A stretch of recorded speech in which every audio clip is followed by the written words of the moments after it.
fellow armchair generals. This is Gamer 1745 with Master of Command. Today, taking my literal first look at playing the game. I did watch a teeny bit of video on it. And hello, Arno. Good to have you here.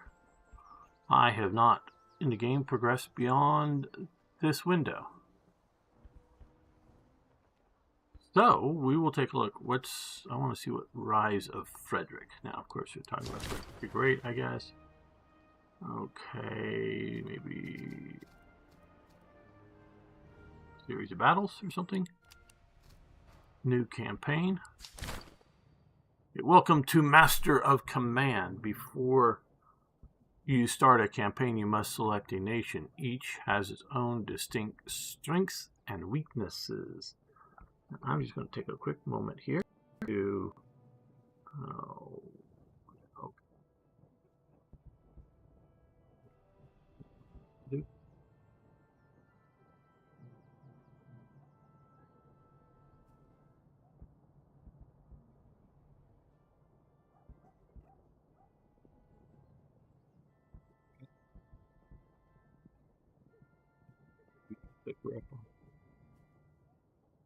Twitch, and are we up on YouTube? Yes, it looks like we are.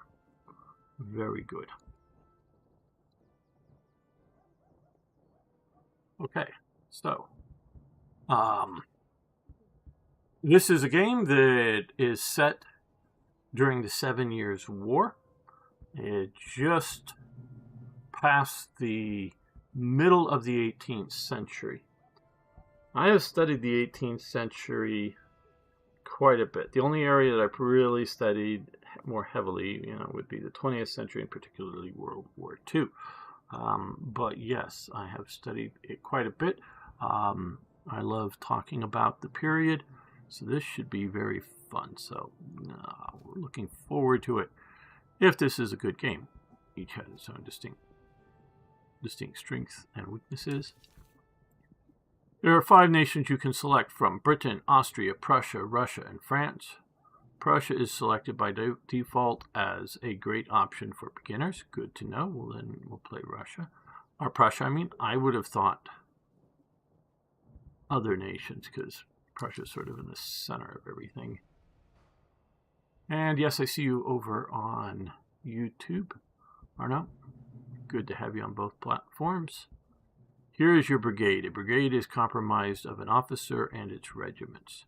Depending on the army you've chosen to lead, the brigade will comprise different starting units. Now this is, why do we play? Why should you watch my channel? Well, to hear me talk about things as much as anything else, shall we say. And the first real time that you get what we call divisions is with Napoleon and his army. And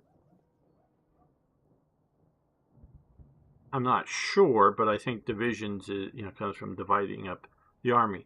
And he would, because armies were getting so big, he would divide his army up into divisions, divisions. And these divisions, over time, became, not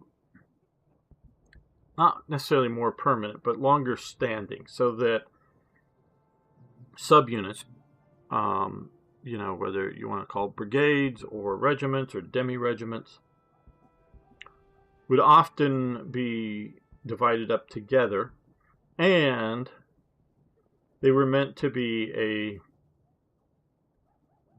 fully functional subdivision of the army.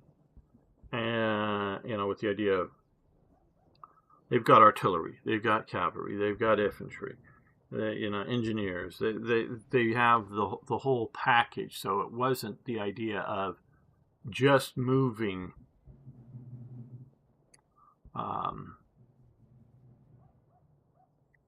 10,000 troops, 30,000 troops, whatever the number would be, from point A to point B. Now, Napoleon was generally speaking trying to then recombine his army, though it may still fight as divisions, but recombine his army before contacting the enemy.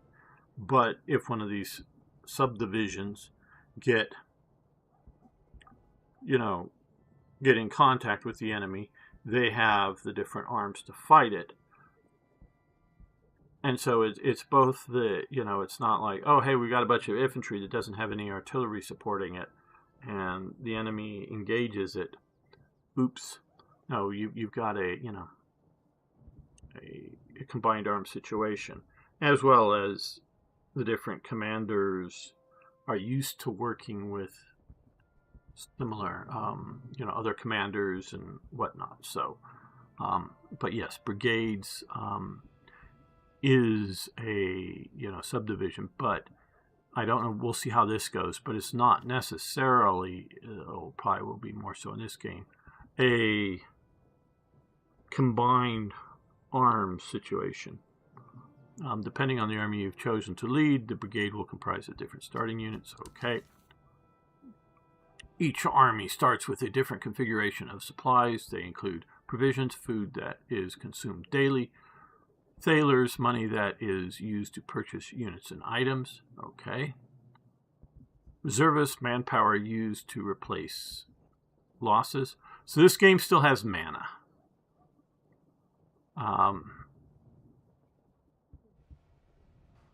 That's what, because you purchase units and items. I think that's in essence mana. Ammunition, ammo used in battles and while drilling. Okay. It is also crucial to play into every army's bonus doctrine. In this case, the Canton system grants Prussian army free reservists every time it visits a settlement. Armies also start with items. These can be equipped to your regiments once the campaign begins. Okay. You may view more details on your items by moving your mouse over them. Okay, so tobacco looks like it's an item. You see staff, pocket Bibles. Oops. Rarely know of use of whips outside of direct punishment. I don't know if that's okay. Open the settings gear before you begin to set your difficulty. Master of Command is a balance for seasoned strategist players. New to strategy games are advised to begin on casual difficulty. Few win their first campaigns. Okay. After selecting your nation and any difficulty modifiers, press continue to begin your first campaign. Okay, so this is the first time playing. Select Captain Difficulty and work your way up to ranks in subsequent playthroughs. Right, okay, so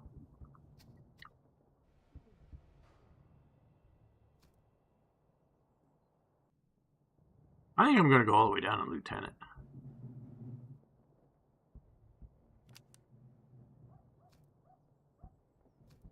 You can see here.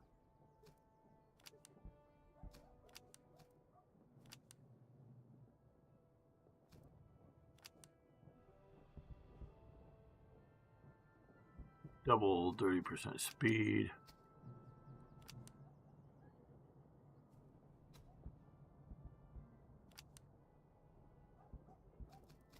Okay, we'll do this.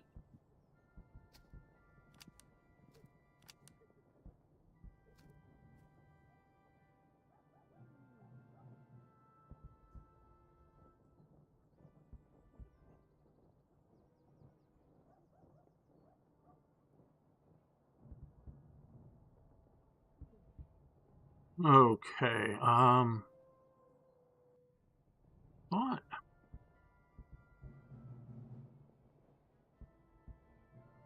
Nominations.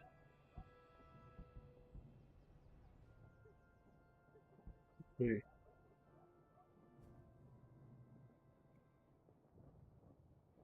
Well, we'll see.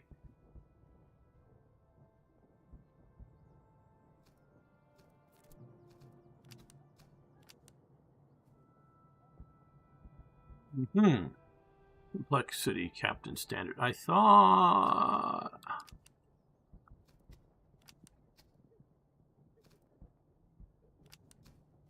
we chose it.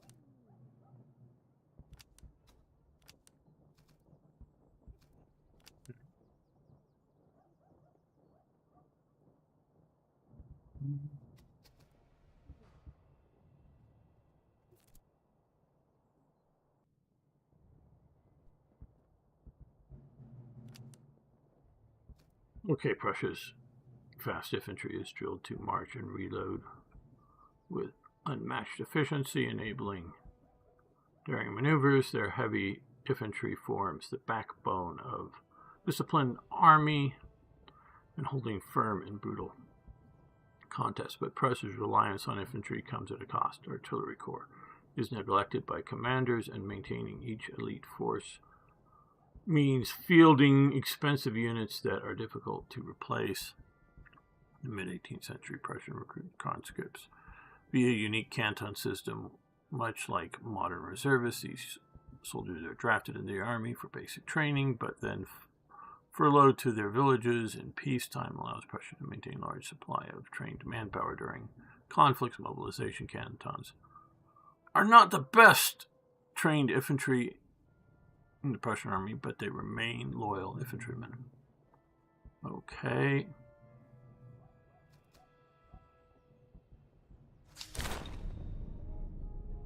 French Guards, elite household infantry. Okay, well, that didn't last long enough for me to read it to you. Welcome to the mission board. Your aide-de-camp has presented 3 locations to campaign in.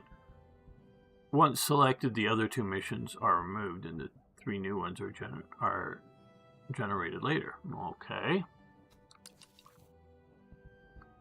Each mission has 2 unique site objectives: occupy, support, and raid, etc. Completing these objectives will reward you with either a unique regiment or a doctrine. Okay. By selecting a map icon in the bottom right corner down here, you can toggle the map view in order to see which regions you've conquered or select a region to campaign in. After selecting a mission, press continue to begin your campaign. Okay. Reinforce the further Pomerania. Protect Silesia. Protect Hanover.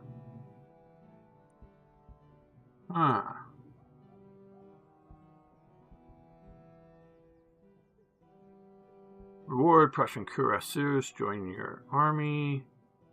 Secure 5 battle-inspired populist doctrine is acquired. Prussian veteran musketeers. Join your army. Professional doctrine is acquired. Freikorps grenadiers. Join your army.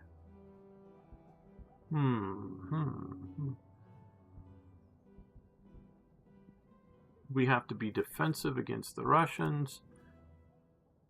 Looks like offensive against the Austrians. And against the... Right there. Okay, well...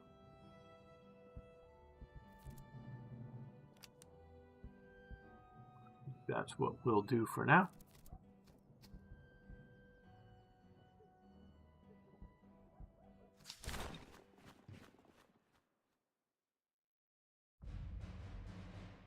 Act 1. Further Pomerania.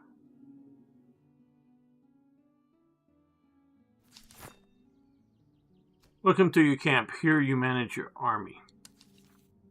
Okay, this is the starting brigade, which comprises a commanding officer and its regiments. Von Anhalt Dessau, 1st Brigade.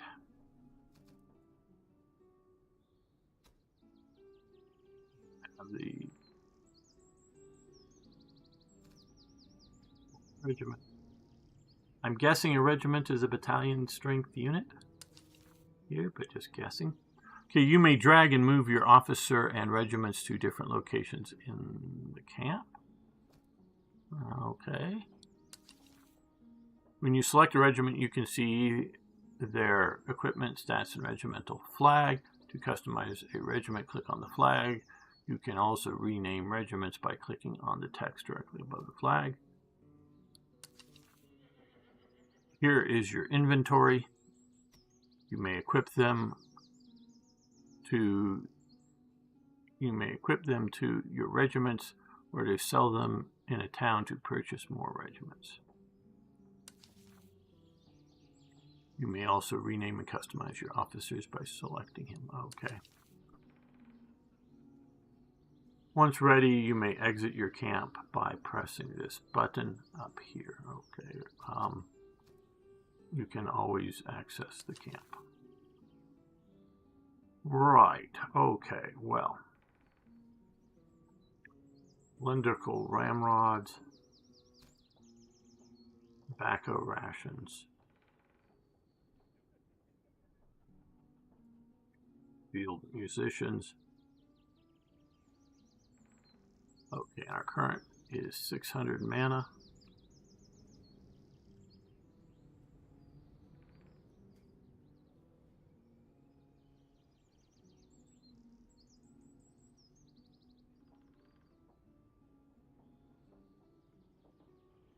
Can we?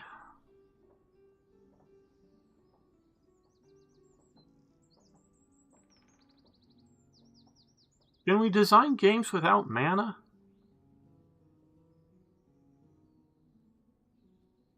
I know they were looking at, Paradox and looking at some of their games, and people, I think, rightfully to some degree, complain of mana in some of their games.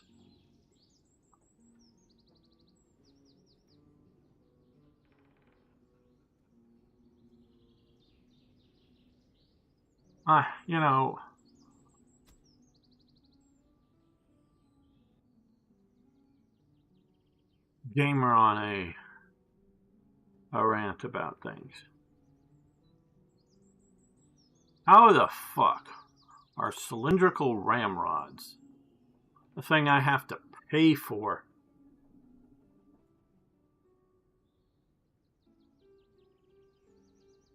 In this game?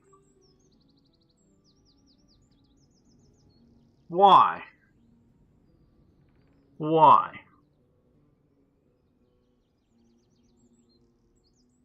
Why do we always have to have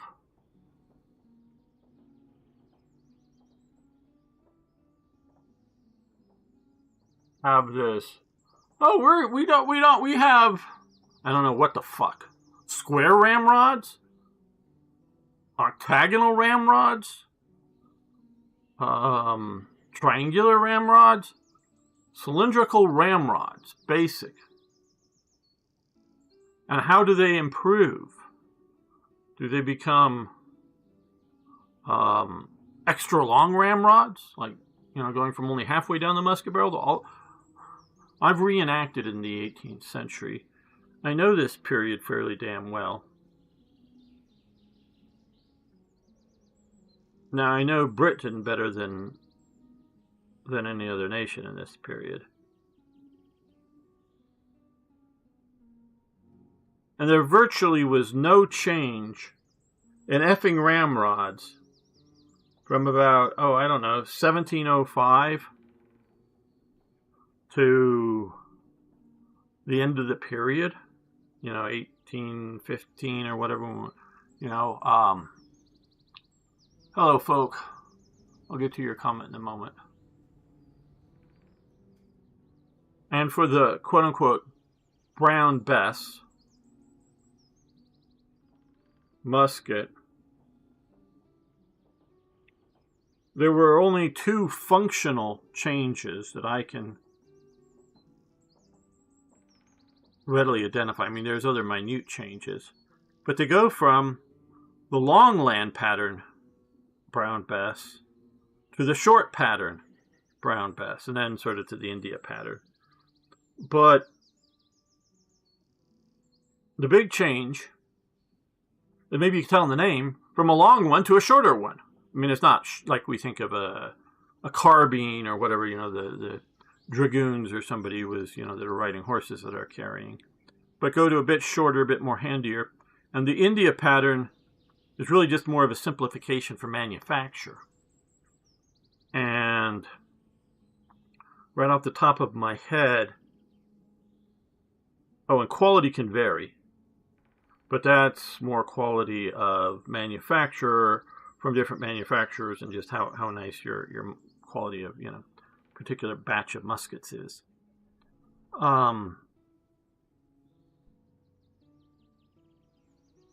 That if you are, so I don't really know, the quality, between the Longland pattern and the India pattern brown bess, which is coming into play, right around 1890s, or 1790s, 1790s in the 18th century, to right around 1900.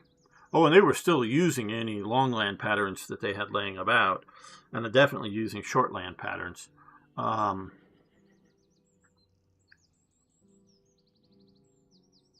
And so this game is plopped right in the middle of the period. So everybody who's using a musket has a bayonet with it. Now, I'm ranting about mana here. So I can understand money in the game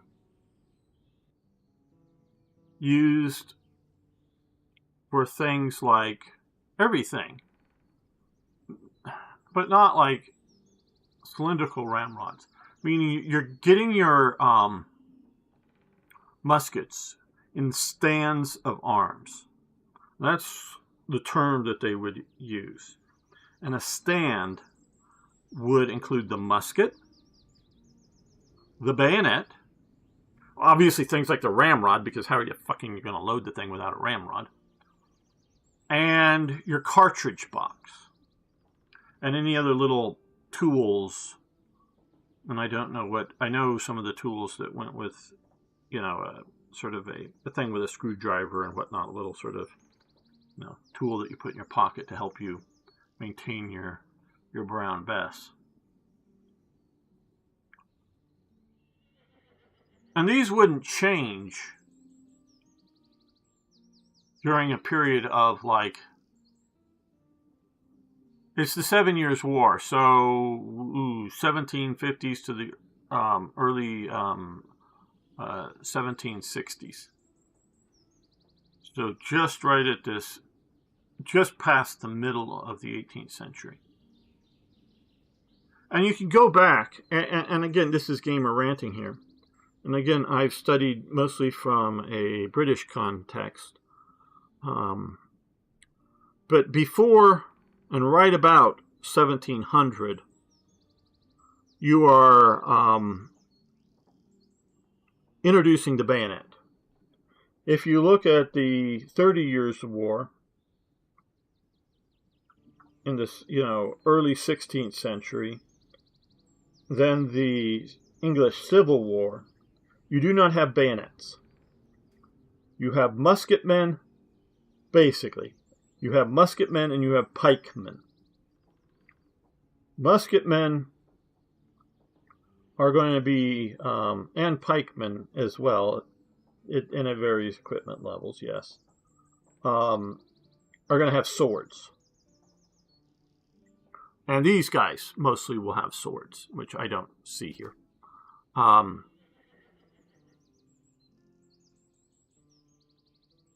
And so you would, if you are unlucky enough as a musketman to have to get hand-to-hand with the enemy, you're going to either use your sword or you're going to use your musket like a club. You do not have bayonets. And then when you're getting right, in the 1680s, 1690s, you're going to start getting what they call the socket. Oh, no, the plug bayonet. Socket bayonet comes second. The plug bayonet. And what that is a bayonet with a wooden handle that when you think you're going to get to, fighting the enemy with, hand to hand instead of shooting at them, you stick the plug down the barrel. You plug the barrel. And it's a tapered wooden handle. And it goes from smaller to fatter. And you jam this down the barrel. Fairly damn hard, because you don't want it falling out. And then if you happen to poke anybody with it, it's going to get poked more harder down the barrel. So basically, you're not pulling this thing out of the barrel for the rest of the battle. That's not exactly the case, but that's the expectation. So,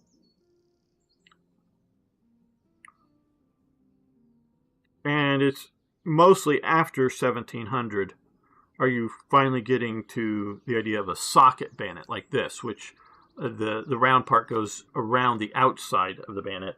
So you can do two things. One, you can load and attach the bayonet and have a loaded gun that you can shoot once, and then you can stabby, stabby, stabby. And you can easily take that bayonet off. Now, most of the time, you did not load your gun with the bayonet mounted on it. That is, and I've never tried to load a musket with a bayonet, but that is something that really, it adds difficulty level, that your drill routine would be such that you would pull it, it would be quicker and easier just to pull the bayonet off, stick it back in its scabbard, and start using the musket normally again. But it will allow you to, like, go, oh, hey, we're going shooty at the enemy. Uh-oh, there's a bunch of people on horses. They're coming our way. Oh, okay, quick, everybody put on a bayonet. And most of the time, you're not even going stabby. You're just pointing sharp, pointy things out, and horses go, oh, hey, there's sharp, pointy things. I really don't want to run into them. Let's not run into them, please. And decide to run in a different direction. And so until, the cavalry sort of go away, now you very well may have some men that are, fixing their bayonets and keeping the horses back, while some men are keeping their muskets without bayonets so they can shoot at the guys on the horses.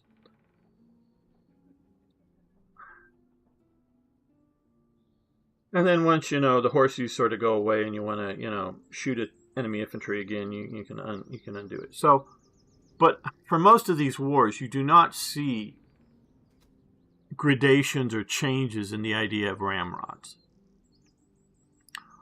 So either, so I can, and there's going to be obviously a wastage of guns in battle.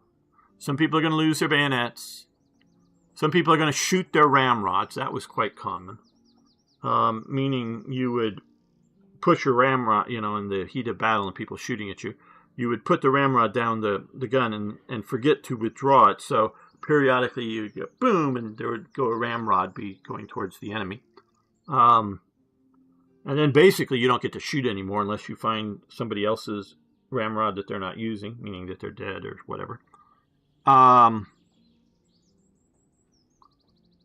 so you're going to shoot some ramrods. You're going to lose some bayonets and some of your locks, this part, or, that's sort of down is, well, the whole thing is sort of considered the lock.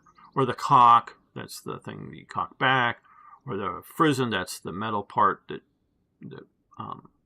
flint scrapes up against. Or something's going to break in there. When you're talking thousands of men, even in their low thousands, but thousands of men using guns and that are rarely fired outside of battle. And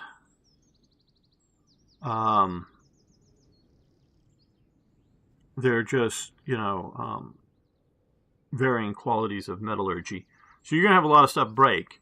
But, and so I could see the idea of money for muskets as stands of arms. But even then, I know I'm criticizing the game, I haven't even played it yet, but even then, as a, Frederick II von Prussian, that stands for two S's there, not a B. Used to write different back then.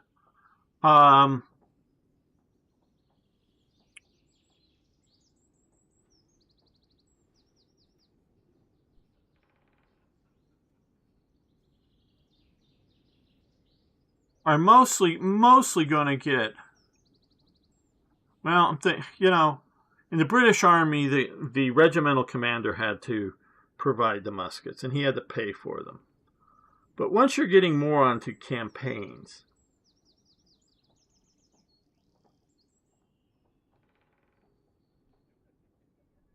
it's not so much that. It's because, it's more availability of muskets than the cost of muskets. Do you effing have muskets? Because you as an army don't go to the musket store and go, "Hi, I want 35 muskets today, sir, and I have money to pay for them." No, it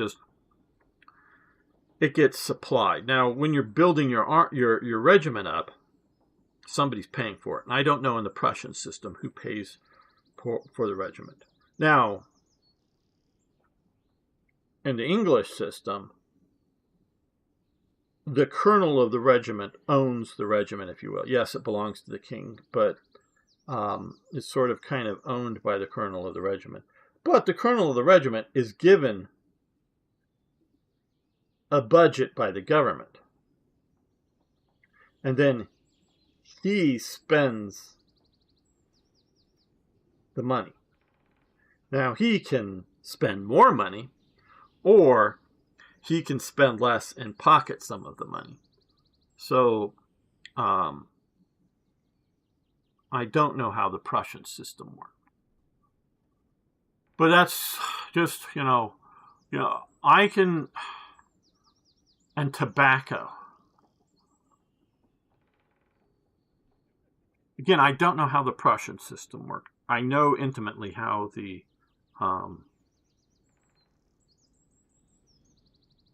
British system worked. The government, the army, did not buy tobacco for the troops. The troops got paid, and they were mostly debt slaves, the soldiers. Because, they get a joining bounty, but they had to pay for their uniform.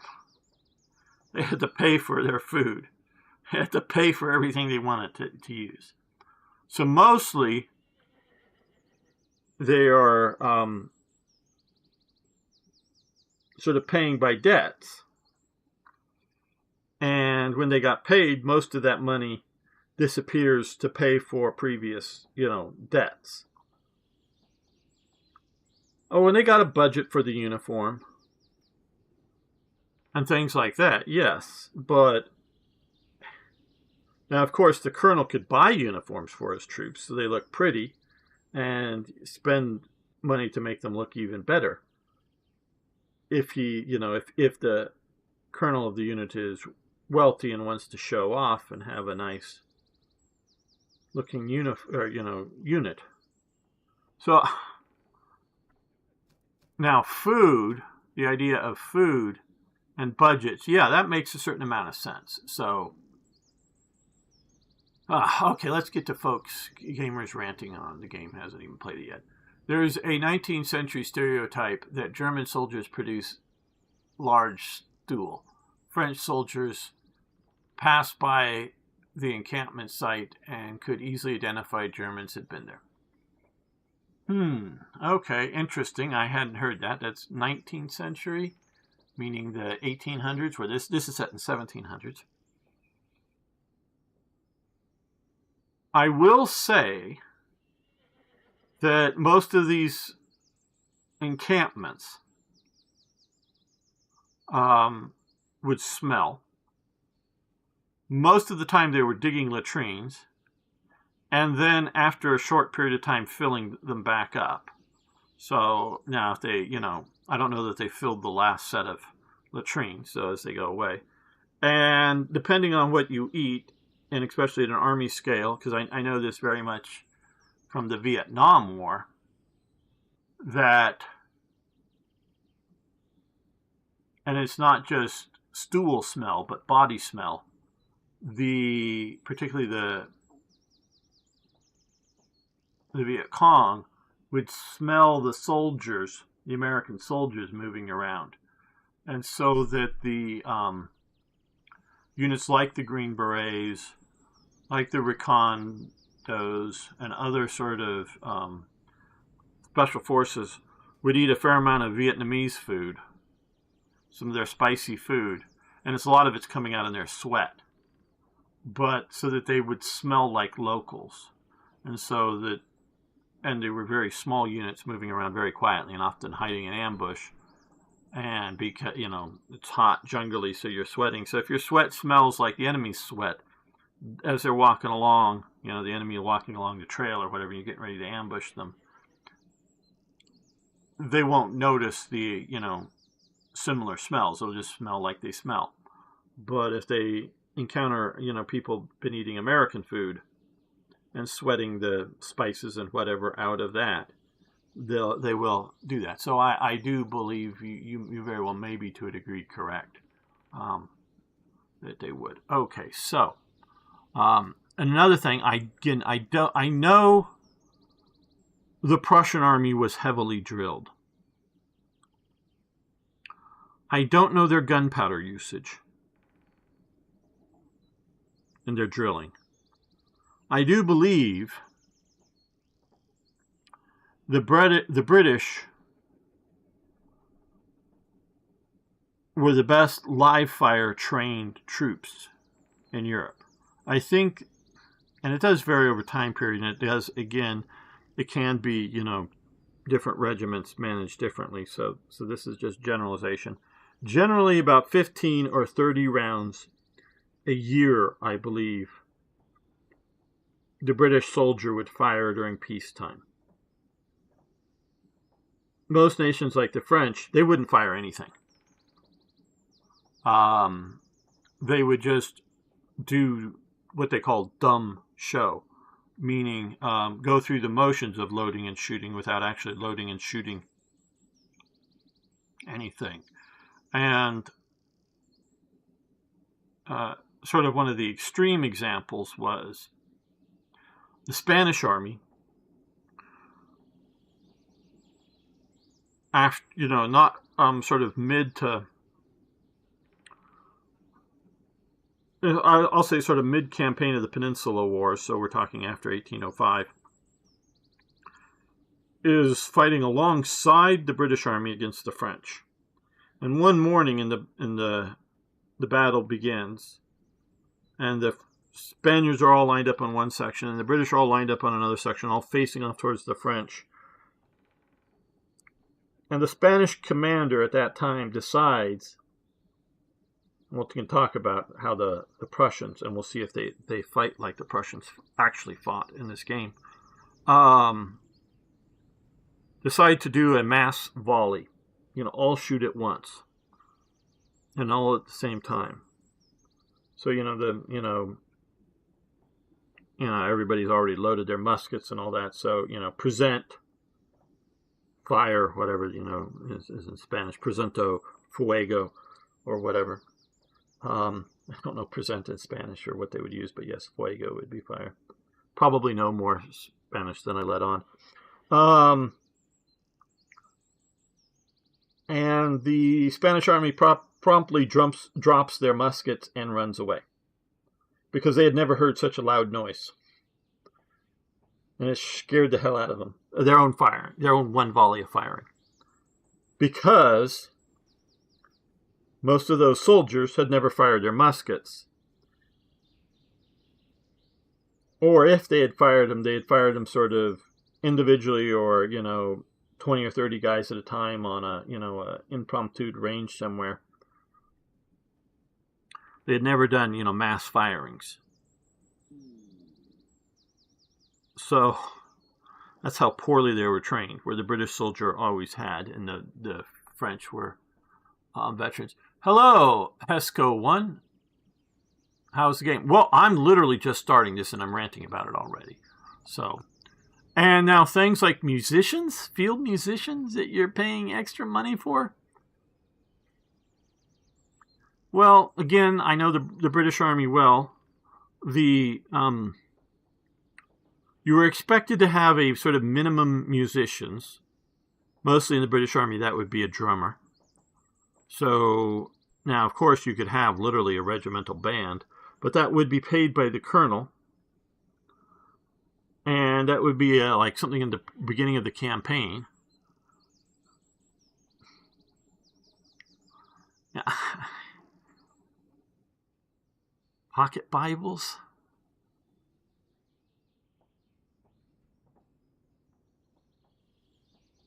Yeah, again, I don't know the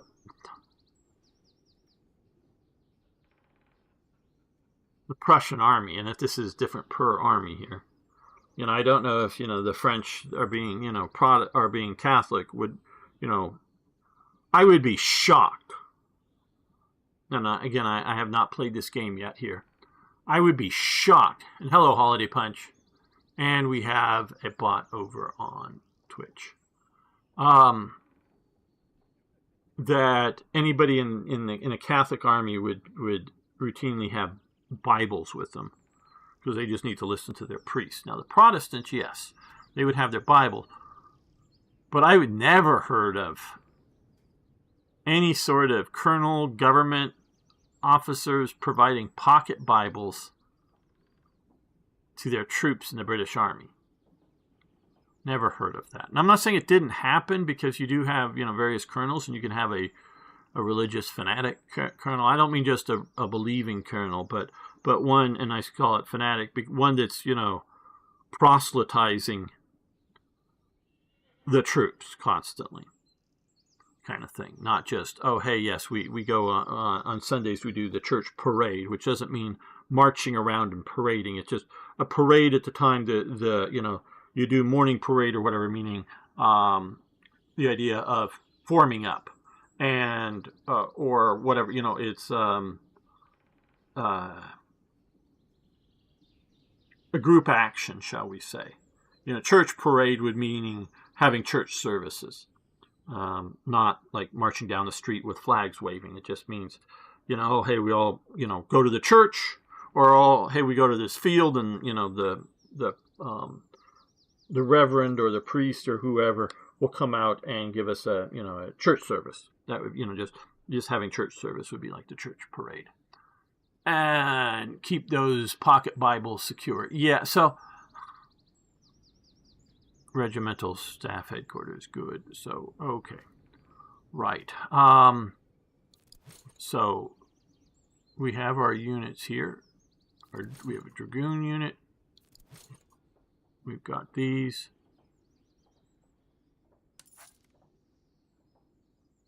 Oh, okay. I don't know what I'm doing. So I just spent 50 mana. I'm calling it mana. And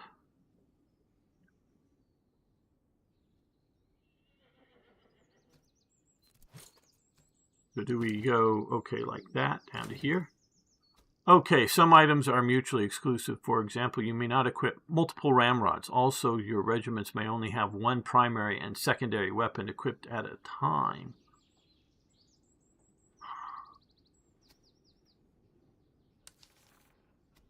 Okay, for a price, you may open up additional inventory slots. Okay, did that by accident. It's only for selected regiments. Okay.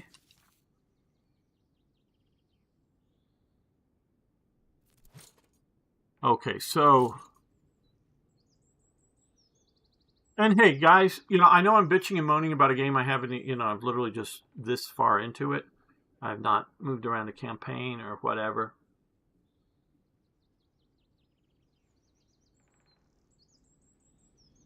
And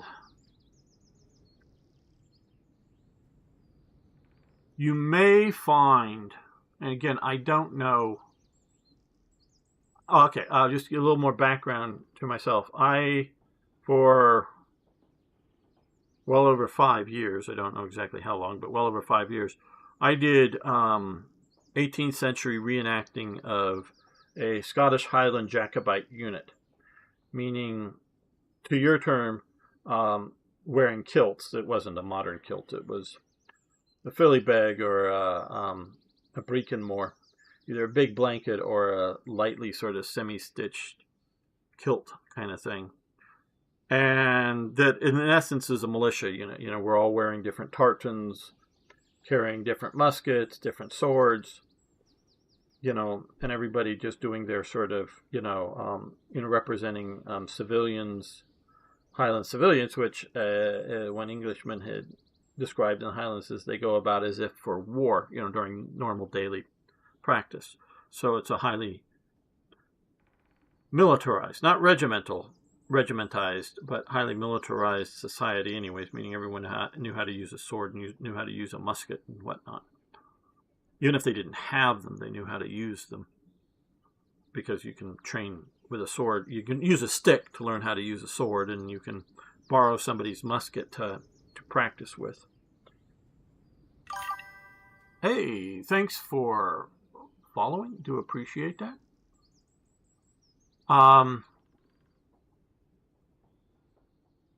No gamer is not bitching.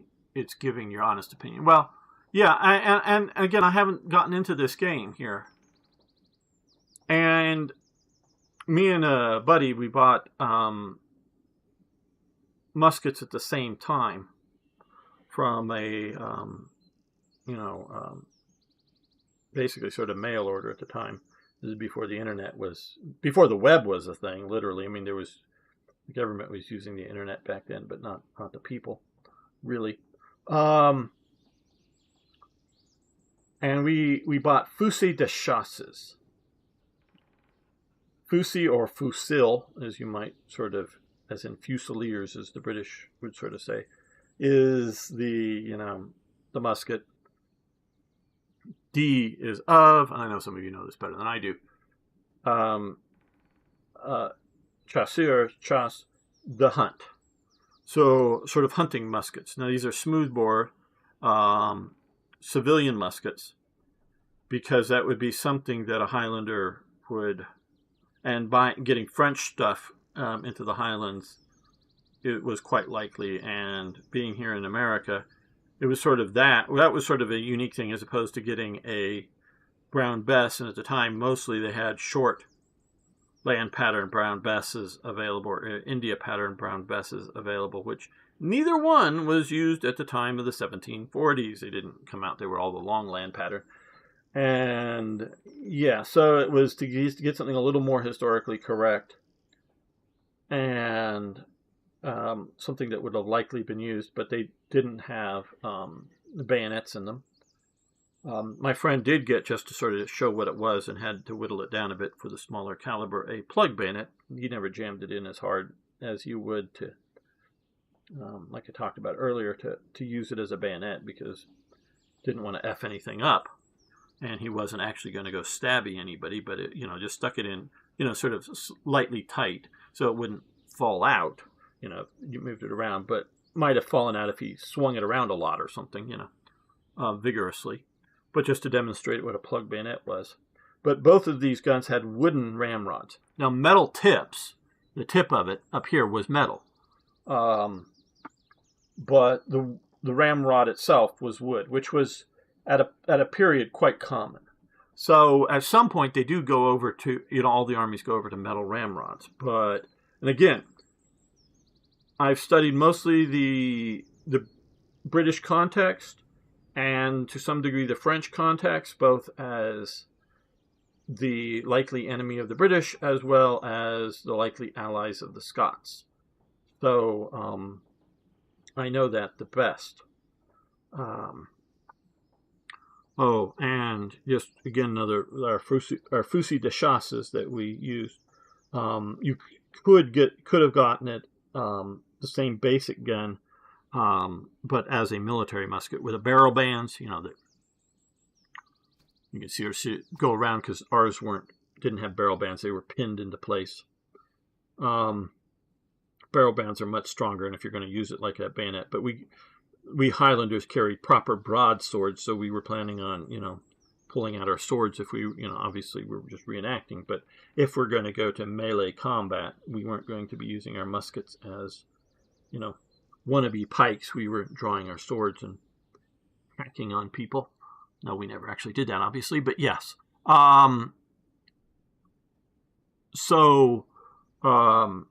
They did make a military version of it, because what we in America call the Charleville musket, that doesn't show up until around, I think, the end of this war. But definitely not in the period of the 1740s and earlier. The Charleville was the main musket type of the French during the American Revolution, that period, and into the Napoleonic Wars. And so those were the ones that were available at the time. So, like I say, these would be coming in stands of arms. You get the bayonet, you would get the musket. Oh, most armies at this time would also have a sword. You get a sword as well. Now, it was commonly called a hanger. They were generally shortish swords. Not maybe technically what you would call a short sword, but a shortish sword that often were patterned after sort of hunting swords. Lightweight. A lot of them were crap. And so you would have a cross belt going across, normally for that, from your right shoulder to your left side. And you would have the belt would have two places, one to put in, to, slot in your scabbard for your bayonet, and the other the scabbard for your hanger or short sword on that side. And then you would also, and that's why they call them cross belts, and you would have another belt that goes from your left shoulder to your your right side, and that's where you'd have your cartridge box, on the other side. And so you get a cartridge box, you would get your bayonet, your hanger, and your musket all as one thing. And that is not an upgrade thing. And so the idea, and so, you say 2 weapons. Again, I'm not sure on the Prussian army, but I'm pretty sure I know on the French and the English armies during this time, they'd have their musket, they'd have their bayonet, and they'd have their hanger. So they're carrying at least 3 as standard.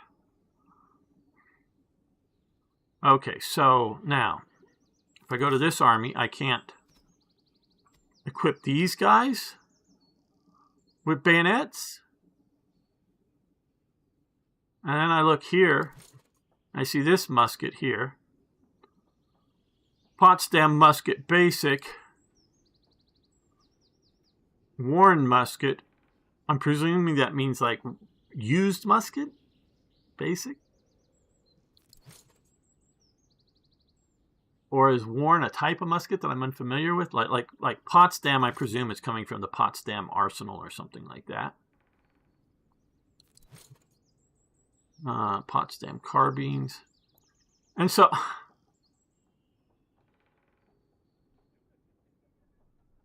this is what I don't like about these games. And this is what you find in like Paradox Games, the company, and others, that you've got to, okay, this is probably a saber, dragoon swords. Are those different than hussar swords in this game? Somehow functionally, I don't know.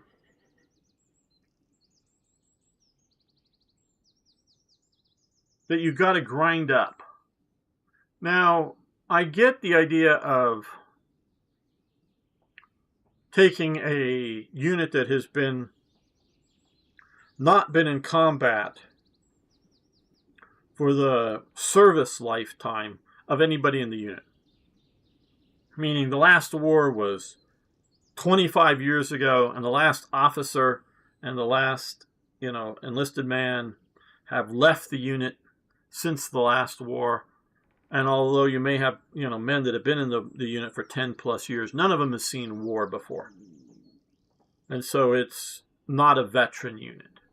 It's not a newly raised, untrained unit, but it's a standing unit. And then you go to war with it, it gets better over time because it's fought in combat. I get that, but why the hell do I have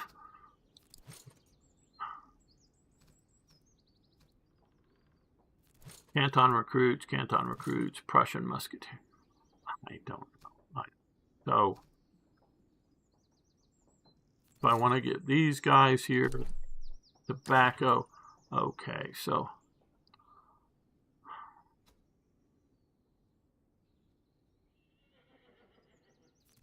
give our troops, steadies the rhythm of fife and drums and keeps men in line and spirits high.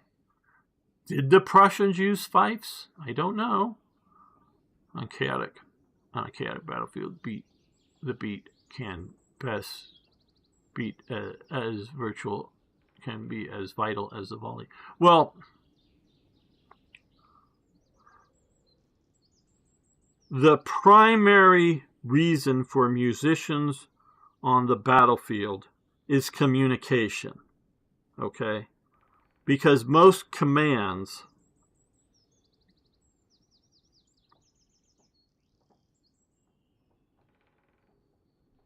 or activities or whatever have a musical equivalent or meaning. So like if you're, form up or something, the drummer would beat a certain musical rhythm out so that people can hear it. Yeah, they also had a morale boosting element on the battlefield or just marching along. You're marching all day long, and so guys, beating out your time of march. That's part. And no, they're not like marching as like on the parade ground, everybody in step. No, you're just all walking down the road together, kind of what I'm talking about here, on the march. But you're trying to set a basic rhythm to keep a basic speed, to keep the unit moving along in at a certain speed. And if you need to speed it up, you tell the drummer to beat it faster or whatever, and that kind of thing to keep everybody moving together. Yay, okay. So we're now getting our and up here we're orderly and timely.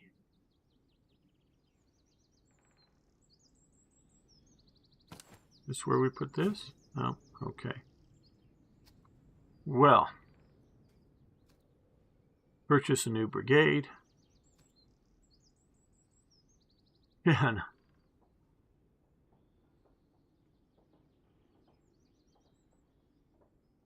Why the mana? Why the mana? Okay, so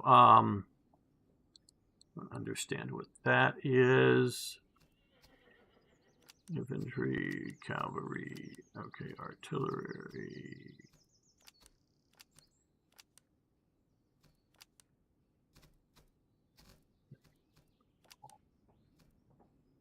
Here. Okay, well, let's continue. I need to move these guys around the camp somehow. I don't know. So, I'm sure they'll walk us through some of the basics here, but yes, it was also dangerous. You're talking the music? Don't know how you would say that. I mean, is this a loot system? I don't know how exactly we earn money. Your currency is used to purchase items in towns, ammunition, provisions, reservists, officers, and regiments. Yes. Well, I know the bagpipes were considered a weapon of war. I don't, so They definitely used music as an intimidation factor. Like let's say the bagpipes for the Highland troops that would scare the others. There's Highlanders about, and what's this weird screeching? Cavalry as they're charging, you got the trumpeter, going trying to make a lot of noise to scare the people. I was responding to the fact that musicians would march with or like behind the actual army. Yes.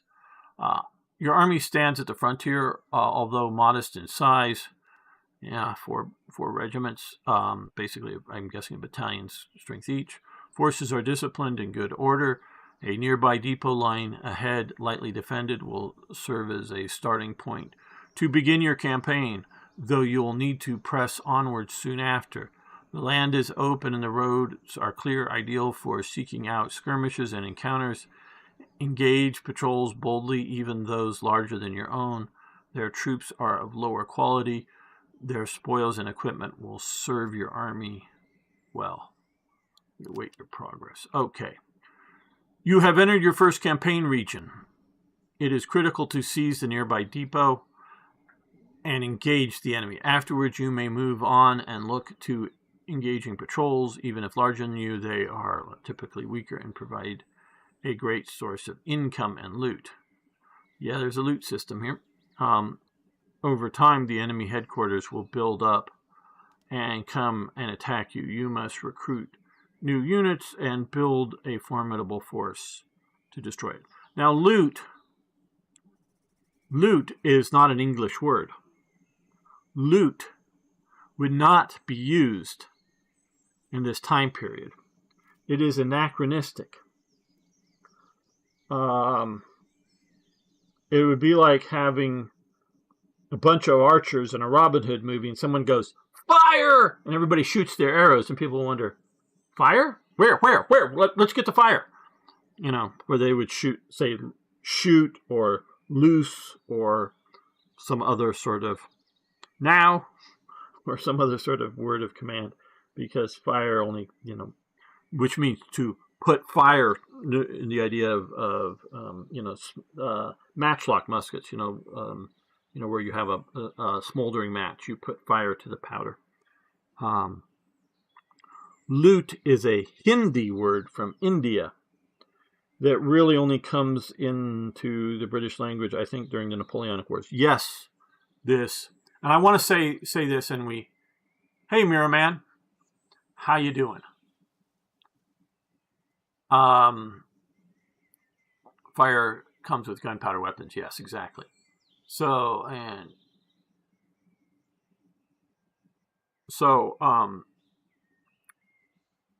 And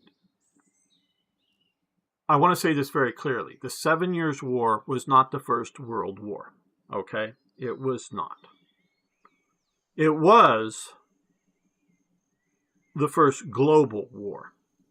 Now, didn't I just say the same thing? No, because I'm using the term differently. World War II, because eventually countries like Mexico and Brazil get into it. But most of the countries, Argentina does not get into World War II or whatever. So there's not every country. But most of the countries in World War I only really, even though most Latin America is not involved in that war, still, and it was only called a World War, really, I think, after World War II starts.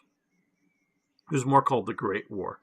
But because America is involved, and of course all the remaining European colonies, and China gets involved, is a active participant in World War I, and Japan is an active participant in World War I, both fighting the Germans locally, and China sends some troops, quote unquote, basically uniformed laborers to help with unloading and loading trains and whatnot in France. But so nations like Japan, like China, and even most of India, notice I say, are not involved with the 7 Years' War. But it is fought in North America. It is fought in South America. It is fought in Africa. It is fought in India. It is, which is part of Asia. It is fought out in East Asia, meaning sort of the trading ships and some naval type units that are trading with China and the Philippines and whatnot are battling each other. And so around most of the globe, there's some levels of fighting. But it is not, most of the people in the world are not involved in this war. I'm not saying a lot of, so more people aren't than are really involved. So it is not a quote-unquote world war. Argentina just helps after World War II. Yes, but, like Brazil sends, a brigade or something that fights in Italy. Mexico's in the war, though they don't send any troops anywhere. I think Chile eventually enters World War II. So there are, some Latin American countries that are involved. Obviously, I don't know if Panama declares war, but obviously because of the canal, the U.S. zone is there. So, yeah, World War I, World War II, those are, in one way or another, well more than half of the people on the planet, their nations are at war. Now, so most of the people in China are not fighting in World War I. In China, they use that as a period to get rid of the German concessions, basically up at the Gozu or whatever, the northern peninsula where there's the main German concession. There's a siege for a while, and the Japanese pick up Japanese and the Australians pick up the German colonies out in the Pacific. Half of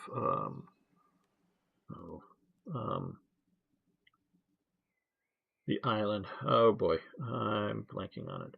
The big island just north of Australia.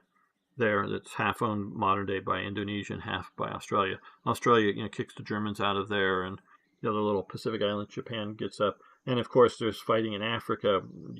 Famously, Letter von Bobeck in Tanganyika is fighting there. So there's fighting in Africa as well as fighting in sort of Sinai in Egypt with the Turks.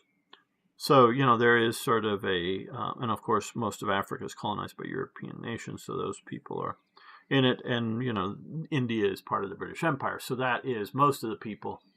New Guinea, thank you, folk. I blank on thanks, New Guinea. So half of New Guinea, is taken by Australia because, it's taken away from the Germans. And so,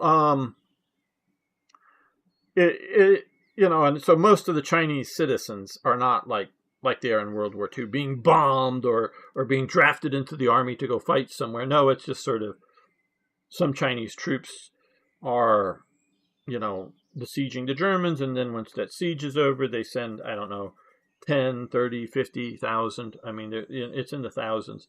They send, and I don't even think the expectation was ever to really put them into combat.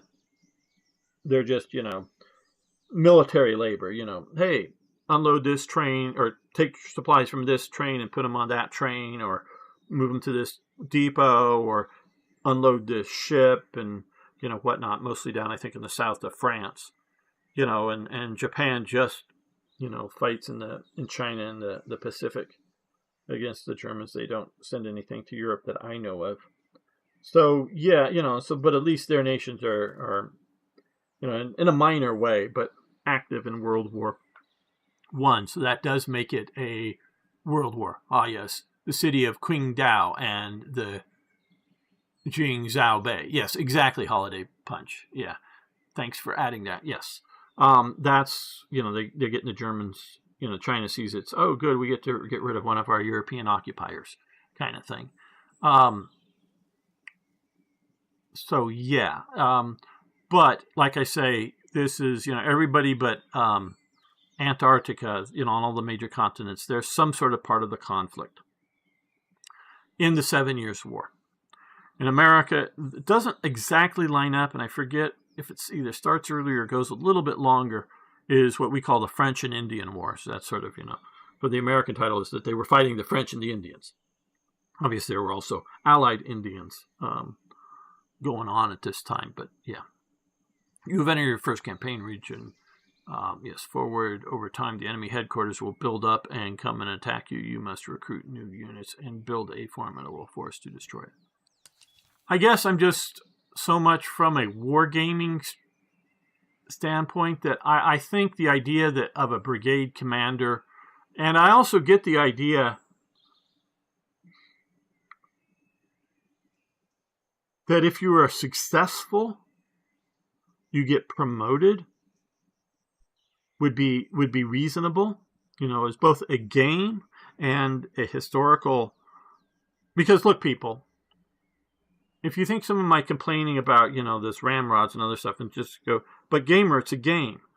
But why even set it in the 7 Years' War? Let's just create a fantasy world. The idea of the game is to immerse yourself in the period and the settings of the historical setting, right? So Warhammer 40K is a fantasy, future fantasy setting.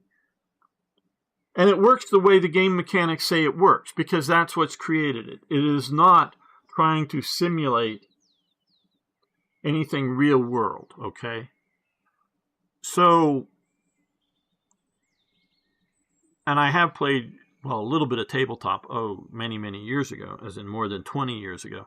But, I played more computer games based on that. And so I may complain about a mechanic in the game, but I don't complain about it as if it's realistic, because I get the whole thing with these sort of superhumans and the space marine, that are space marines that are fighting the Xenos or the Necrons or whatever. It's all fantasy. There's no real Necrons or no real Xenos out there, at least that I can know about and compare to see how realistic Warhammer 40K is. But we're talking about the 7 Years' War. And so you're giving me the idea that cylindrical ramrods are a thing that not all units are going to be using. I don't know, again, are they using square ramrods? I mean, they'd make more sense if during this time period, some of your older muskets, that's what the militia are going to be using, had wooden ramrods, and newer muskets have metal ramrods. Yeah, that might be a thing that was being upgraded at this time, but only if that was a thing being upgraded at this time. And I just don't know. I know by the 7 Years' War, all of the English units that were being deployed anywhere overseas, and since none of the war lands back in Britain, nobody's going to be using wooden ramrod Brown Besses or something like that. So it wouldn't be a thing for Britain.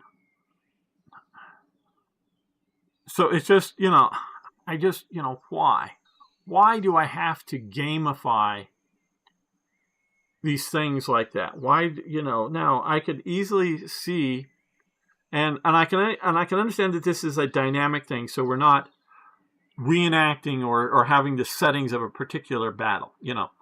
This side is dictated by the history, and the other side is dictated by the history, and we fight that battle. That's a great concept.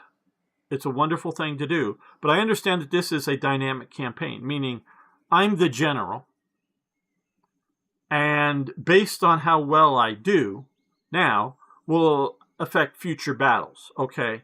And as opposed to having the war go just the way the historical wars are, but we refight a particular battle. So my choices may be on requesting units, like, oh, hey, you've been promoted.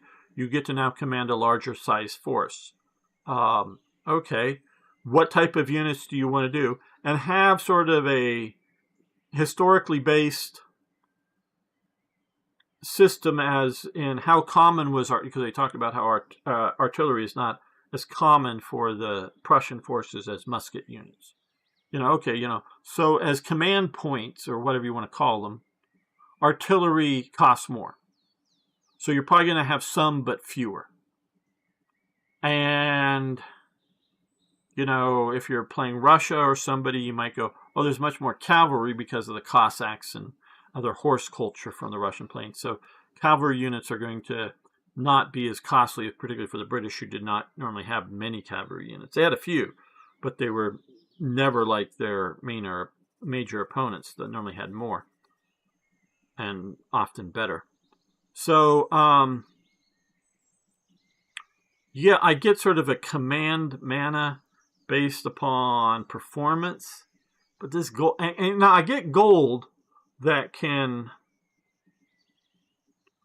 pay for troops, pay for food, because if you're just trying to live off the land and scrounge food, that's a problem, guys. Not only are you going to upset the locals, and they did talk a little bit about that in one of the videos about this game, but if you're spending a lot of time and sending out a lot of small, and okay, here's another thing. The Potato War. There's actually a war called the Potato War that happens after this war, but just at the beginning of the American War of Independence. And it is fought between Prussia and the Habsburg Empire, Austria, whatever you want to call it. The Prussians are trying to move into Bohemia, modern-day Czechia. There are no battles, using air quotes, in this war. There's not a single battle. There's a lot of fighting, but there's no battles. Battles are when two large groups of enemy come at it and attack each other. But there's a lot of skirmishing going on, and and the reason it's called the Potato War is both sides were running around looking for supplies. And so you'd have, say, a regiment, and you might have anywhere from 10 to 50% of your regiment in small units out looking for supplies. And one of the things they were looking for was potatoes, because those are sort of, winter storage. I think it was sort of fought in a funny season, like, I don't know if it was winter or whatever, I forget some of the details. And it's fought right along basically the Sudetenland, at least the northern part of Sudetenland, up in those mountains. And both sides are running around through the local areas, trying to find where the peasants have hidden their food, often potatoes, for them to eat. And the small units were platoons, companies, whatever, were bumping into each other and fighting each other. That's about all the real fighting there was in the Potato War, and that's the last war of Frederick the Great, is the Potato War. So if you can supply your troops, and if we jump back to the early part of the 18th century, under Marlborough and Eugen, the French and, Saxony or something, whoever Eugen, or Bavarian, or I forget who Eugen was commanding, but the German side, was fighting the French. And now they were using rivers to bring up supplies, and that was some of the new sort of things that they were doing to supply their army, so that they could move rapidly, advance rapidly, and have the supplies easily catch up to them, because they were moving to points along the river, and they had ordered river barges to get the food to the location. So they'd be able to get there and have food ready to eat for their concentrated army. Because again, another thing is if you don't do that, you have to spread your army out. So not only is the platoon or the company out looking for food, you also don't want to have the whole army concentrated in one spot, because you're going to very quickly deplete that area of food. And this is one thing that also affects not Britain, but the European continent, is most of these armies spread their units, their regiments, out across their nations. So this way that they don't have one big concentration that needs food brought to, because most of the time you don't have a convenient river to bring all your food on. And this is obviously in the pre-railway days, but in very poor roads with often very poor wagons. So you want to spread them out so they eat local food. Now they have to pay for the local food, during the, the non-military times, but you don't have it concentrated. So one of the elements of starting these wars is getting your army concentrated into one location instead of being all spread out to being defeated piecemeal.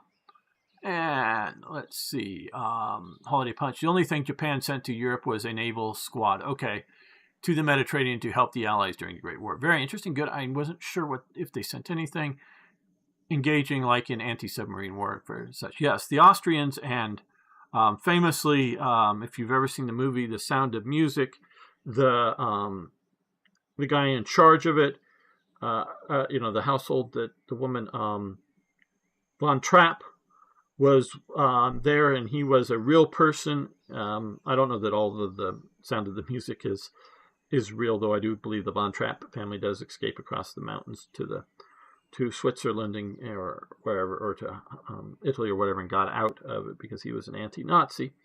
He wasn't a left-winger or anything, if you want to think that. He was a traditionalist and an Austrian nationalist. But Von Trapp was one of the leading, if not the leading, I don't know, U-boat aces of the Austro-Hungarian Navy. He was a rather good submarine commander in World War I, and a real person. If you ever watch that movie, know that he is a real person. Though if it was historically based for Britain, then officers would have to buy their commissions and promotions, and the formation commanders would a lot of the time have to finance their own formations regiment. Okay, yeah, Mirrorman, you weren't here earlier when I was talking about some of that. The government, just to quickly recap, the colonel pays for his regiment, but the government gives him money to pay for it. So the colonel could spend, let's just modern terms, something like the government gives him $100,000. The colonel could pocket $50,000 and only spend $50,000 on his troops. Or the colonel could take that $100,000, spend it on his troops, and spend $50,000 of his own money to make his troops, better equipped, fancier uniforms, whatever. So there are government allowances. So yes, they had to and commissions were bought in the British Army, but there were also a lot of field promotions as well in the British Army. And part of that theory was that you would buy your commission, you would get paid from the government, normally through your regimental commander. You would get paid, and that commission was also your retirement because you could sell it to somebody else. So if you, bought a lieutenancy and then sold that lieutenancy and had some extra money and bought a captaincy, and then you were a captain for the rest of your career and you're going to retire, you sell your commission, and because you would sell it, not the government selling it. The government didn't use this for fundraising. You would sell your commission to somebody else, and then you would have that money to retire upon. And even if you were downsized during peacetime, the officers were put on quote-unquote half pay. That is often, I think, more like 1/4 pay or whatever, but they just called it half pay. And you would get that for the rest of your life so long as you owned that commission. And not that you couldn't sell it. I don't know quite the technicalities on that. But so if you were in the 10th Regiment, and for the 7 Years' War, they went from a 2 battalion, because the lower the number, the more likely it's going to be a 2 battalion regiment in the British. Though normally they only sent one regiment to fight at a time. The other one was training reserves and whatnot, and or flipping it over. So if the regiment that is deployed overseas gets badly mauled in campaign or taken out by disease or whatever, you would send the battalion home, and the 2nd Battalion would come out and go into the field. But if that's not happening, normally they would trickle reinforcements from the 2nd Battalion into the 1st Battalion. So during the war, if it was a war-raised unit, it would normally be like 1 battalion because it's raised for the lifetime of the war. And then after the war, it would be decommissioned, but your officers would get to keep their commissions and go on to half pay. And so they just it's sort of like, oh, well, now go do whatever you do normally as a gentleman, whatever that may be, and you'll still get half pay money. You can be called back up, but most likely you're not ever going to be called back up. And so there's reasons for that buying of commissions. It's not as bad as you might think from a modern description, because modern officers in the United States Army have to pay for their own uniform. Okay. Now they get a clothing allowance for that, but they have to pay for it. And unless that uniform or their other gear is lost on an active overseas campaign, meaning it's torn up in civilian use, or not civilian, but in peacetime use, here in the U.S., they've got to pay for the new uniform out of their pocket. But they get a clothing allowance. Now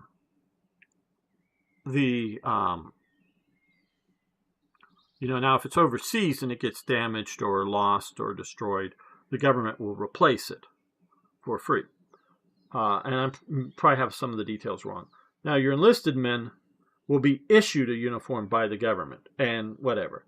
Now if it's damaged, and they'll try to have you sew it up or whatever. But if it's damaged enough, and the higher ups, whether it's your sergeants and I don't know all the details, sergeants or your lieutenants or whatever, go, yep, Private Smith, yeah, things happened in training or whatever. Yeah, we'll get you a new uniform, that kind of thing. But you can also go in and buy your own too. If you want to, if your uniform is looking shabby or whatever, you can buy your own stuff too. But it is issued by the Army.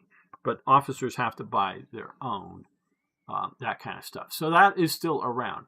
Captain von Trapp, a famous Austrian submarine commander. Yes, exactly, Mirrorman. British officers have to buy their number 2 and number 1 dress. Only combat clothing and barracks clothing is provided. Well,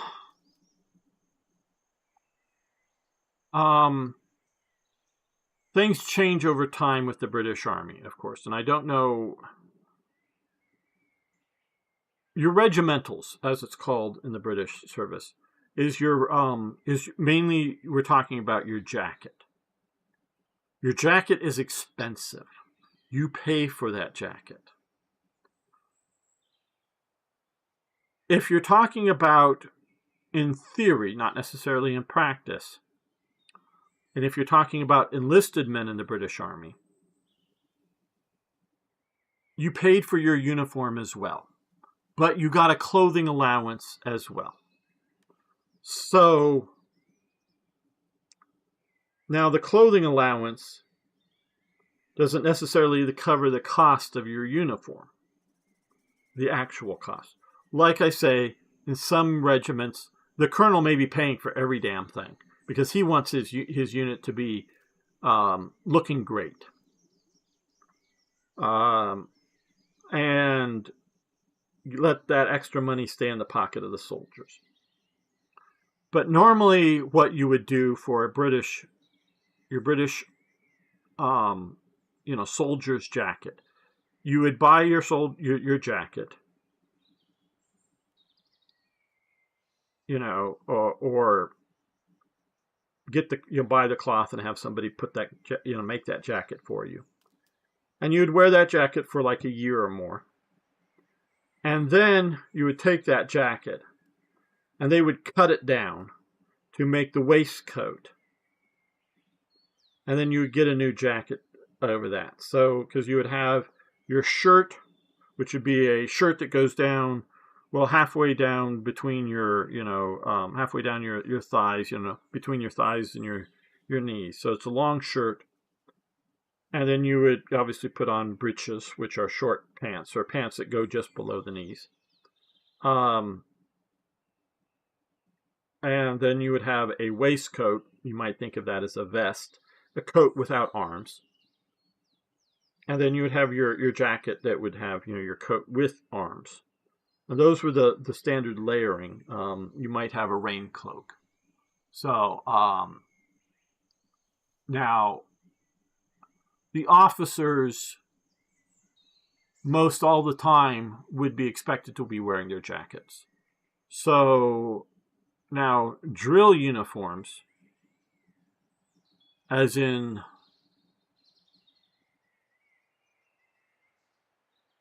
dressing without wearing your regimentals, basically your jacket, your waistcoat, and your breeches.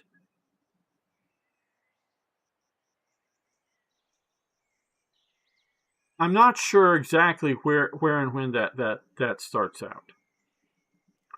I know in training and the Napoleonic era, you might be, again, wearing lightweight clothing that was cheap. Now, once you go on campaign, you're always wearing your regimentals. You're never not. They don't have other clothing. As far as I know, in the early 18th century, the period that I reenacted, they did not have a training type uniform, as distinct from their standard military uniform. I'm going to get something to drink. I will be right back. I know we haven't gotten in this game much, but hopefully it's interesting talking about all this. I'm just talking so much, so let me go get something.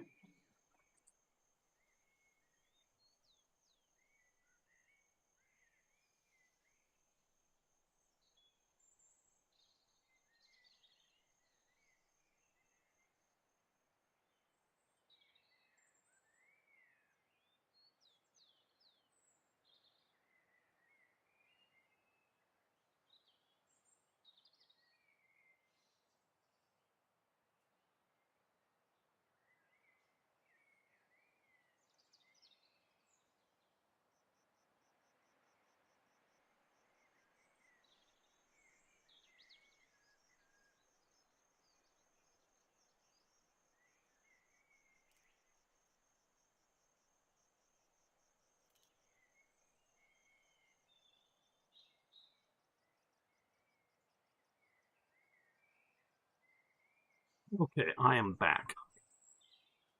All right, you may navigate a region by WASD or by dragging the middle mouse button. Use the right mouse button to move your army, attack enemies, or navigate towards towns and encounters found throughout the map. Okay. Terrain matters. Roads allow your army to march faster, whereas forests and rivers slow your army down. Mountains cause your troops to lose supplies quicker, but provide greater lines of sight, which can be useful to spot nearby settlements or enemy armies. Your main and side objectives are listed, over here, top right corner, along with current date and game speed. Okay, so we're at pause, play faster and even faster. Okay, good. The campaign is played in real time. If you are ever caught in a bad situation, tap the space to quickly pause. I like the idea of a real-time game as opposed to turns. I also very much like the idea of pausing, not just because you get a phone call or something, but if you want to think for a moment, because particularly in this period of war, you normally have time to think, even on the day of the battle. I'm sure there are moments, that the enemy cavalry's, coming around the edge of a forest and charging at you, that you don't have much time, but you normally see your enemy well before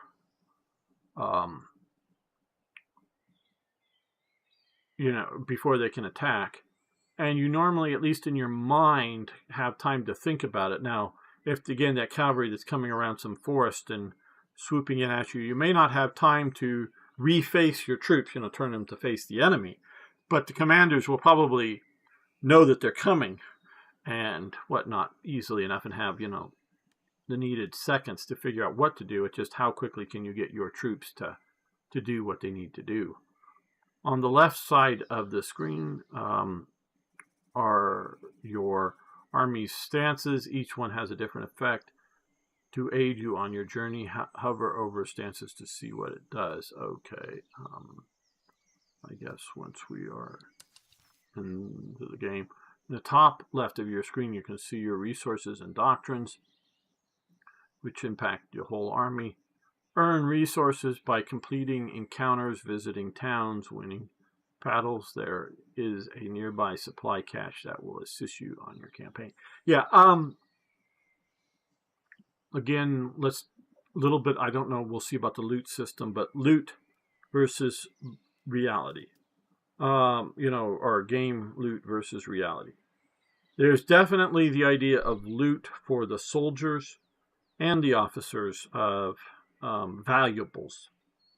Could be a gentleman's sword or a gentleman's pistol or something of martial use, but it's particularly valuable.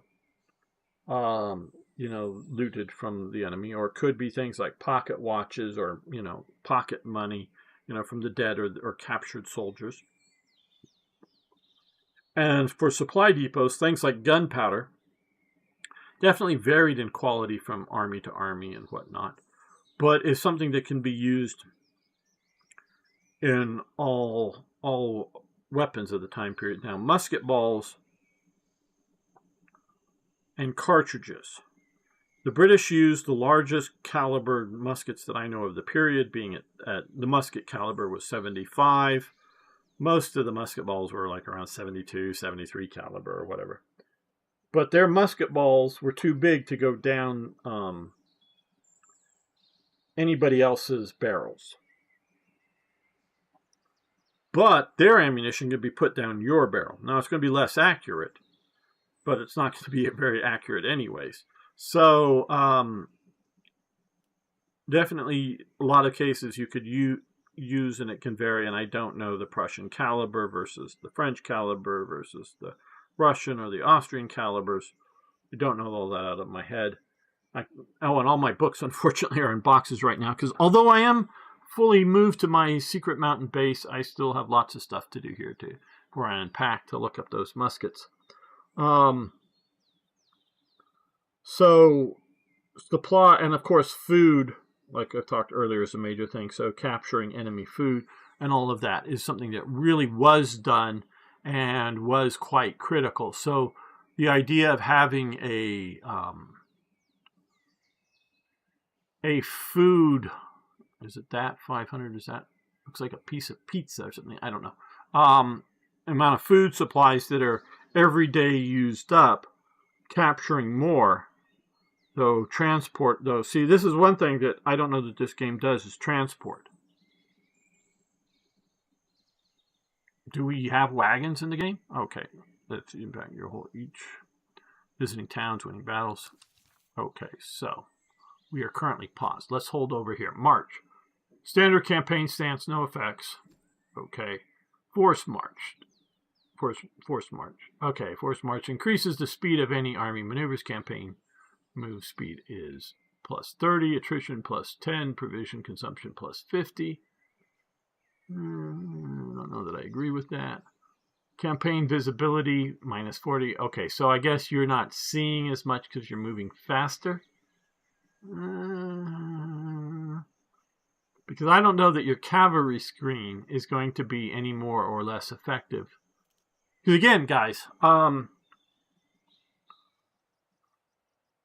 I'm pulling this from real world knowledge, not just from gamer speculation. A good example of this is Cornwallis's campaign in the South during the American War of Independence, or the American Revolution, however you want to call it. He gets transported down to the South in what is thought to be, and in some areas generally much more so, pro-British territory. But there's definitely rebels in the area. So he's, transported by sea. And he's going to go inland, so not able to be continued to supplied by sea. So he goes in and he's moving his army around. And there's a big train of wagons following his army, carrying his supplies. And it's been a while since I've read about the campaigns, but at some point, he, don't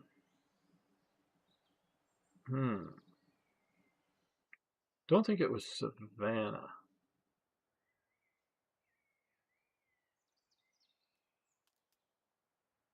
I forget what coastal city he goes to, and kicks all of his camp followers out.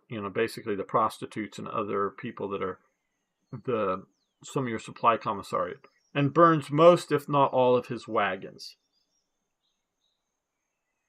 And so the, if you will, loyalist, however loyalist they were, versus simply, hey, there's money to be made off the army. They go to whatever town it is that there's left some coastal town, left some garrison troops. And so he just takes his army out without most wagons. I mean, they still have some artillery and whatnot, but so it's moving a lot faster. Now, it's not necessarily force marching, as in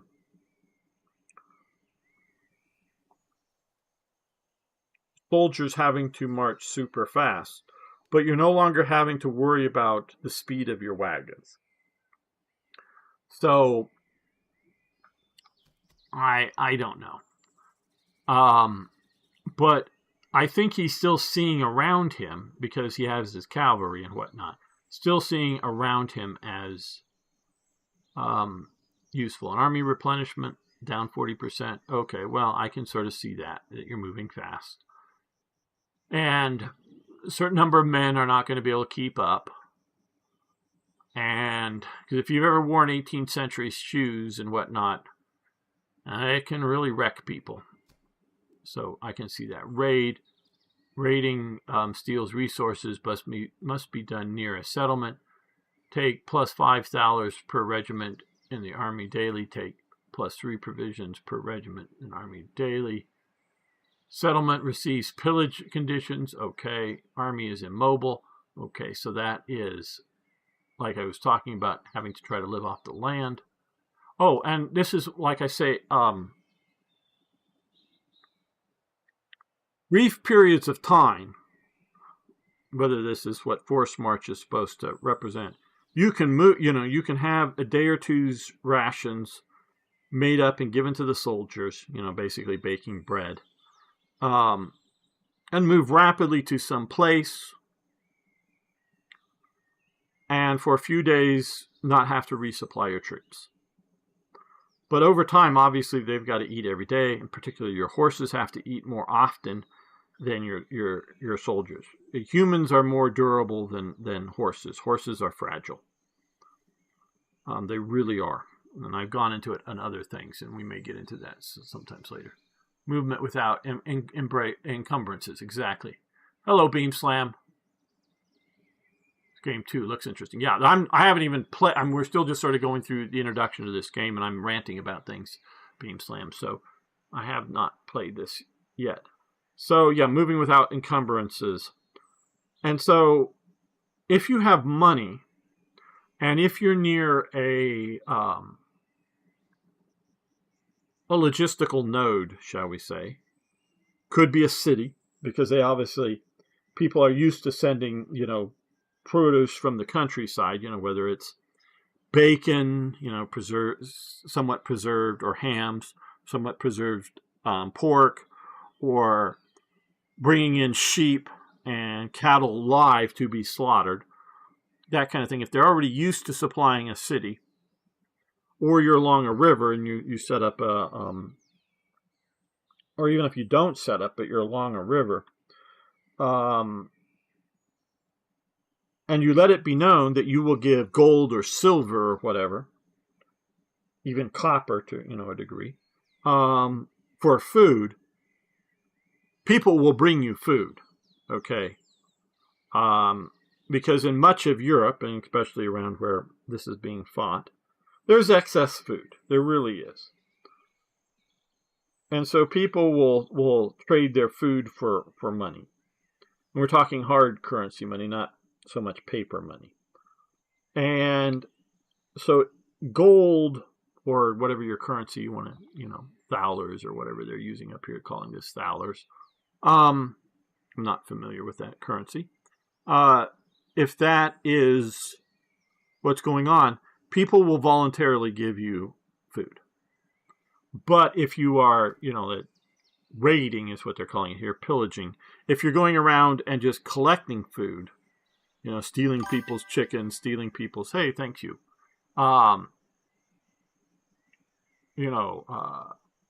Taking stuff from people, well, people will try to hide it, and you will have to spend time getting it. So, yeah, and however much you care or don't care about the area, now pillaging could mean you use up the area's supplies, and so if you come back to a pillaged area, there's no supplies there. You've already got it all. So armies also, and even if you're buying it up, armies don't want to stay in any one place too long, concentrated, because again, like I talk about, during peacetime, they're normally dispersed.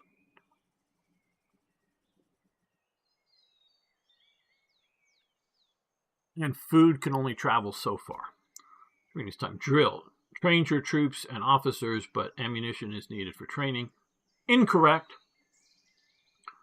Units gain 80 vacancies, or veterancies daily. 80 veterancies, okay. Officers gain 50 veterans daily. Campaign visibility plus 15%. Army replacement plus 40%. Ammunition consumption per regiment daily. Army is immobile. Okay, I entirely disagree that training requires ammunition consumption. Entirely disagree with that. Most training was done most of the time without using powder and shot. You would just simulate. You just go through it. And a lot of the training is drilling. I guess you'd call it all drilling. But what I mean is marching drill. Forward march. You count off and you know which foot. You do right face. The preparatory part of the command and the, because yes, I've done this. And then the execution part of the command. So you're going to be turning to your right, and you need to call that on the right, on the proper foot, so you turn to the right. And then left face, and that's how you get your army. But also you have greater drilling of not just how the troops to march, but how to go from a line like this with, platoon, platoon, platoon, platoon, platoon, but to face it to a column marching down this, so, everybody... But the officers, when the guy tells you to, the officers, okay, everybody right face, and then wait for the drums to start beating and forward march down the road, and then halt, and then you have to form square, and you don't yell out form square. You do if it's an emergency square and everybody's rallying to the rally square. Everybody's going to the center. But no, if you're here and you stopped, you've got to get some of the units to, one platoon, forward march, right turn march, left or right turn march, and now get them facing this way to get all those units to form a square, and you're marching, and it's a pre-selected, organized, so that each person, are you the first or in your first platoon, or however size of the square you're doing it, and to march and to turn it. And there's some great diagrams, which is easy for me to show you, how to take a column to a square, or a line to a square, or whatever, so it's drilling these formations, and it's training both the men and the officers, because if the men already sort of know what you're going to do, and it's not always, there isn't always like first platoon is always going to do the same thing, because you may very easily be marching down and then everyone about face, and so this is like first platoon in the regiment or battalion, but to turn it around, you don't loop the unit around, you just do about face. And so the 10th platoon is the first one, leading. And so depending on the formation and how they're doing it, you can definitely form things up differently. Okay, so again, we're still paused and we're going down these stances drill. So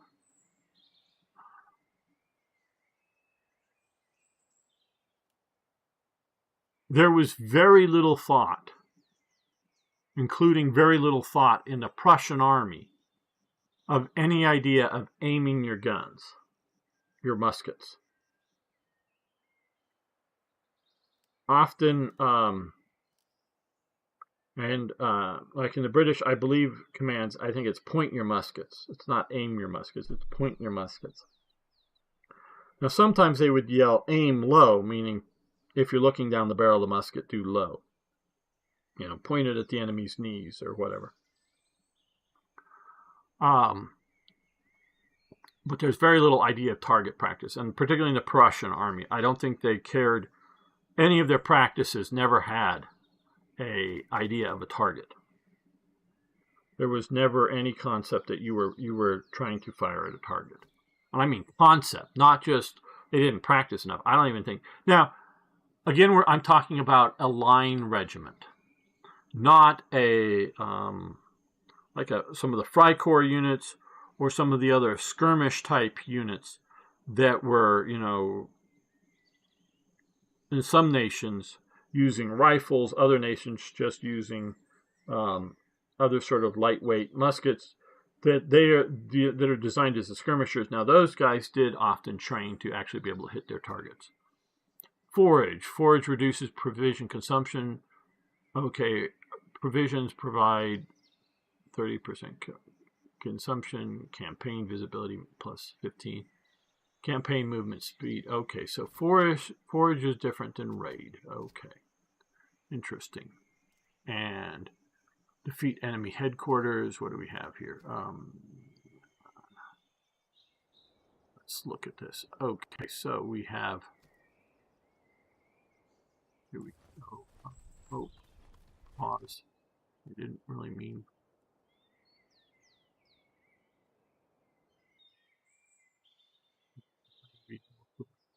We only zoom out. We can't wheel over.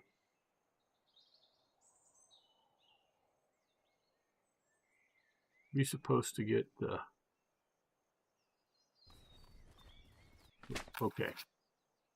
Okay, encounters are campaign events, positive or negative. However, options to see details of some side objectives require completing encounters to earn their rewards. Your Grace, the supply catch lies before us, but a handful of enemy stragglers stand watch. We may strike swiftly and seize one part of the catch before they can react, coin, provisions, powder. Such haste will rouse them to battle, yet their strength is slight and our men are confident. We will take their coin, we will capture their provisions. We need their ammunition.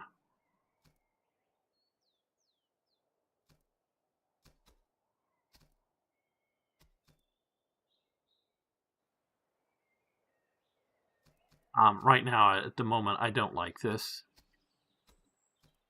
Either we do well in capturing their supplies or we don't. But I'm going to go for their provisions, I guess. Let's go. Okay. You battle. Inspect your enemies' regiments and officers on the right panel by hovering over them. You may choose to begin the battle by selecting the cross swords or retreat. The penalty. Okay, so, down here we have 4 units. They have 3 surf recruits. Hey man, they surf, dude. Cool.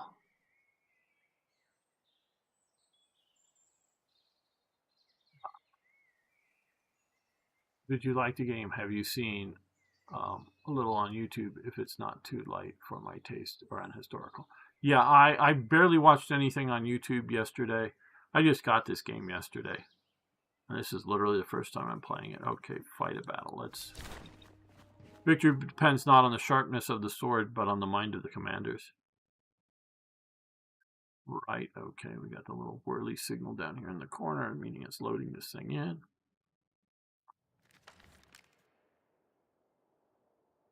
Okay, deployment. At the start of every battle, you may move and reposition units during the deployment phase. Continue. Okay. Configure unit stances before the battle begins. Hold and left click to drag selected boxes. Oh, so we're in deployment.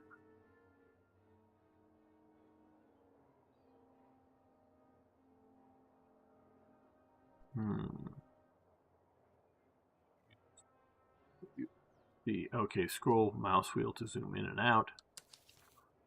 Press C and V to change cameras vertical and Q and E to horizon rotation. If you want less restrictions with your camera, you can go to the options menu by escape and free camera. Okay.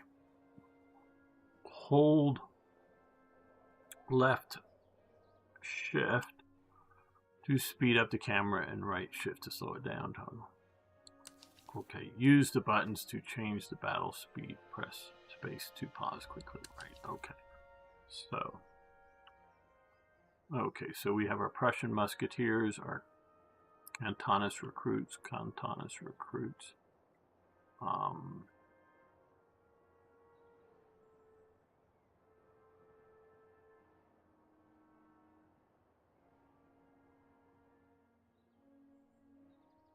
Put their cavalry also in the rear. That seems sort of odd, but okay.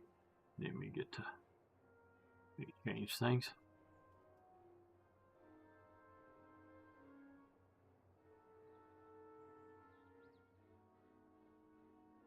What is this? Yeah. Okay, so your general provides the strongest morale boost to nearby units, allowing regiments to fight longer. Okay. Each regiment shows 2 bars. Green for strength and blue for morale, willingness to fight. Yes, they definitely took combat losses, meaning people killed, but most units were morale based as to whether they stayed on the battlefield or not.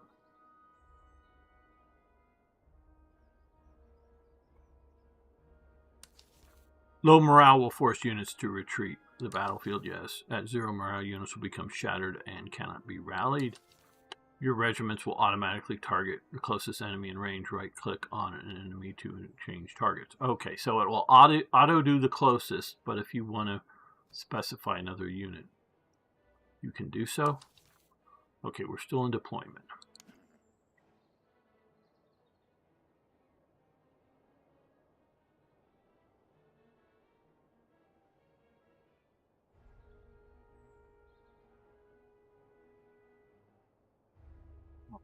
No.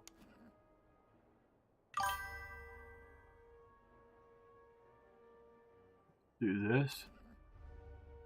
Okay, mostly 2 lines there.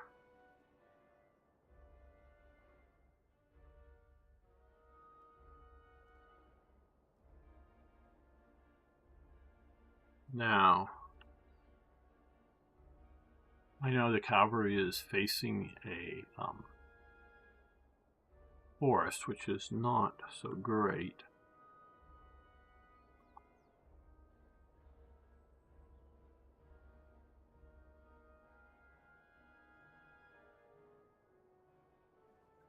So,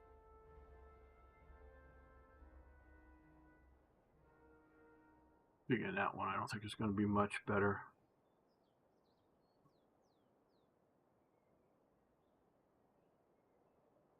Okay, and having him near my recruits probably going to be the best, so that they won't morale fall off.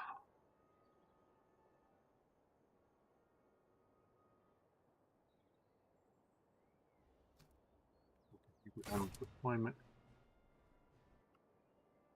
Pause. .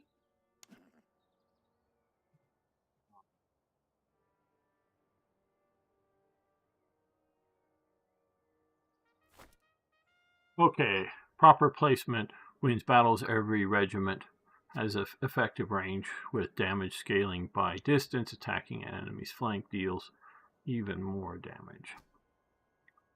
Okay. And after moving your regiments, you can preview their position by holding left tab. Okay.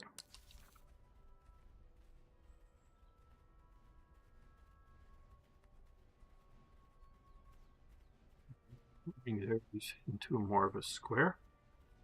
Their cavalry. I'm trying to take this hill. Everybody else is still here. Place your regiments on favorable terrain. Hills boost accuracy, hedges, buildings provide strong cover. Okay, so, right. Okay, so these guys, oh, pause. These guys are going to go up on that hill.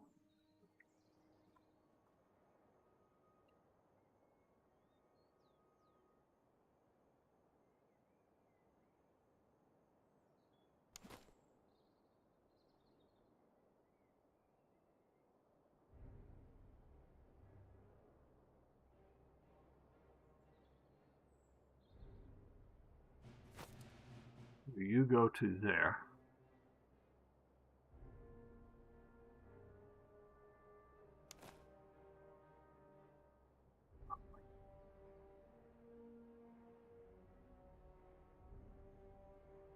That.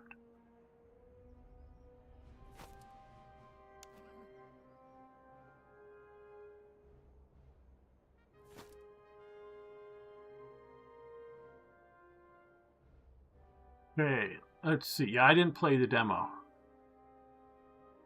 Here, man. Demo was okay initially, but towards the end, the enemy formations were always more powerful than my force could deal with. These appeared to be linear progression for them, and it was not scaling on my side. Okay, sorry. Yeah, no problem. I'm understanding you. Okay, so my really good unit here, yes.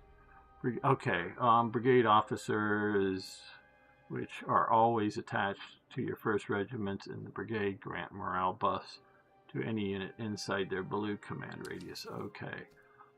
Officers also have traits that buff their brigades. 1 to 4 regiments shown with their portraits. The bottom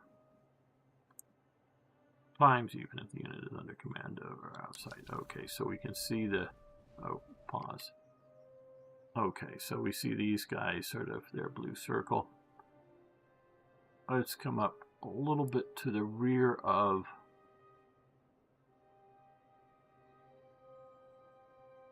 where these guys are going.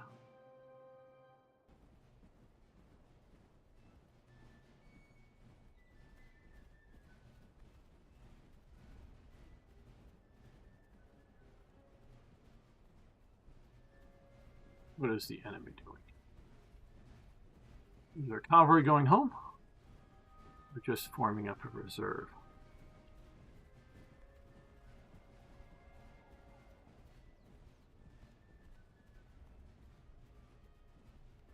I'm guessing these guys are being slowed by, because they're staying in formation, so they're moving at the slowest rate of any of their troops, so it's the trees, the forests are slowing them down. I don't know if it's terrain or just that it's a more, well, I'll use the term elite unit than the recruits there. Okay, it looks like their forces have moved forward a bit.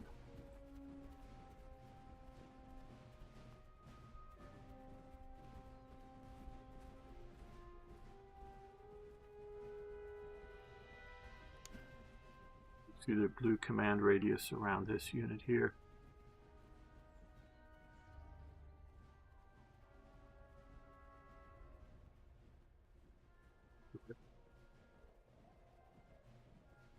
Now we don't want this cavalry unit to be, concentrated against. That's sort of why it's out here on the flank. But, and I don't really want to smash it into a formation that is in good order.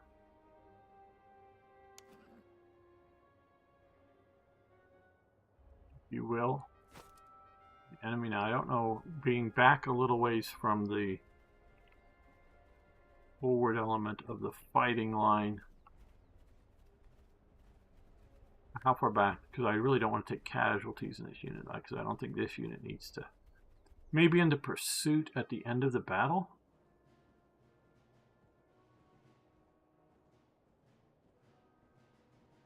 So I'm sort of hoping these units,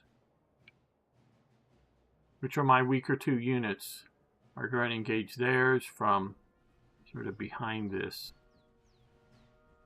I'll literally up on it, but behind these hedges are. These guys hopefully won't be too much of a detriment being in the trees. But we can see here their range. Okay, pause. Okay, we see the enemy cavalry coming up. Okay, so now with these guys, what we want to do is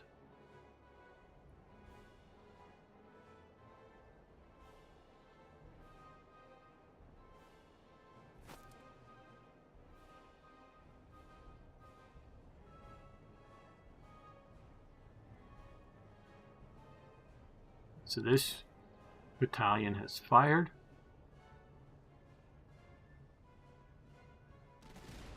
They've now fired at my unit here.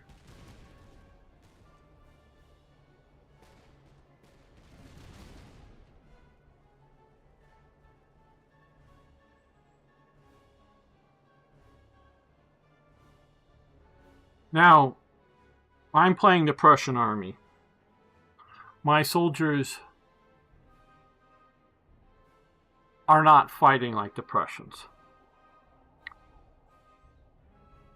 The Prussians did a rolling barrage.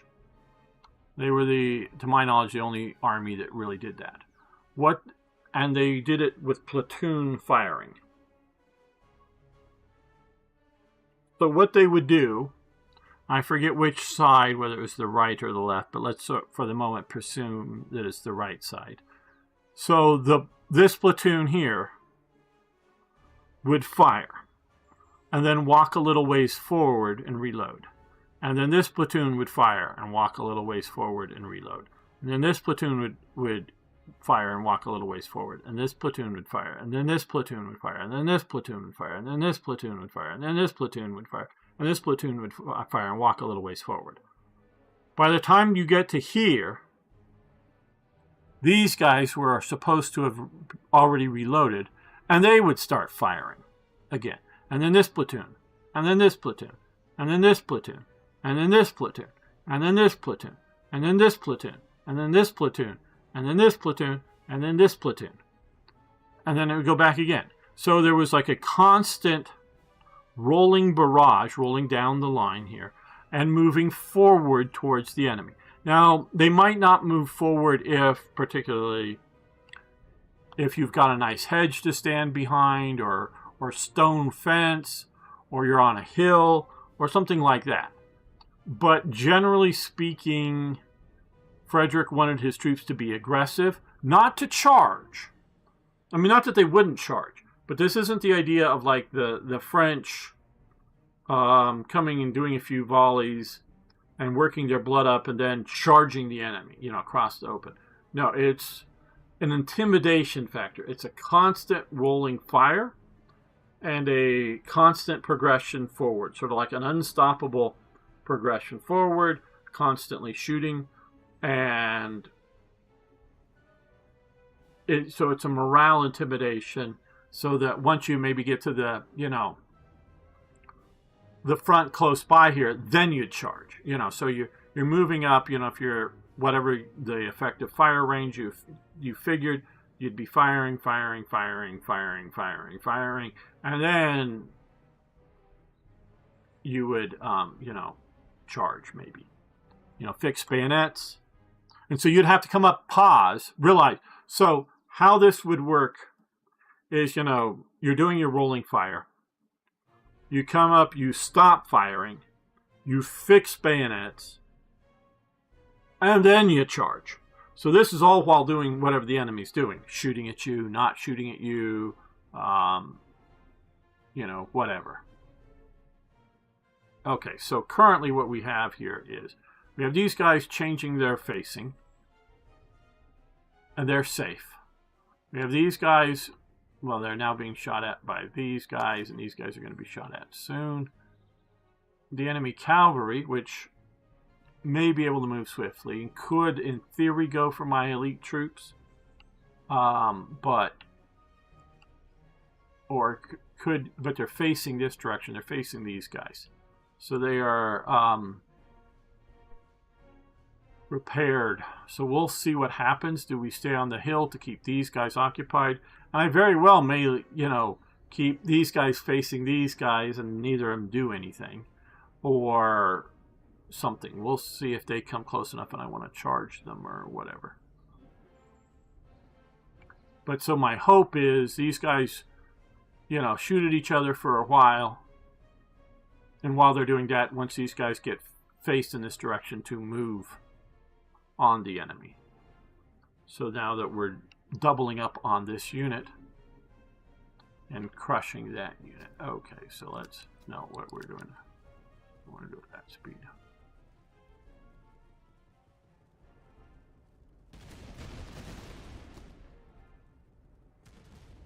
And it could be hard to program these guys to do like the Prussian rolling barrage. I could understand that. Now, I don't know if their doctrines know that. Now, here my danger is, we'll pause this again, is that if these guys move out to here, they can come along my flank here. But I do have sort of a solution for that if they try that. Don't know that it'll work, but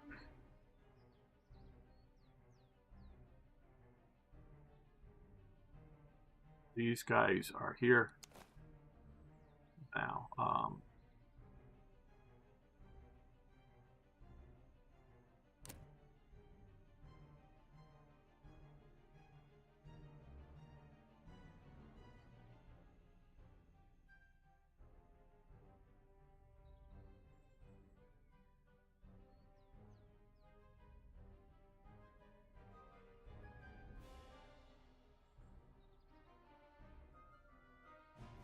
We'll do.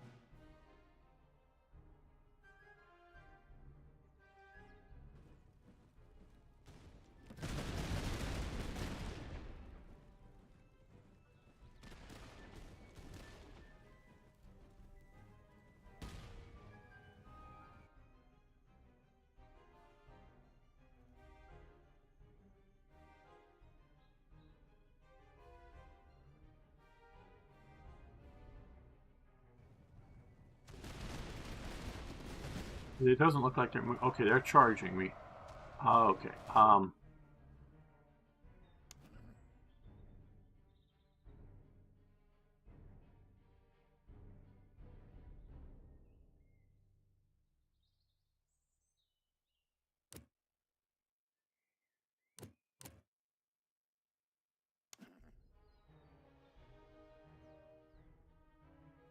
For this unit. Is this for the whole army? Or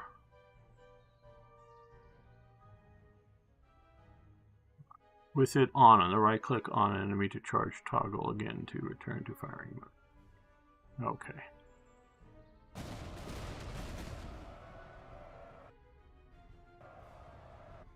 Okay, so we're gonna... Okay, locked immediately on.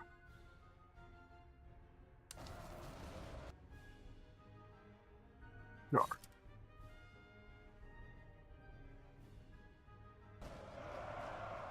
Coming down off the mountain. They are a thicker formation than us, but hopefully we will envelop them. Let's take a look at what the other parts of the battlefield are doing here. Okay, these guys are now firing. So now, see, now we've got these two units here. Fire them. Go back to our counter charge of theirs. And when you play, of course, you don't need to constantly pause like I'm doing. I'm sort of hoping that this is showing off to you guys what's going on here. See if my line formation does well enough. See, the horses are running away. That's really cool without their riders on them. So I don't know how much my formation versus their formation versus quality, because supposedly these are poor quality troops. Okay, let's go quickly back over here. Now, can I get control of this unit again? I am going to make the presumption here that these guys are mostly done. Let's see, can we form up like that? Instead of continue to... I'm going to stop pursuing these cavalry that are running away.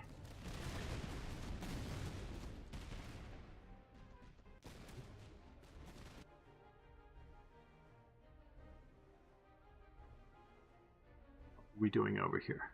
So we're in my opinion, this is long-range musketry. Partially from just simply looking at the fields of fire in this game, but also my perception of musketry at the period. We are over here, we're taking little or no casualties. Here, very few casualties, but we're doubling up on them. Although these guys here are still shooting. Okay, they're still shooting at these guys. Okay. Now, what we're going to do here is, again, lock to melee. No. Okay, yeah. All right. This might be a quick... Horses may not be really ready for this. And we may have charged a little too early. Meaning maybe they were...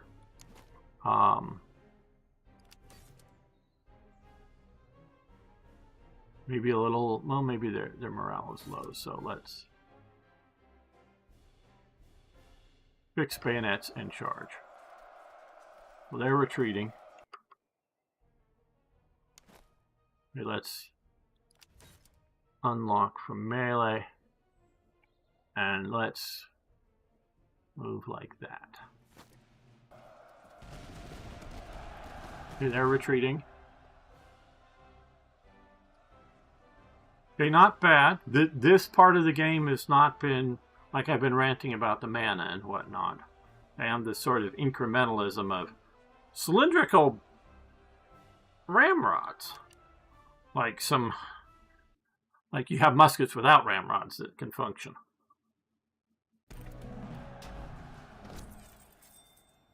Okay, so. Okay, well fought, Commander. You've earned spoils of war. Choose your ransom. Choose to ransom, conscript, or exchange prisoners.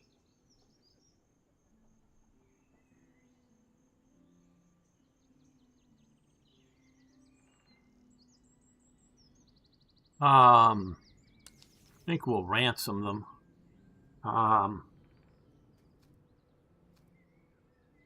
Battle loot. Additional plunder. Oh, see, yeah, elevation screws, basically. Basic. Come on, people. I know this is a game, and they need to gamify this. And this isn't maybe his art, but... It looks even much more like a wedge that you're driving in. Elevation screws. Oh.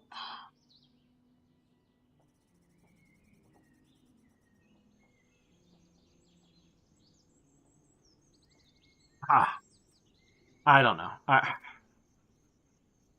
Your artillery is your artillery.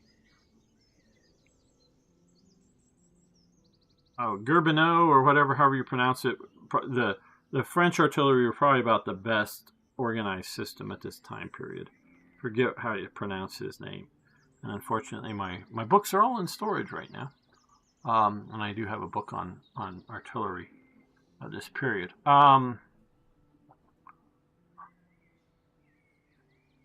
It's one thing to go, oh, hey, we captured some light guns and ammunition for it, or hey, light. Some units at this time had battalion artillery, meaning we're getting fewer and fewer. More so at the beginning of the 18th century, is you would have your battalion, and then the battalion would have like two light artillery pieces that would be manned by men of the battalion. And this is different than like the Royal Artillery.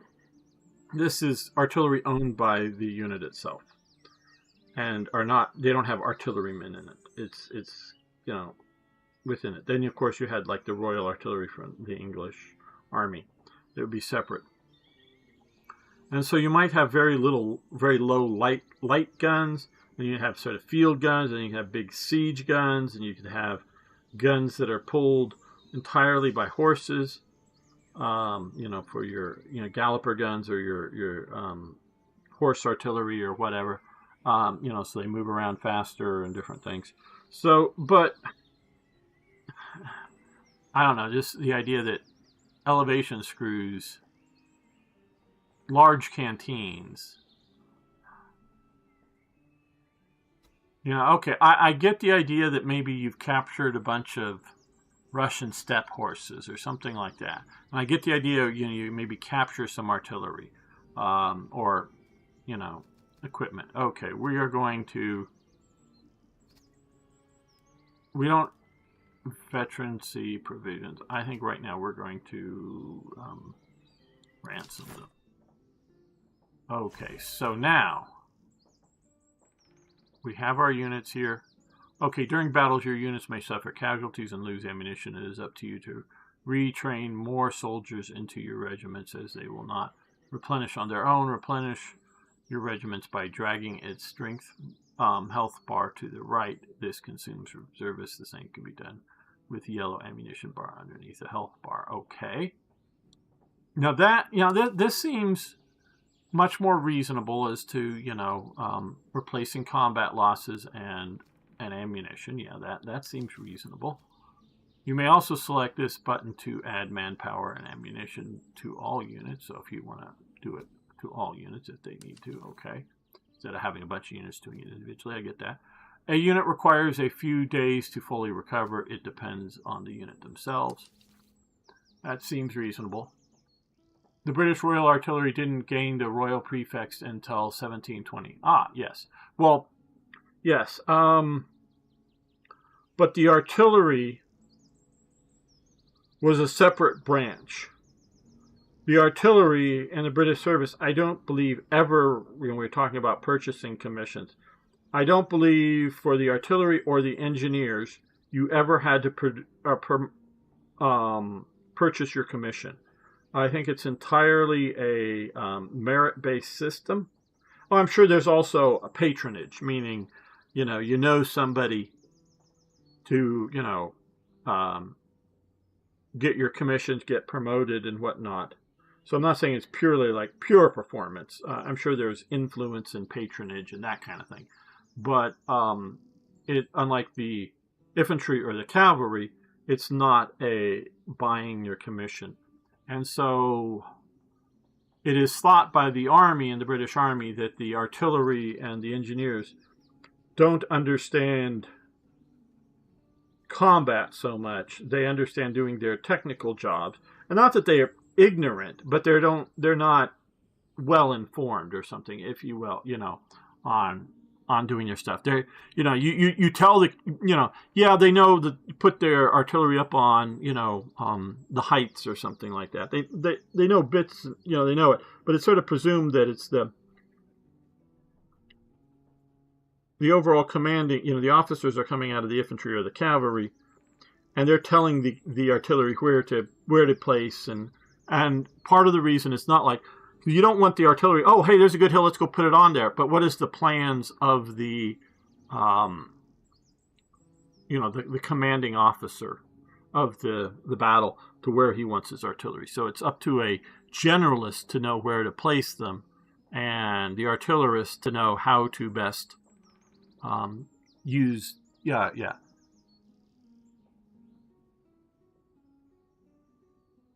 Okay, let's see. Okay, yes. Uh, yeah. Germinal, yeah, that's I have trouble pronouncing that French word because I've never heard it. I've read it a lot. If you don't hear a word and it's in a foreign language, he was an artillerist in the French army that came up with a whole program of artillery, which includes physical things like like we're talking about the screw elevation screws, but all the details of the artillery piece, the support wagons, the both the limbers. That's you sort of pick up the trail, the part that leads down to the ground, and limber up the artillery, as well as the wagons that carry most of the ammunition. Some limbers can carry some ammunition or whatnot, but they also had a box that you would sort of place onto the artillery piece that have a few ready ammunition, and as well as the tactics and the training, the drill training of the artillery units. He came up with the whole thing for the French, and for a while at least, they were the best in the world at the time. Yeah, just Gerbe Navel, or I don't know when to drop letters in the French. So if I ever properly heard it a few times, I might know how to pronounce it better. And I've done a lot of reading in this. A regiment earned a promotion. When you have gained enough veterancy, you can promote your regiment. Click on the badge icon above the secondary weapon slot. Silver means it's not ready. Gold means that it's ready to upgrade. Okay, so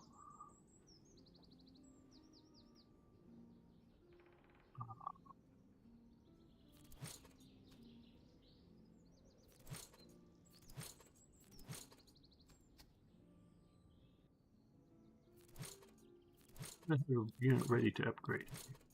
The headquarters unit? Don't know.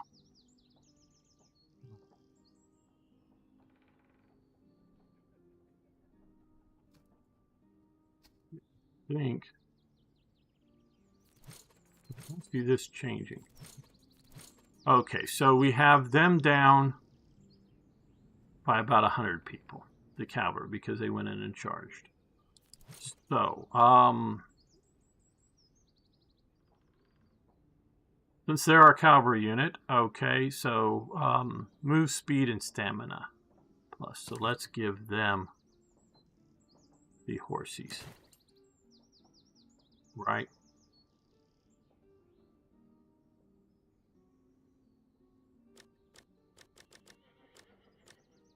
Get them some more recruits. We don't need to maybe fully flush that unit out. The other two are looking good.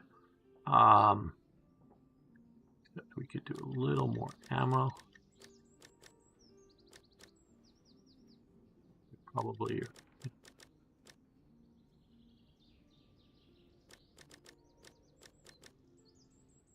Okay, so we've gotten them a little more ammo here. I think this is mostly going to affect beer rations. Okay, well, these guys got the tobacco rations.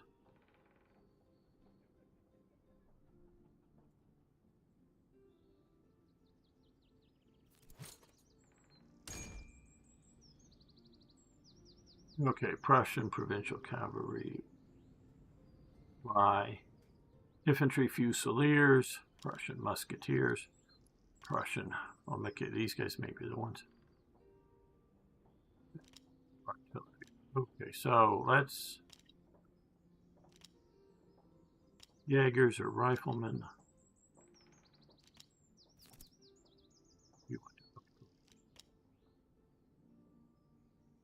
I think it's still locked. Okay, so I guess what we're looking at is we have one here.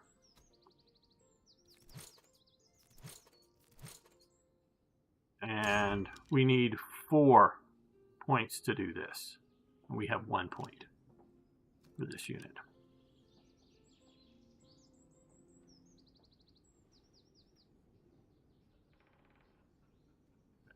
So, good.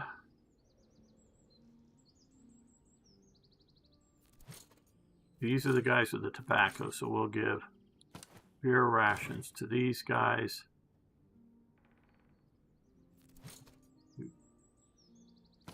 These guys.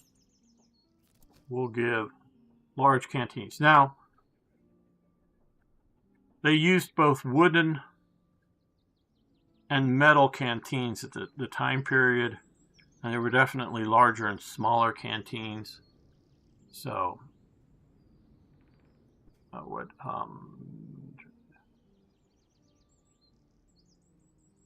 so yeah, I can see this as being a thing, since these guys haven't gotten the beer or but they do have the musicians to make their morale as opposed to beer or tobacco. We're going to give these guys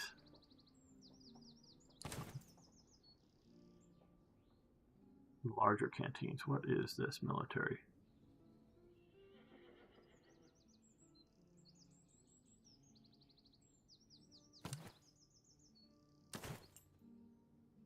Reload speed, move speed, so we'll do that.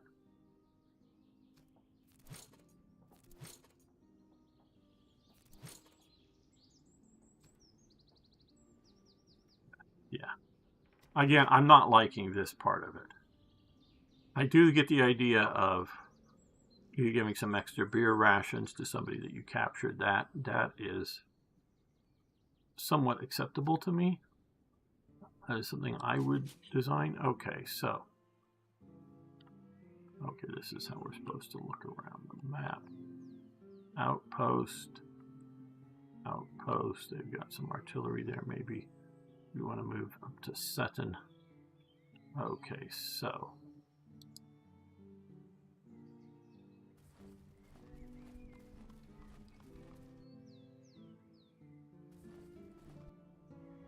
The enemy patrol has been sighted. Engage whenever possible. Their ranks are poor quality. Okay, so.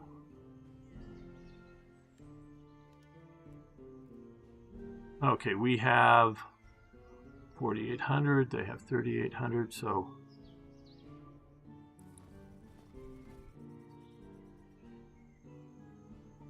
Here.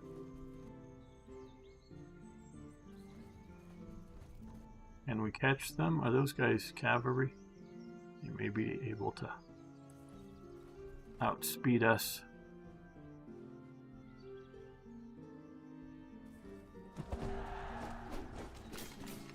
The Battle of Sutton. Oh boy. Could we have gotten more troops? They say they're poor quality. So Russian provincial cavalry under this guy, and musketeers and frontier recruits. Okay. Hopefully our units are in good enough shape to deal with these guys.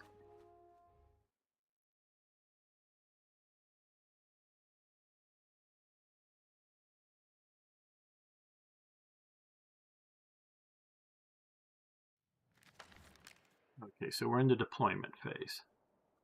Let's take a look around the map.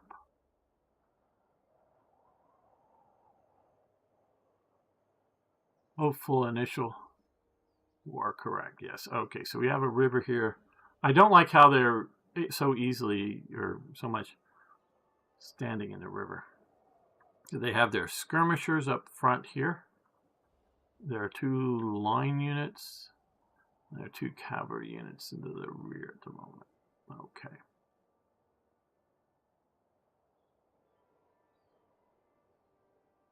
We have a hill. We have a forest. We've got some wooden fences. We have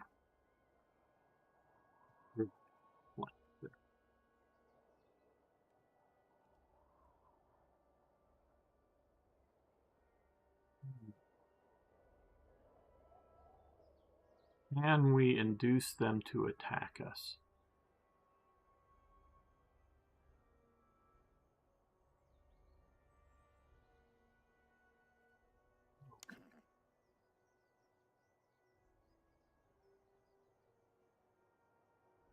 2 ranks deep, decent frontage like that.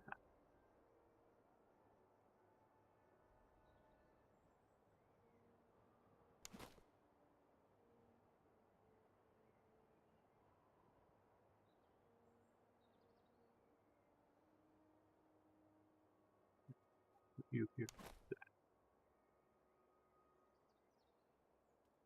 You top of this hill.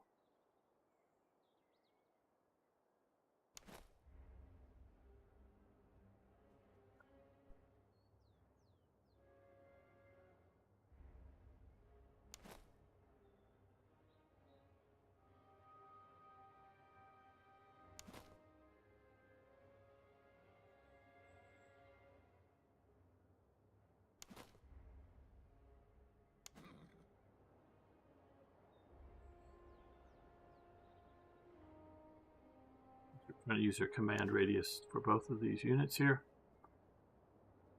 Hey, Jamnuska. I'm not sure. I'm doing very well, but I'm not sure about their line of sight issues. I've only watched a few minutes of a YouTube video and yesterday, and this is my first time. I did one sort of smaller skirmish battle. All right. Okay, now what we're going to do is pause because I like to think and click on there. So what we're going to do here is we're going to do this, I think. That's what I want to do. I think the rear elements here will not be shooting, so it just... And there's controversy as to how, and it's over time they change. Do they do 3 ranks, 4 ranks, 2 ranks, open ranks? I want to get maximum firepower out. Normally, my understanding is it's only the first 2 ranks that are shooting. The 3rd rank is not shooting, but they're sort of held into reserve in case they're, you know, being charged by cavalry or something and be able to deliver a volley. As you can see, I'm sort of relying to some degree on this river to hold my flank here, so that this unit is covering that way, that unit's covering that way, so anything coming in here is going to get in a very strong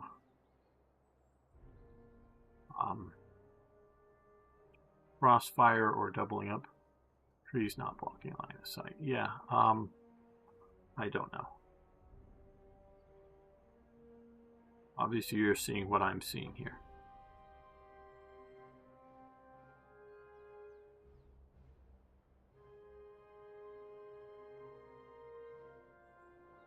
Okay, I like the way they're moving. They're not keeping part of the unit in the river. So far I'm liking the battles the best. At least is some of their campaign mechanics. I don't know what the...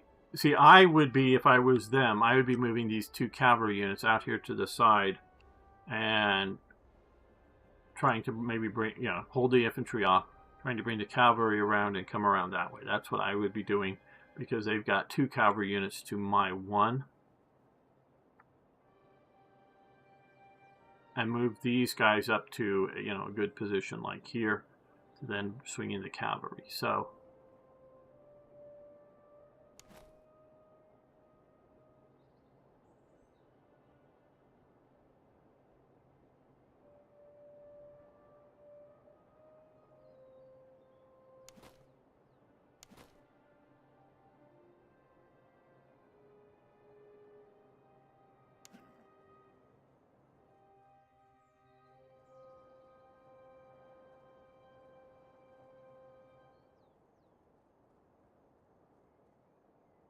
well, so far, okay, now they're moving with some of their forces in the river.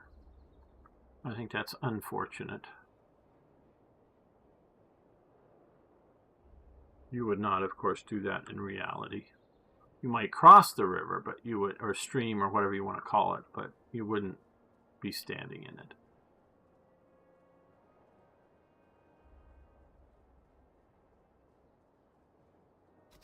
this up a little bit faster. Game speed.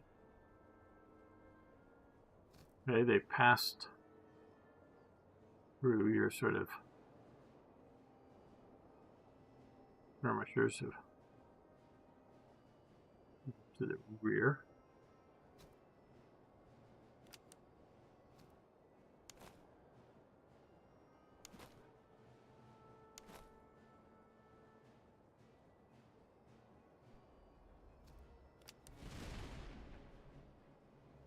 Maybe shooting a little early there, but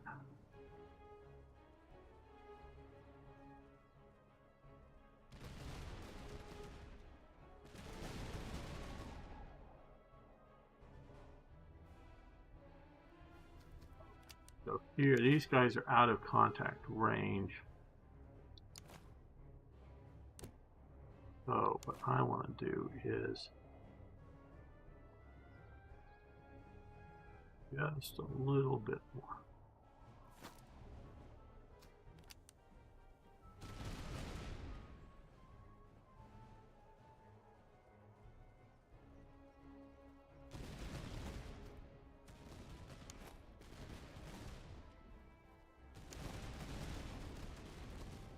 That. Those Pandur musketeers, whatever they are.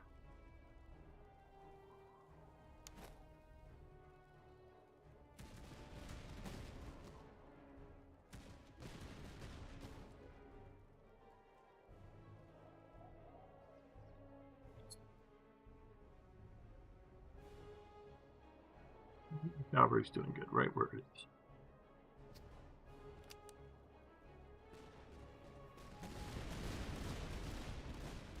These guys are in open order, so they're a little harder to hit with musket fire, but looks like we're telling on them a bit there.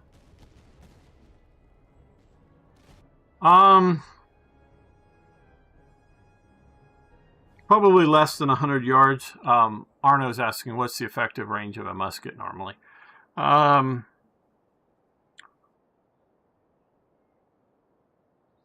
can put with a patched ball, and by a patched ball, meaning, and this isn't versus a military load, a hunting load, out of a smoothbore musket, getting a ball, wrapping a piece of cloth around it so it's tight in the musket. Not tight as in hard to push down, but it doesn't wobble. Patch ball down the musket at 50 yards. And there's no there's a front post, but there's no rear sight on my musket. I can so elevation is a bit harder, but on a man size, a vertical target at 50 yards, I can reliably hit them. Hit that target. Not, 80-90% of the time. My musket at 50 yards. So I can pick out a guy standing somewhere here, and 50 yards is maybe something like from this to, this kind of thing, or maybe a little less, maybe to like here. But, or nearly 50 meters, I can reliably hit a man-sized target. As opposed to a deer-sized in that it's a horizontal target. I might be going over and under. I want to get closer for a deer. But a vertical target. So, yeah, about 100, 120 yards type thing. And these guys would have been talking in yards or something else because the French Revolution hasn't happened yet to... Now, these guys being in front are masking the fire from the guys behind them. At least they should be. These guys are taking our most damage.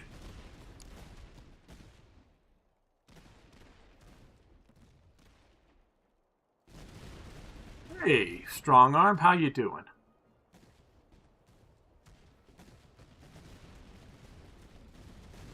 These guys have taken a lot of damage. Okay, what we're going to do is we're going to retreat you back.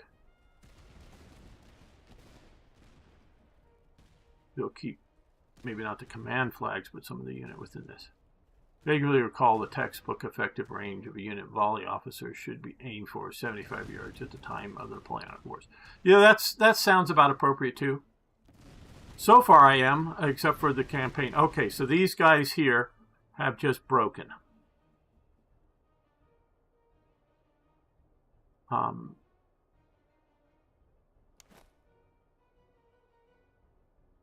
And now also effective range versus ideal range. At times they moved closer, they moved into like 50 or 30 yards of each other and then opened fire. Very close range. Other times, like I was talking about Frederick the Great's, starting with, platoon firing, rolling this platoon, each firing, then moving forward. They would start definitely out further than 75 yards to do that, that rolling fire. And maybe even starting outside of effective fire range and just shooting and creating that. Oh, and one of the reasons they're moving forward too is to advance on the enemy, but also to get out of their smoke. So you fire, your platoon fires create smoke, so you move forward a distance as you're reloading and getting ready, getting ready to fire. I don't know the details of their drill, but you're moving through the smoke, and then the next one fires and he moves through his smoke and all that. And so you're constantly rolling towards the enemy. Hey, Turinlow, how you doing? Good to see you here. Okay, so these guys here. So I want to, because we still have the cavalry, but so long as I'm not giving them my flank, I think I'll be pretty good from the idea of the cavalry. So we're going to move up like that.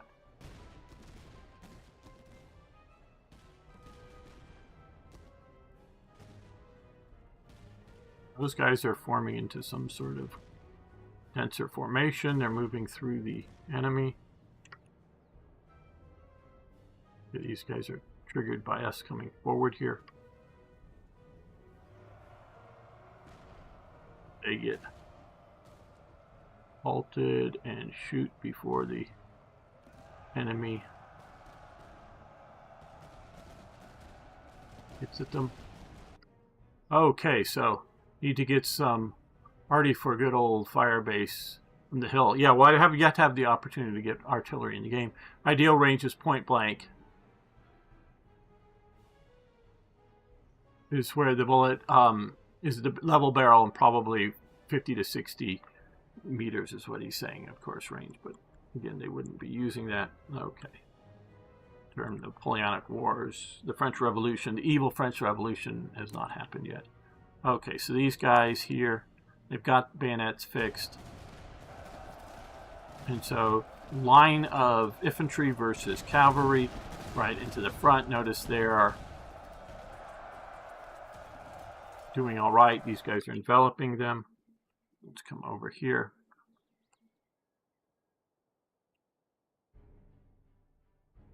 These guys came through here and are coming in a thick formation against our line. And the problem with this depth is that the guys in the back don't get to go stabby. They've got to hang around. Now, of course, they are a more dense formation so that they can take more losses if they have the morale. If they have the morale to take those losses. We want to do just too deep, and you get to move to there. We are still worrying about these guys and these guys.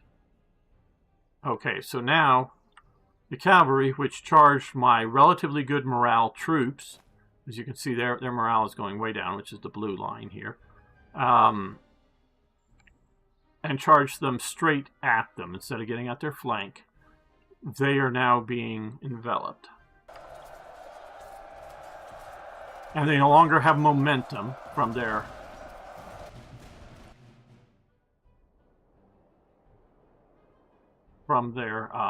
charge. Though men on horseback do have an easier ability to swing their swords and have height. But they no longer, like I say, no longer have momentum from their charge. We've lost way too much of our command staff, but that was my fault for getting them a little too close to the front. About to walk into a firestorm at work, but I knew it was coming for about a month, so doing fine. Okay, well, hope things go well for you, Turinlo, at work. Okay, so these guys here, our cantonists have had much higher casualties, and their morale isn't doing so great. Okay. Retreating. Okay, a regiment is retreating due to low morale, so our morale for this unit is not so good.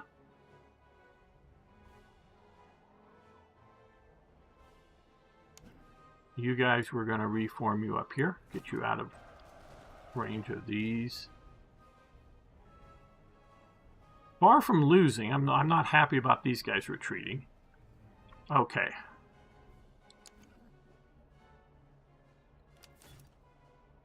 We're going to charge these guys in the flank.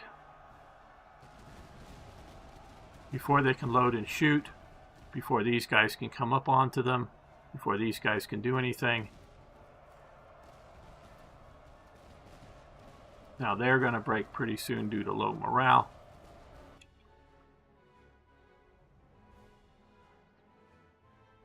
These guys are formed. They're going to come through the trees at me.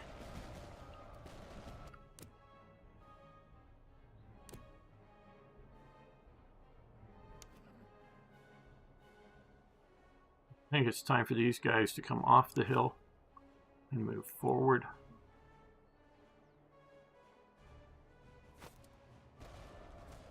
These guys are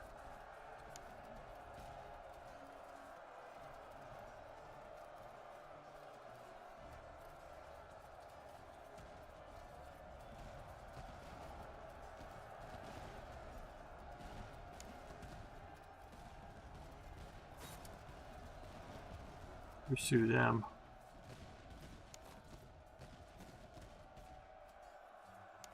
Their cavalry has seen better. Now these guys looks like they're coming back. They've shattered. And these guys are now going to charge on to this other unit.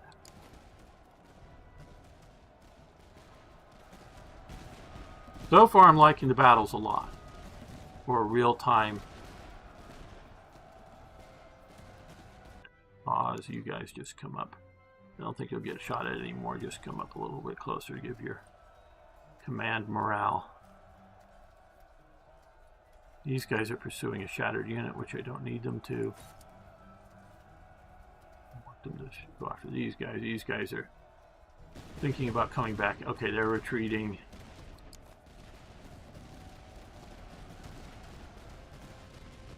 Scattered. They're charging me, but they're coming through a forest. They're not hitting my flank. I don't know who they're charging, whether this unit or this unit.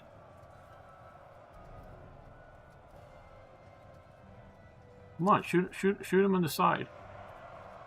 Okay, well. I've got a few of them. Yeah. Alright, not bloodless on our side for sure, but definitely a victory. Oh, let's read this. The Emir Manuel and officers gave an order high, which meant aiming at the enemy's cloaks or slightly above the Napoleon doctrine.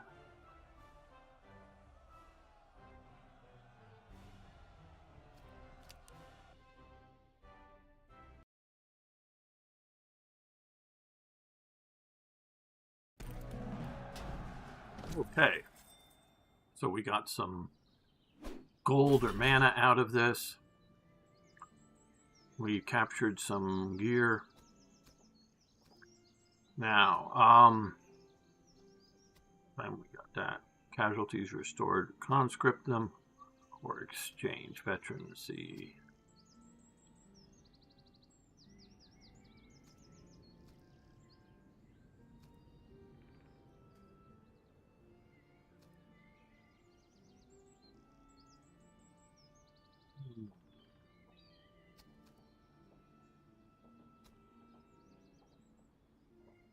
Guess we'll do the conscript here.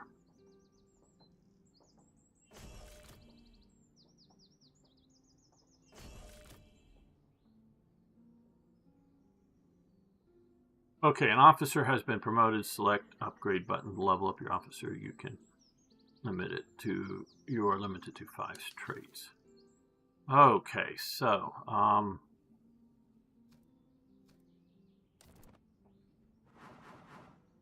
choose a trait. Cavalry charge. Officers, death chance +5. Grenade throw range. Melee damage. Burly. Fierce.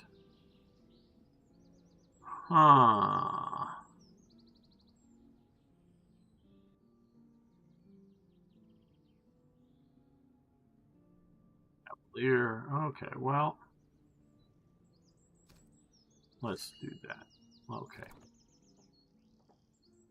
Now, see if we can get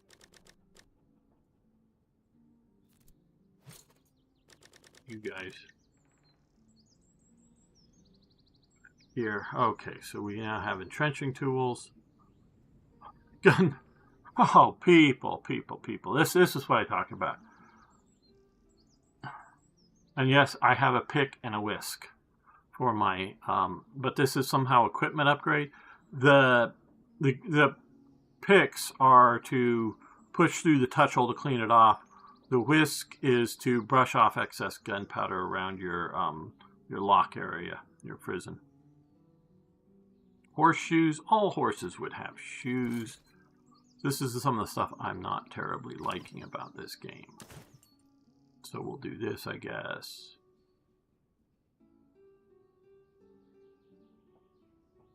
Pay gold to unlock more things if I think I need to. Entrenching. Okay, cover bonus, so you get that. Cross pendants. Worn under the uniform around the neck serves as both protection and a reminder of something. Okay.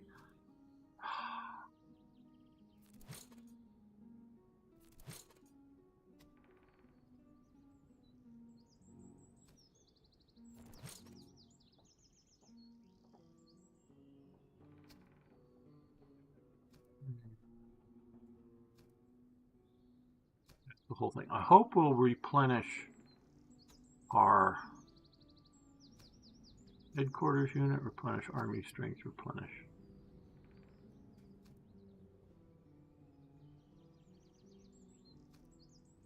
That's for the whole brigade. Okay. Now these guys have also taken the worst casualties, so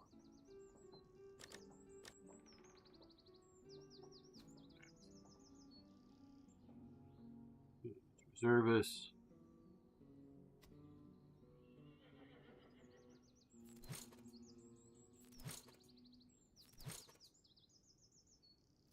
These guys. D4. 40 Prussian dragoons. We need 4 to get to Prussian cuirassiers. We've gone down a non-Russian hossiers path.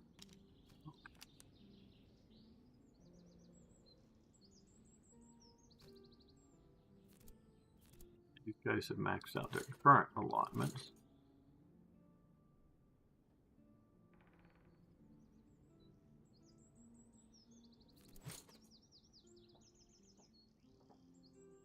Reload and stamina. Okay, let's pay the 100 gold and give these guys picks and whisks.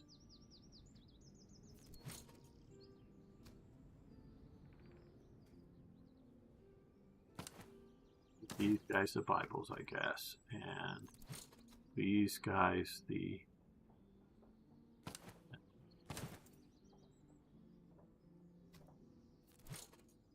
got those canteens.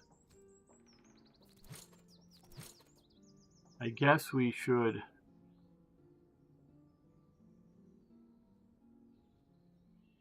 I was figuring this should go to like the command unit, but I don't know.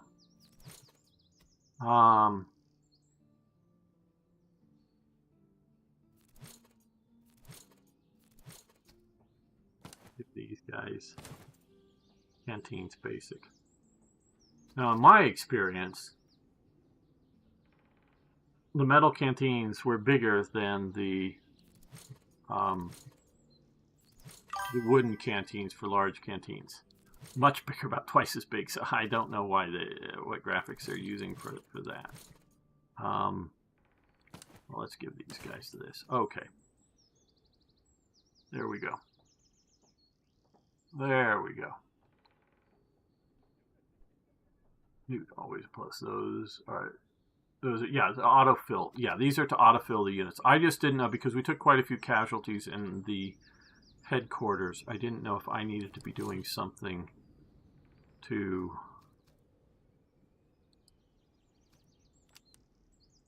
band officer cancel. No, we don't want to do that. All right. So we've successfully done that now. I think we're supposed to take set and let's go take this outpost here because look, there's a little cannon. Maybe do we get cannons if we take it? Oh, a convoy. Let's go take that convoy.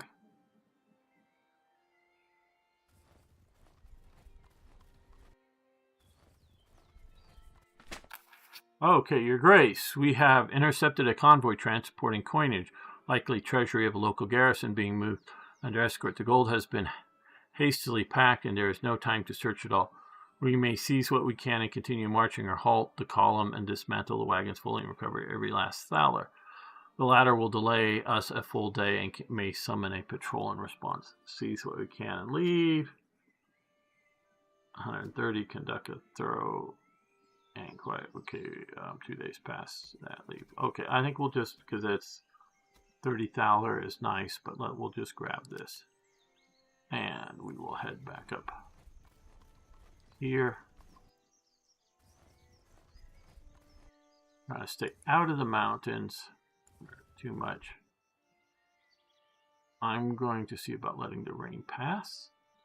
The clouds there, if that area is supposed to be maybe under rain or something.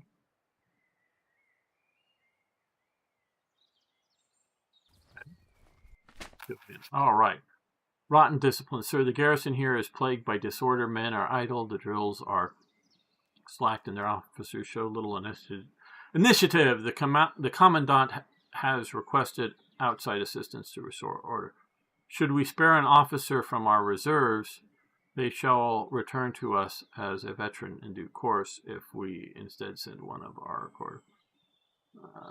send them a quartermaster, or instead we send them our quartermaster, a regiment of line infantry will be raised and trained in short order. Well, I don't think we have a spare officer right now, is why that's sort of like grayed out, I'm guessing. So we'll send them a quartermaster. Okay, goody. Now.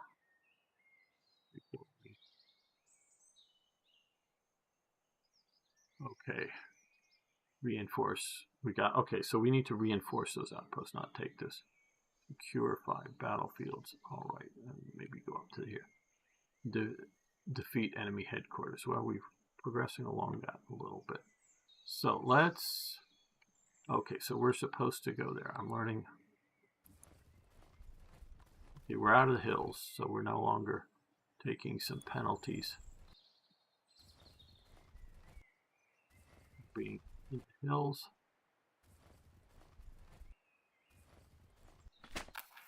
Okay. A raid expected on this outpost soon. The men are on alert and capable, but their powder chests are nearly empty. Request whatever powder. Provide munitions. Modest. Okay, so we have, I think that's our munitions there, so we have quite a provide moderate chance of success, a likely chance. Okay, we will provide a fairly heavy, okay, yeah, that went down 100. Okay, good. Those are the powder and cartridges we sent stowed before the first light when the raiders came. The pickets fell back in good order and the parapet answered steadily. Okay, so they did a Rourke's Drift in Lizah. Okay, rewards. Tula muskets, those are Russian. Jan Koping muskets, I don't know. These are all still basic. And Neustadt muskets. We can see the different stats.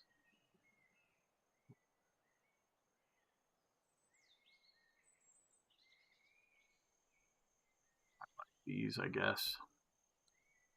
Oh, we get all of them, maybe. Okay. You can buy items and supplies from towns if you have not seen. Yeah, I've not done that yet, but I understand that we can. Okay, is there any more things up here that we need to? Okay, we're on the edge of the map there. Down here, but we've gotten 2 of the 4.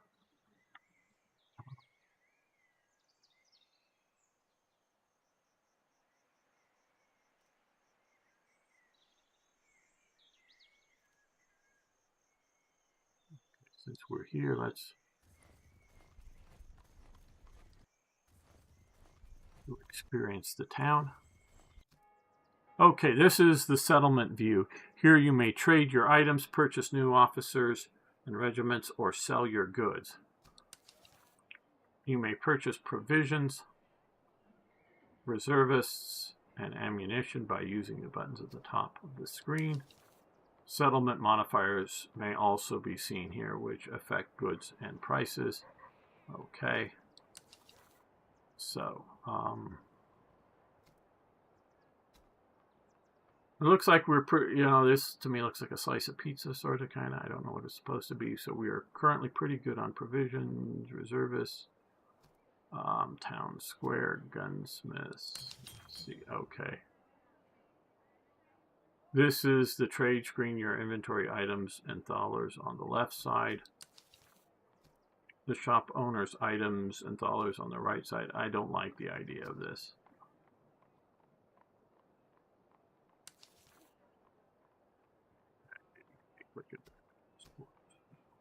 Or sell items. Okay. So we could sell some of our muskets, or we could buy these things. So let's take a look. Potsdam muskets. Tula muskets. Tula muskets. So these 2 are the same. Land pattern carbines. British carbines, I guess. I don't know. Long land pattern, short Tula muskets, basically. Light socket bayonets. God, I hate this. I mean, I get the idea that you may say a Charleville musket is different than a Tula musket. I get that. But the idea of light socket bayonet. Land pattern, which is the Brown Bess. Tula carbine, socket bayonets. I hate the idea of that. Okay.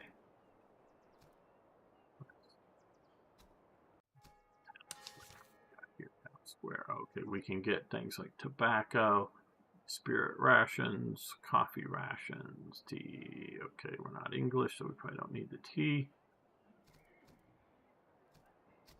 Barracks. Compare regiment stats and recruit cavalry, infantry, artillery. Some towns supply modifiers to raise and lower. Okay, so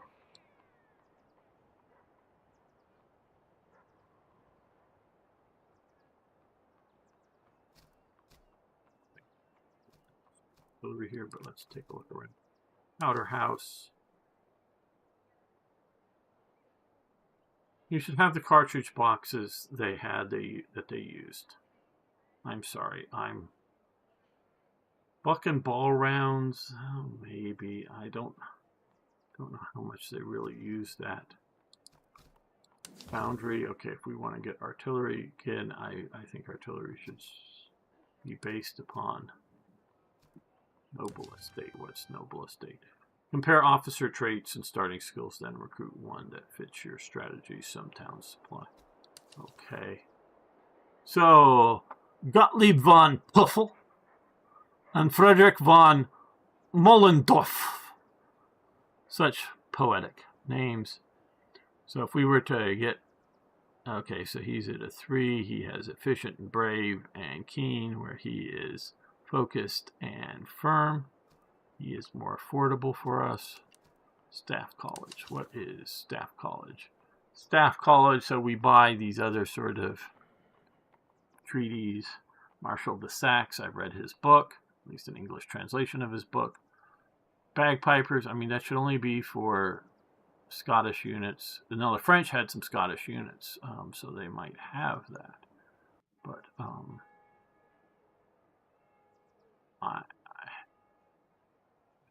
staff surgeon.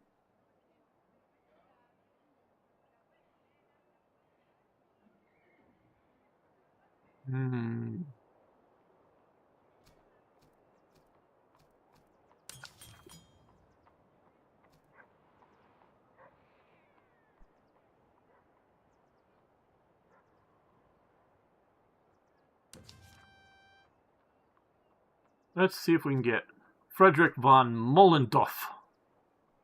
Friedrich von Mollendorf. Okay.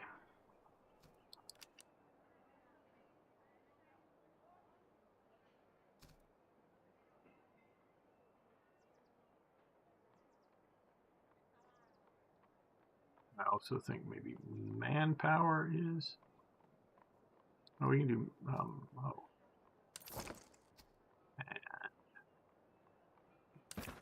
Well, we can afford that. Oh, let's go into camp here. To transfer a regiment to a new brigade, you may need to purchase a new brigade slot if you can afford it. Okay, I didn't know I need to maybe afford the top right regiment, and officers can be assigned to reserve. Okay, so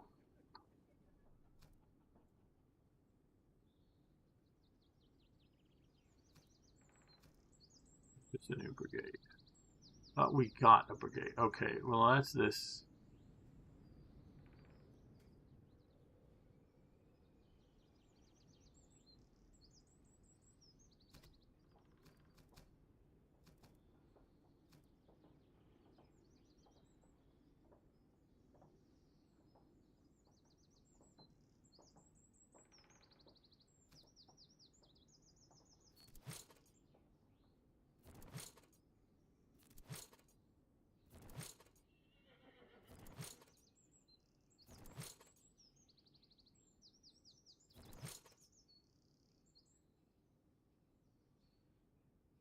Not sure how this works. So am I maxed out here?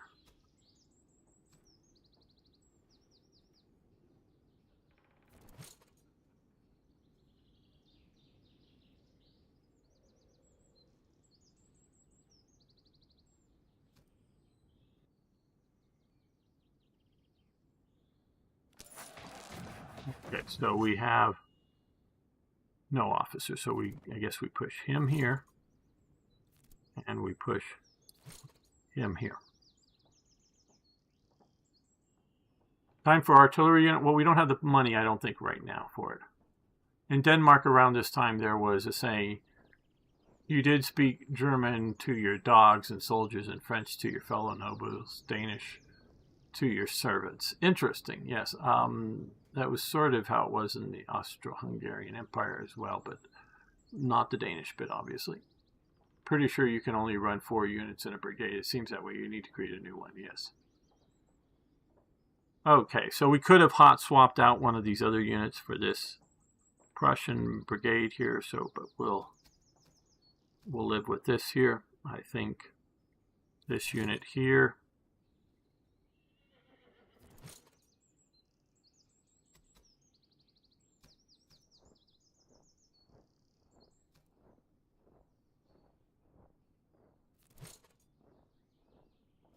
Got new muskets here. This unit here has Potsdam muskets. These guys have Potsdam muskets. These guys have Warren muskets. So 20, 21, 25, 5 range or something, and reload time. These are much slower reload times.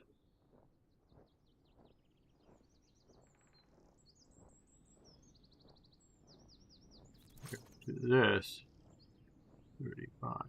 Okay.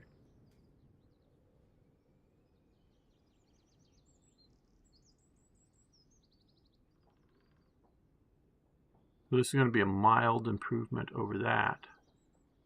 Tula muskets, 32, so that would be... See this, if I'm reading this right, the little clock thing there, 28 seconds to reload this. Right here we have 40 seconds, 35, 32. Top one is accuracy, I presume, so 20%, 2016, 16, where this Warren Muskets is 16, so all right. Okay, so here, these guys,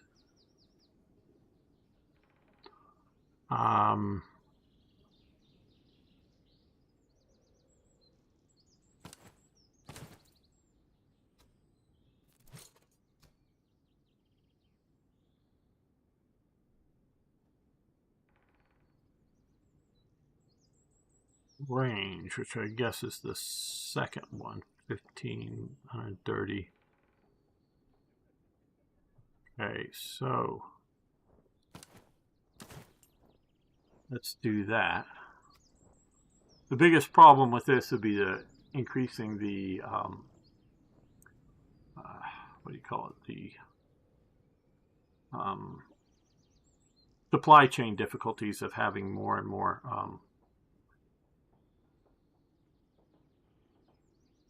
calibers to deal with. Pretty sure you can only run, yeah, okay, so let's, okay, so our army here, let's,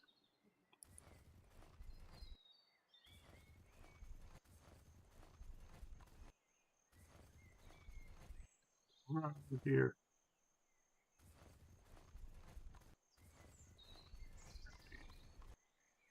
Know where this garrison is, so let's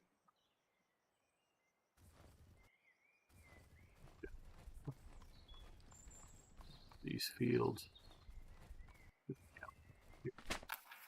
Okay, to the garrison plagued by disorder, send them a reservist officer, send them a quartermaster. Oh, well, we don't have an officer for them. All right, well, where is our other town? Supposed to be 4. We haven't reinforced this one. I've only engaged web there. Okay. Well, we're really low on money, so I don't have. Maybe I should have had that officer in reserve at the time. Slums. Let's see what's going on in the slums. Okay, desperate families. Your Grace, war has eaten our quarters bare. Families wait at doorways with empty kettles, small coins knotted in cloth.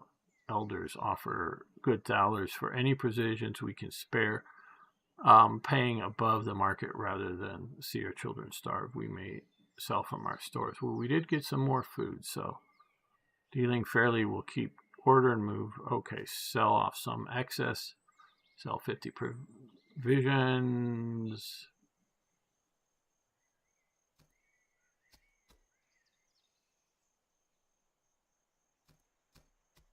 This doctrine, Yonkers aristocracy. Okay. Well, we won't sell off too much, but we will do that. That gave us some more thalers. Not enough for another officer.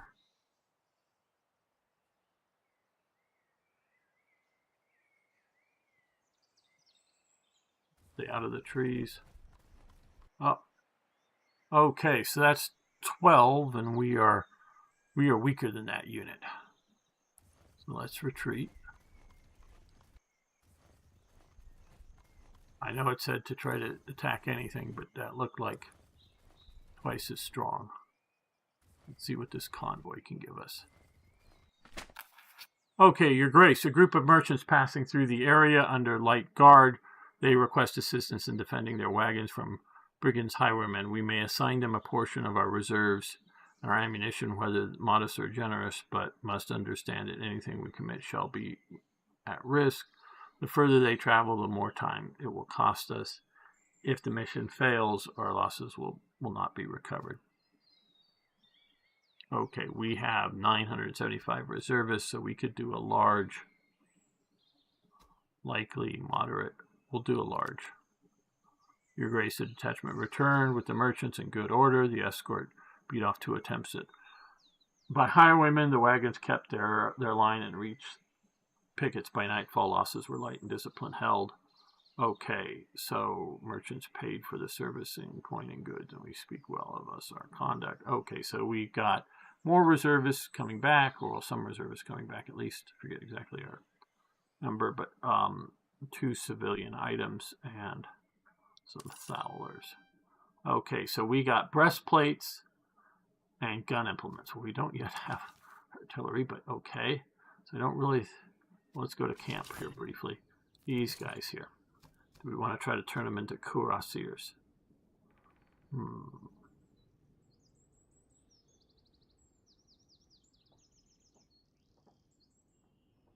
No, not at the moment. Okay.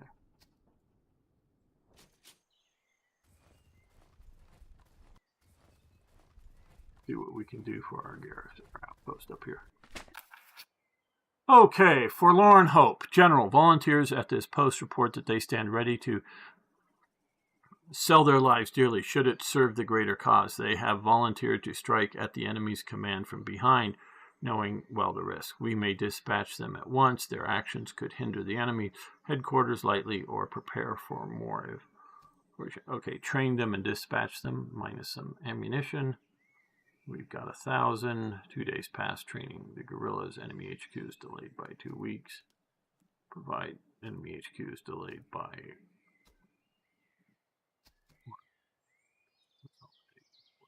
Okay, I think we have currently enough men.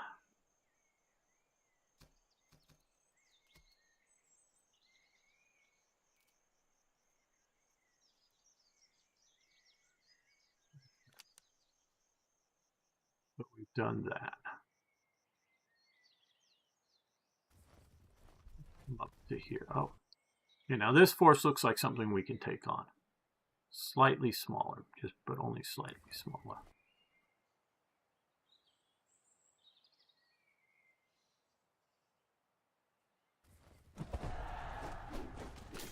The Battle of Barwald. Hi, General. Hello, Spiraling 69. Been a while. Yes, still watch and like when... Great, thank you, Spiraling. Do appreciate everybody who watches, and of course, I love it when you guys like the videos and comment. I've sort of, to some degree, given up on trying to please the algorithm. I mean, it's great when you do like videos and comment, and I love it, and I try to respond to comments and things like that. So I do really appreciate it, but I'm just doing this for fun. I don't know if I'm ever going to have quote-unquote success with YouTube here, but we'll see what we can do sometime in the future. All right. Okay, so we've got a river. We've got a small village, we'll call it, with mainly a high street going through it to affect fighting. So, yes, we got some swampy land there. Okay, so I don't think, as we can look and see where the bridges are, I don't think we want to move anybody through this marshy river. So let's take these guys.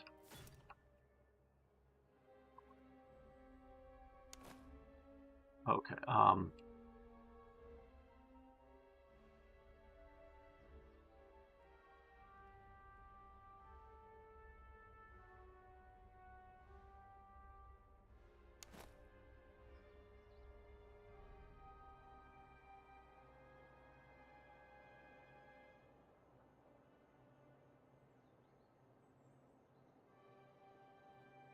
we had 2 cavalry units.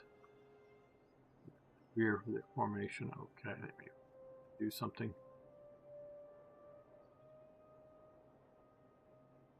Take R1. Put it out here.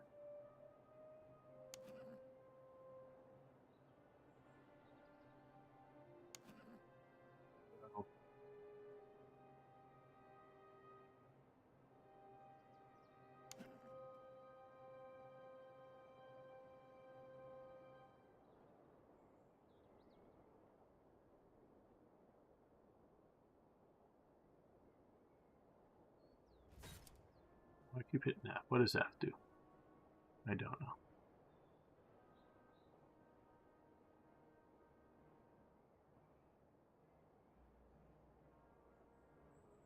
Yeah, I sort of like this. Okay.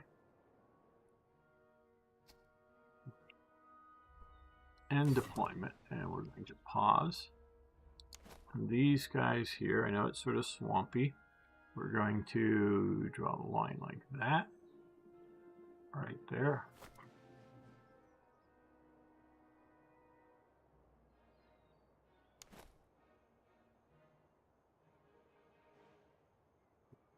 Maybe to here.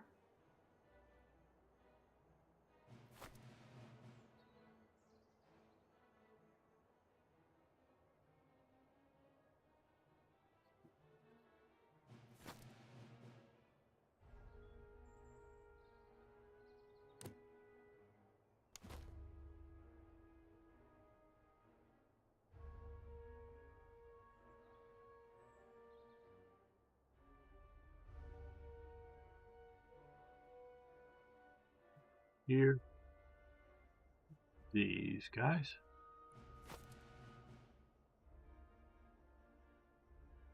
Yes, we may get Modendorf into some action, but right now he's playing our reserve.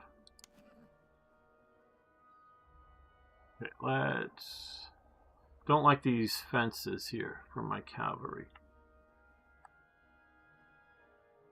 Let's move these guys way out over here like that.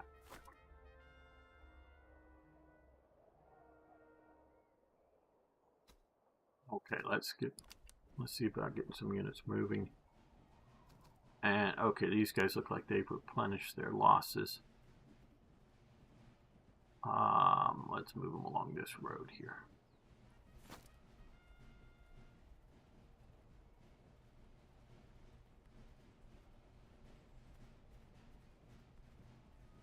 These guys go. So I think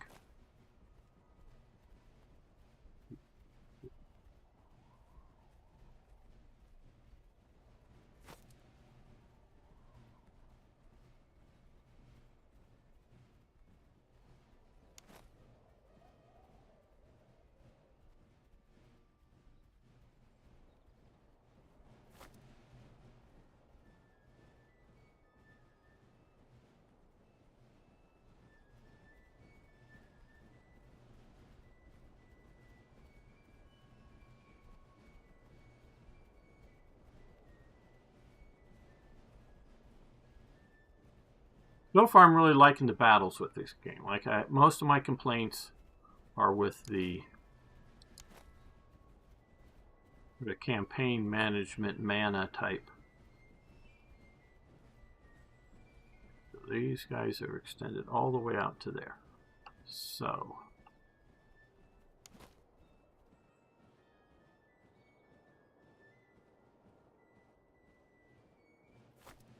keep them moving to there. Let them catch up.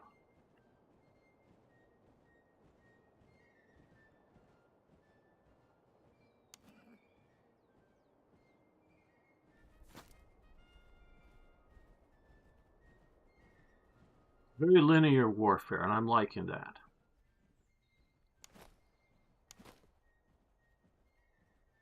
Now they're gonna...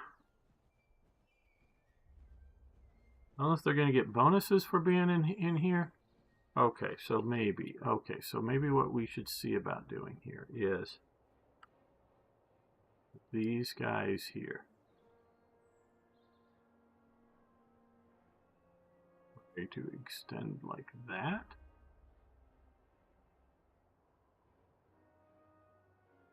You're getting that benefit from that wall. And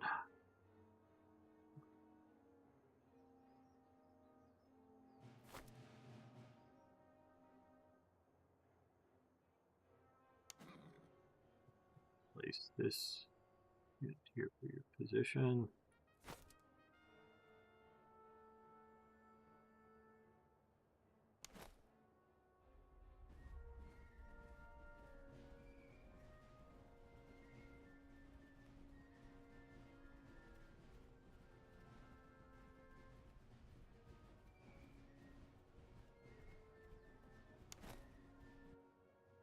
You guys, I guess, are going to come right along this fence. I don't know how much the wooden fence is going to provide cover. It's not like it's a good stone wall.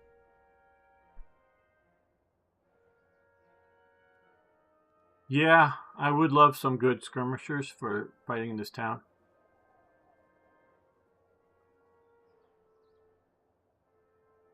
Yes, this is maybe better than Total War. These guys out here, we will continue to move very much on our flank.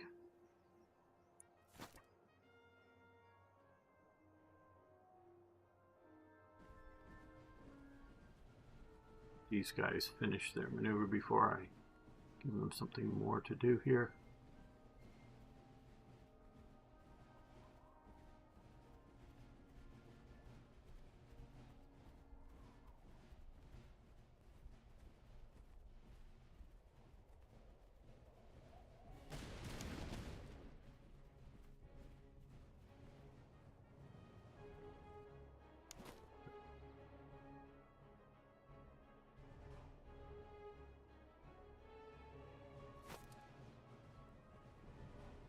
This guy's looking rather disorder.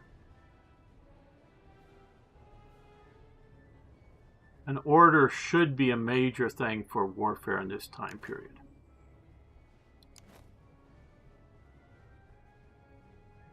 They should not. I mean, that should be very detrimental, being sort of in that river.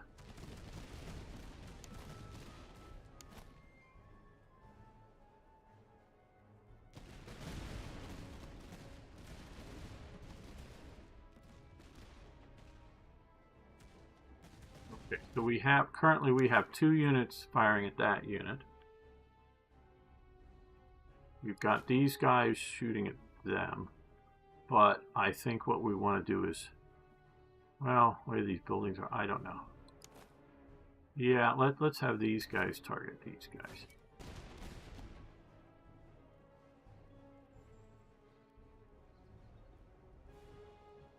We're concentrating our fire.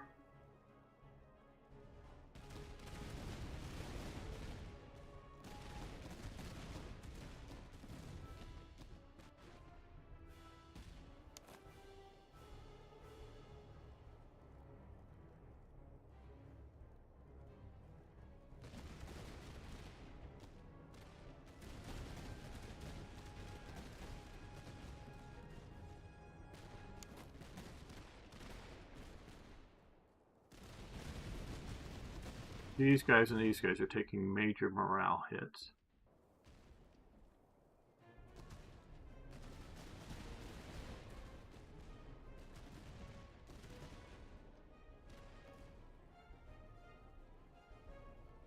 A little worried about their cavalry, but if we can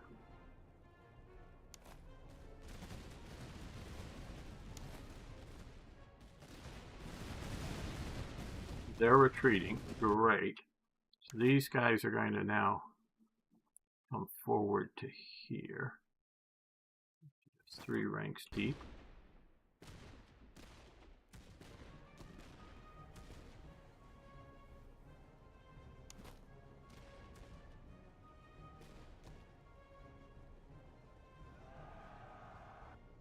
Okay, they're charging me out here, so we're going to countercharge. Hopefully before these guys get into whatever action here. They're retreating as well. Okay, so these guys are retreating. So now these guys we're going to fire here. These guys are going to come up to this fence. They're worried about the horsies.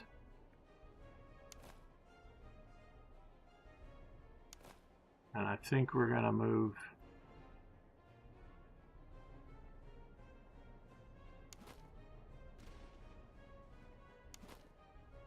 these guys.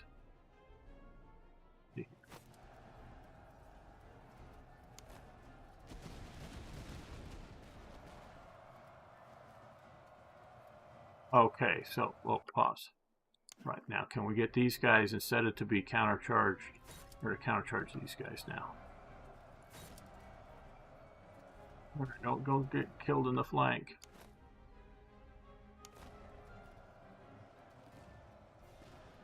they're getting taken in the flank. I don't know too much I can do about that at this point.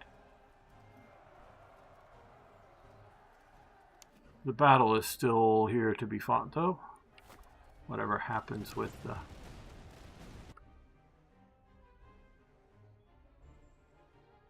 horses, I think, are not going to affect the ultimate outcome of the battle. Maybe the condition of the unit, the horsey unit, the cavalry unit.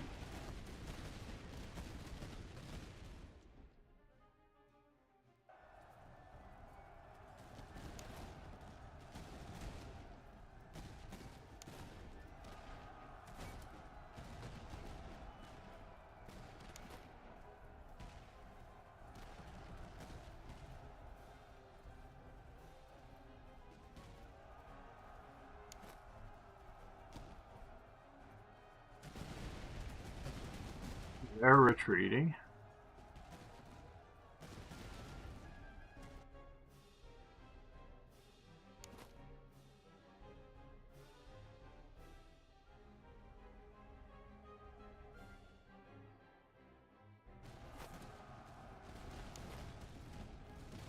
Shooting at the retreating guys there.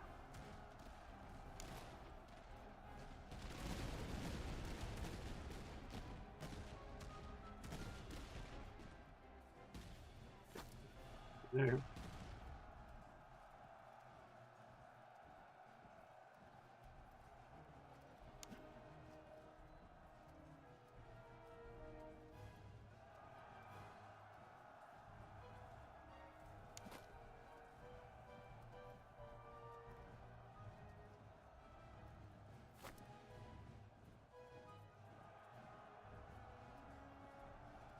See what? Exactly. Creative Assembly has a good thing going. Total War, they just seem like they don't want to give the hardcore fans what they want. Keep dropping the ball. Well, I don't know with Total War specifically, but there's mindsets that these companies get into as to what either they think, who they think their players are. Shall we say that? Do the opposite of what the well, and I've dealt very much with the development teams for Paradox, and during the, as part of the closed beta for Hoi 4 and whatnot, and text back and forth with these guys. They have a vision of their game. They have a belief that what their overall player base wants, and they see the people that are poking them. They believe that those are a vocal minority, and not representative of the majority of players. That's what they believe.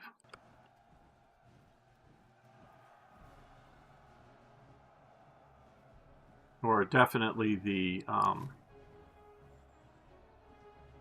Paradox people very much did.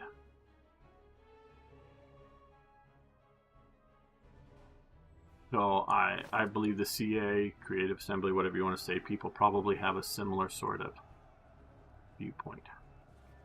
Like often happen, cavalry just goes off and does its own thing, and you can't really control them. Okay, end battle.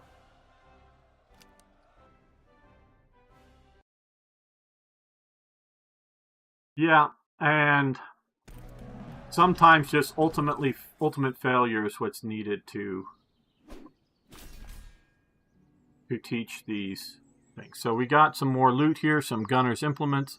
We got some more Frisian horses, which I guess are different than, which I know are different than steppe horses, but that Charles the 12th military treatise, captured a regimental flag. Silver gorget, cannot be equipped. An officer's badge of rank. Okay, I don't know. Cannot be equipped. Oh, I don't know what this is. Or Okay, so,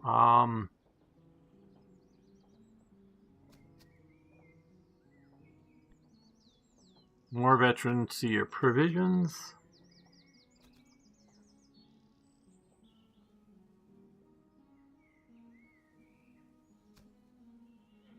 I think we'll go with get the provisions, so that will be. Okay. Ammo here. This guy shot up a lot.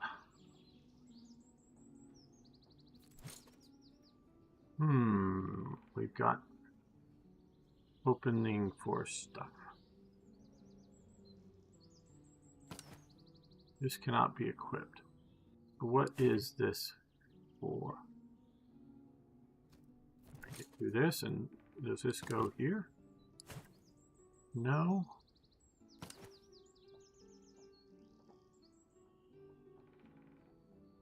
I don't know. I do see it cannot be equipped. I don't know. Is this just something I sell off? Okay, these guys are using stepped horses. I guess you know probably only have one type of horses, I presume. Stamina, move speed, damage, move speed. So they're not as fast. These guys also can, you know, do 2 charges quicker or something, more melee damage. Region horses, right? Okay. I do want to get a reserve officer, so maybe we can go up to that town.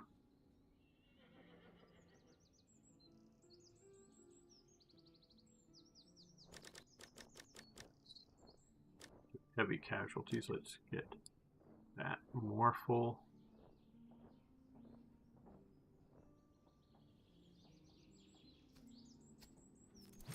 These guys, they have no traits. Okay, these guys are using this. Frederick II's good. Basic. Accuracy down. I don't know that I like that.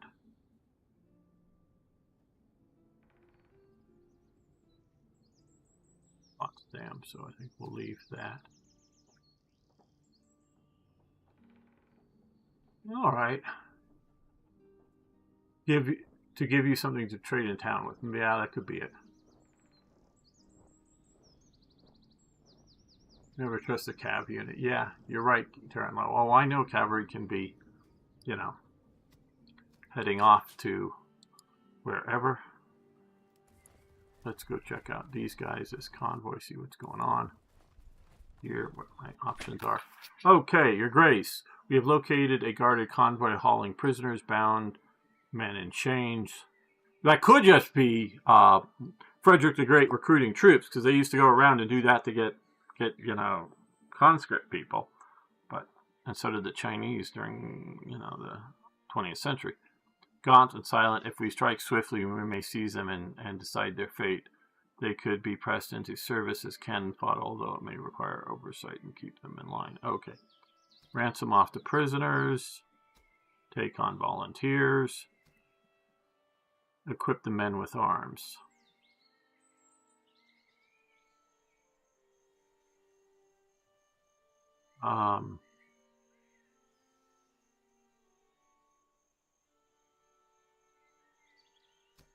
I think we could do that.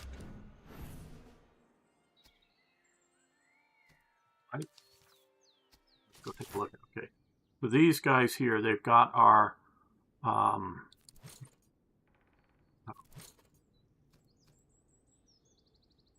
Prussian muskets, Prussian. Okay. These guys. I had the Warren muskets. I guess they took away my slow firing longer range guns here. To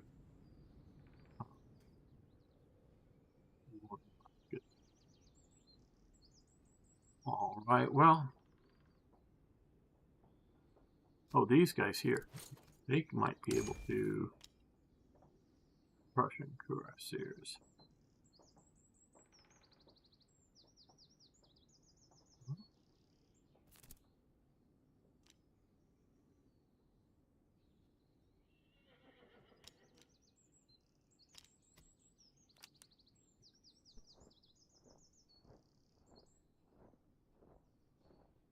Okay, so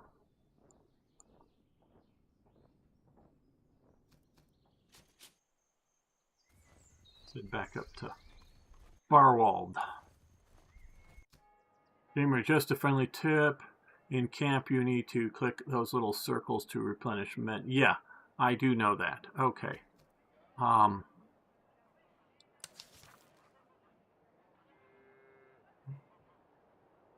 Large haversacks. Morale plus move speed low. Riding boots. Okay. Yeah. Square. Alien type things. Cheese. Barracks.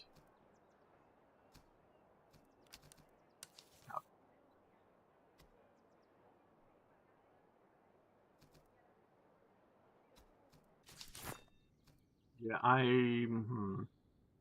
we got those for overall. So I think we're doing pretty good.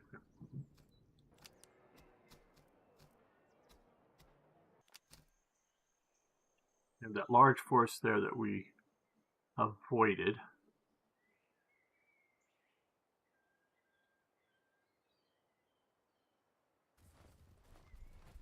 Still avoided. I think we can just cross this river here.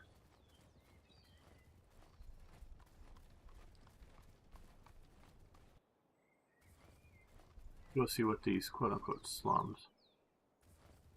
I don't like the term that they're using for that. It doesn't fit the period. A rough company of mercenaries has gathered near the edge of the village, offering their services for the right price. Their manner is untrustworthy, but they are no strangers to war. They claim to have scouted the region thoroughly and offer intelligence for a coin or for a steeper sum to carry out mischief behind enemy lines, should we wish. They are even willing to strike the headquarters itself. Such actions would be most effective if timed. Okay.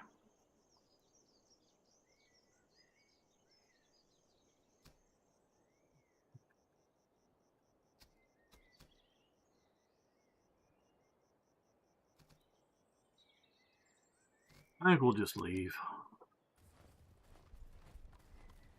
I'm wanting to go. Oh, that's an enemy fort. I'm not prepared to deal. I think that's an enemy fort. Deal with a fort without artillery. So what I'm trying to do is come back here, recruit another officer, and then go back to that one garrison that we haven't, one outpost that we haven't. Here are 5 battlefields. I don't know what that means. Ah, hello. Okay, they're a bit larger than us, but maybe we can take them. Another Battle of Seton. Okay, they have field artillery and observation recruits. Don't know exactly what those are. Cossack cavalry and various units. All right, yep.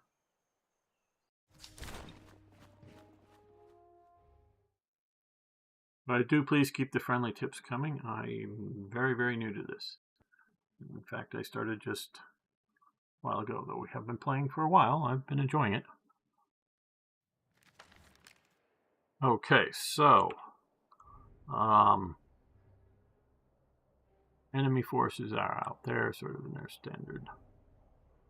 Okay, so, well, we have some forests here, which are fairly thick on flank.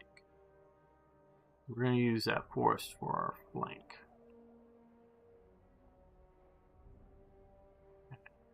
Hill is sort of far back here.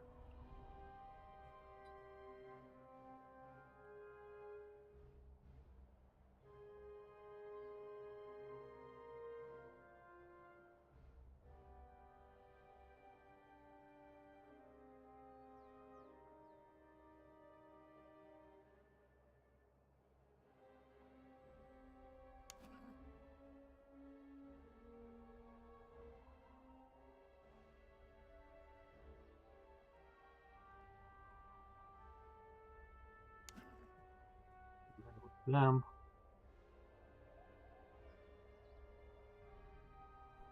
These recruits are in our center, which I think is okay. I'm going to move them up along this fence here.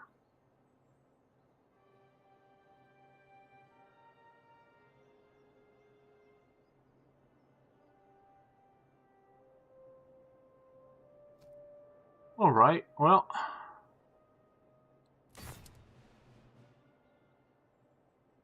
get the orders. Okay, so we're going to use this forest here as our line. Let's see about that.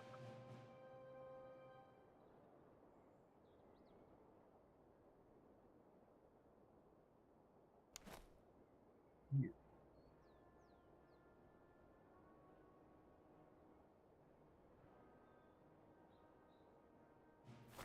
Yeah.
You guys come.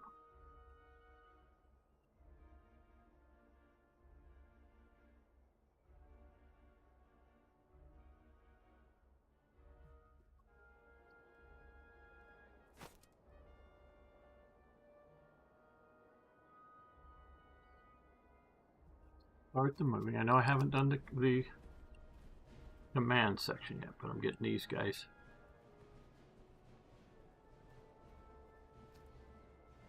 Starting to step off first. So to keep back out of line of fire like we didn't the other time. We lost a lot of our command staff there.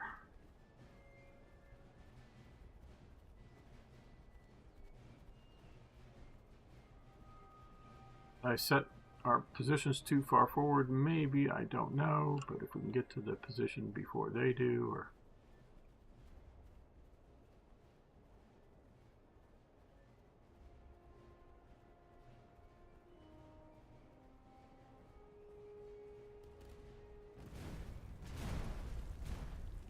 their artillery shooting us. That's right, they had artillery. We don't. Their artillery is in the trees for some reason. Hey, what I found out is you're up against the clock to build up your army once the bar fills on the main map. A large army with good units chases you. You can't outrun it. Okay. Good to know. I did see the one large army that I avoided. That could be it.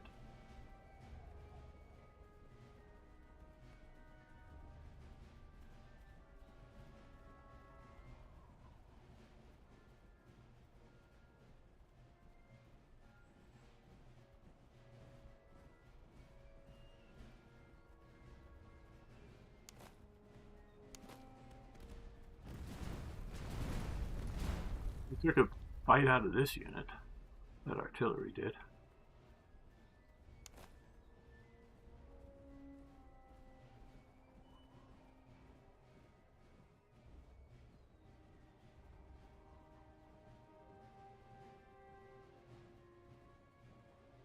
They're turning their flank face off against my cavalry there. These guys are going to come up and hopefully deal with them. There you go.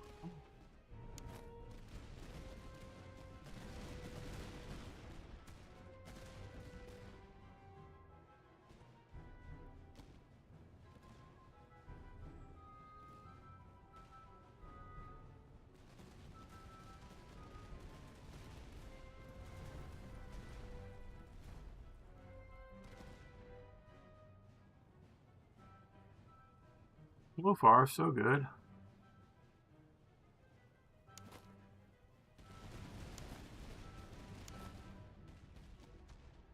Hey,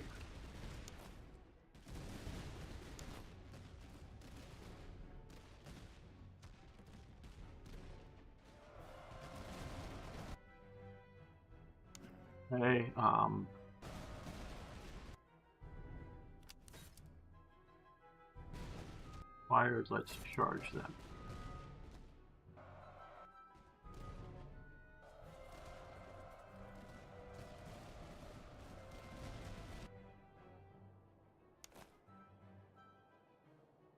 Change their focus to these guys.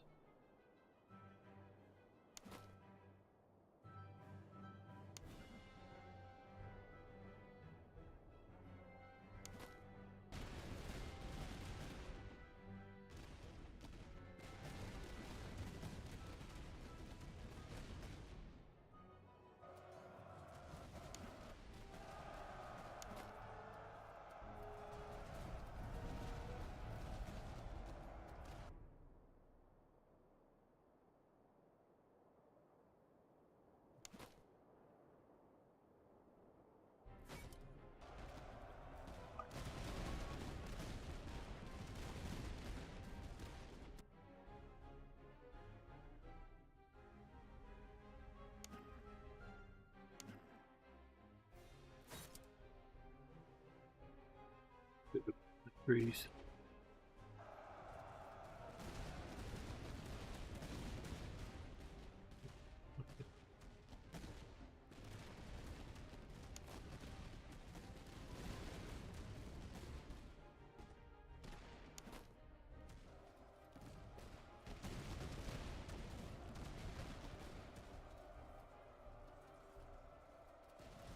That whole part of the front is buggering off. These guys are taking them down.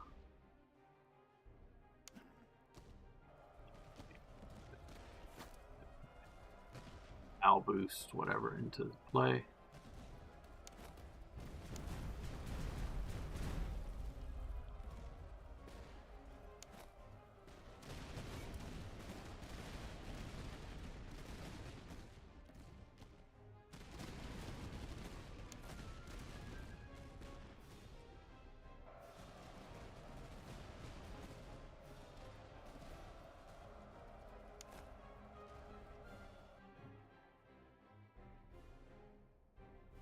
Cavalry's off doing cavalry things like you say.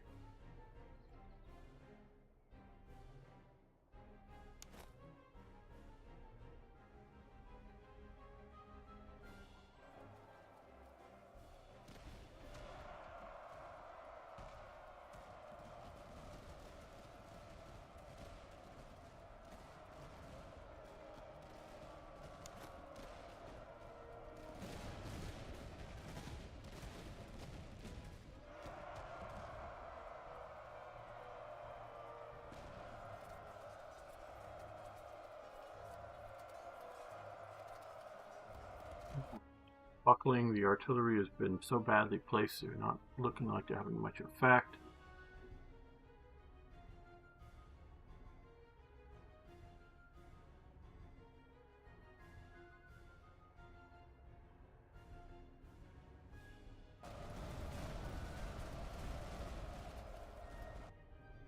Okay, you guys.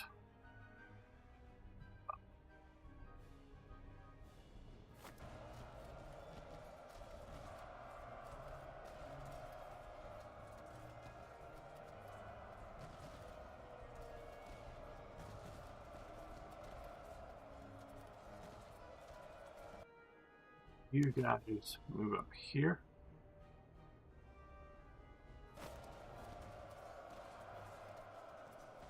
Taking it for granted that we're going to win this.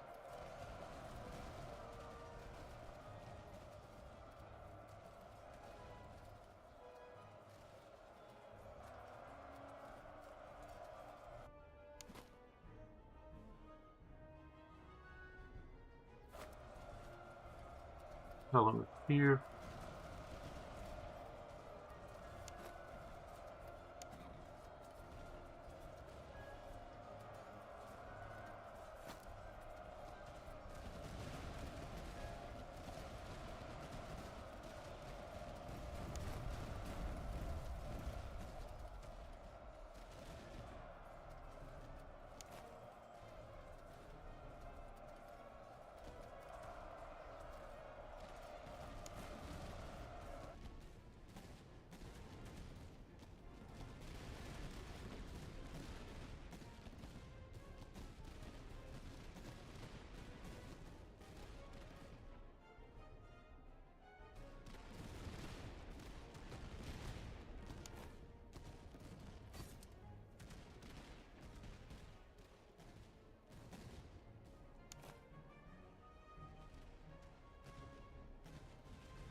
ammo here, I think, maybe.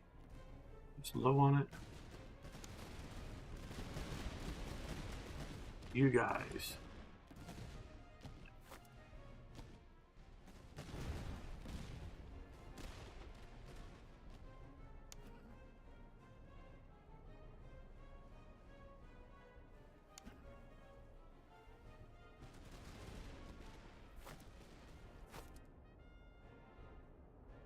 You.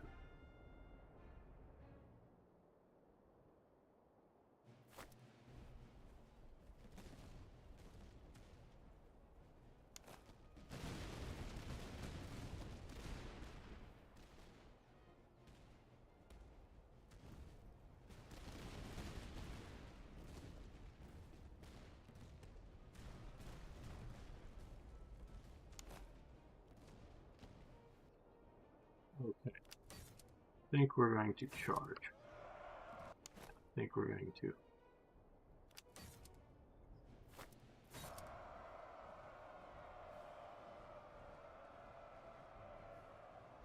These guys got good morale, these guys don't, but by the time they get there, hopefully much of the battle will be over.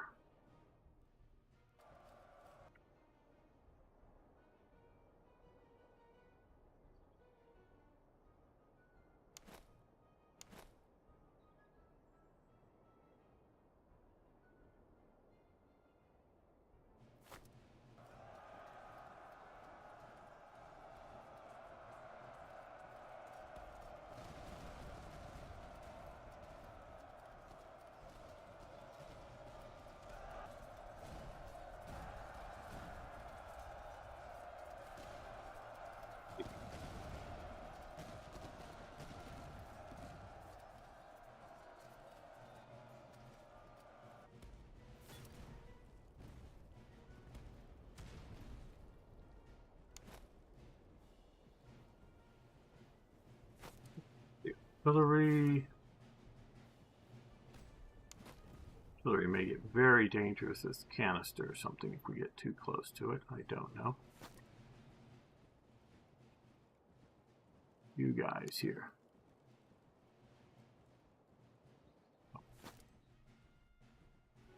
One unit over here that I think we've all forgotten about.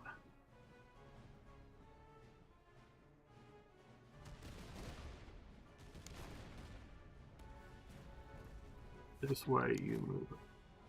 This way.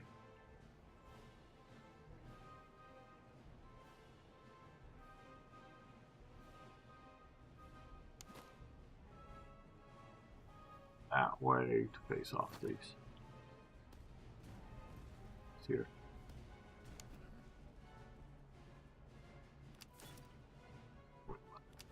Maybe we do want to shoot.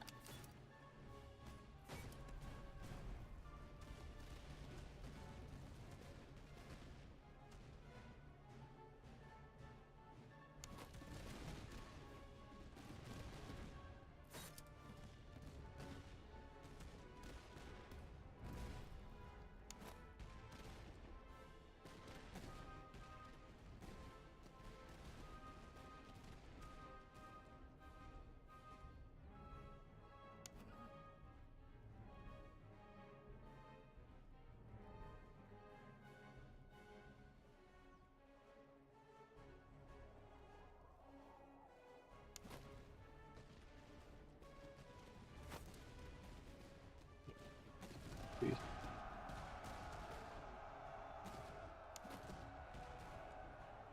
We capture some artillery.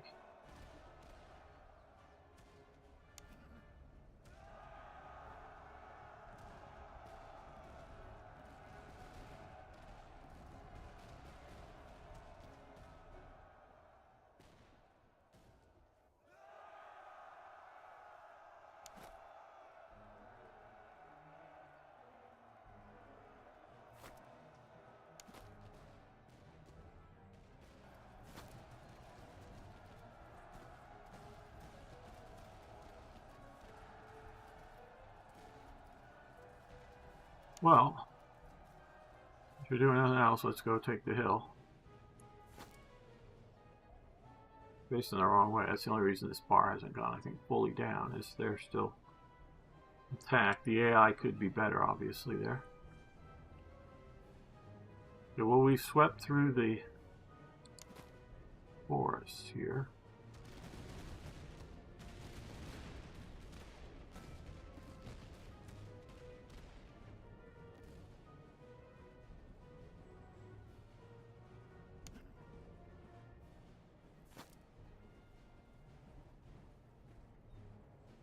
Another brilliant victory, yes. Leonard's Eintun is ready, yes.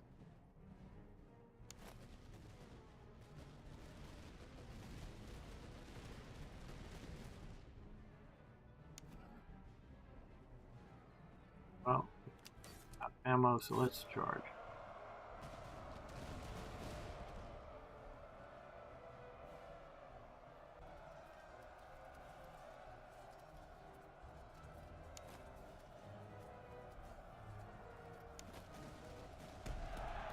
Okay, well, looks like we did it. Some heavier casualties than I might like.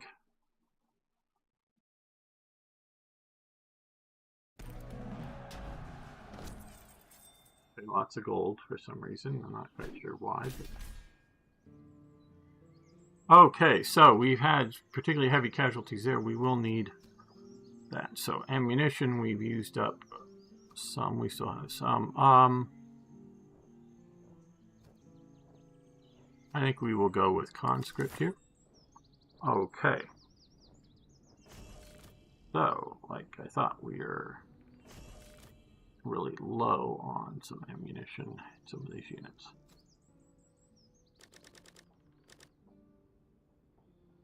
Out.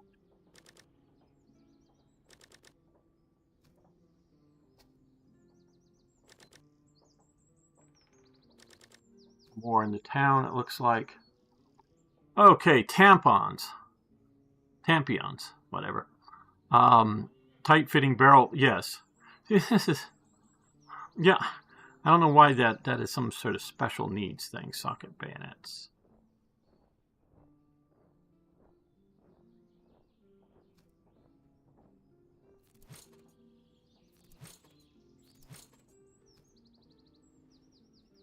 Okay, so these guys have worn muskets, and these are Jan Coping muskets, whatever the hell that is.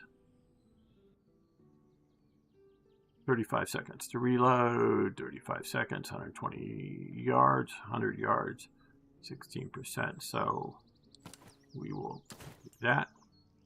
And these are worn bayonets. Okay, what are they? Okay. So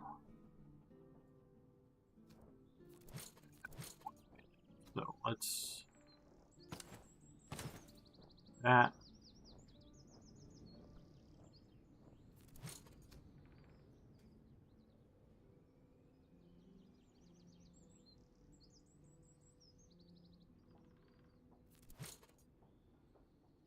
Okay, let's do an accuracy +4. I'd much rather do all these accuracy things based out of quality of troops or training levels or other things like that.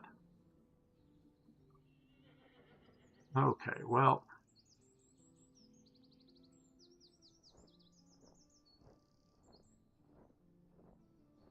got a lot of personnel, so let's these up.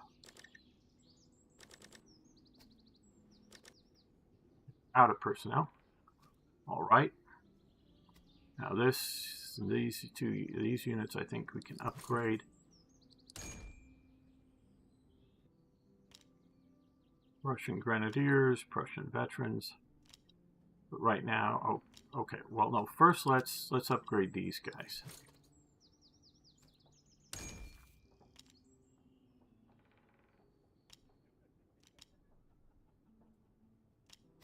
Let's look at their weapons. They have the Jan Coping. These guys have the Tula muskets. Accuracy 20%, accuracy 20%, 115. I think these guys here are going to become our Freie-Infantry Fusiliers. Could have got there a little sooner. Yes, we will upgrade. So they are now that.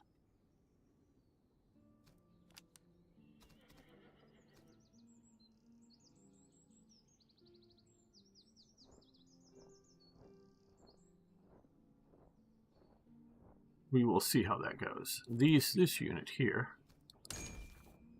we will just do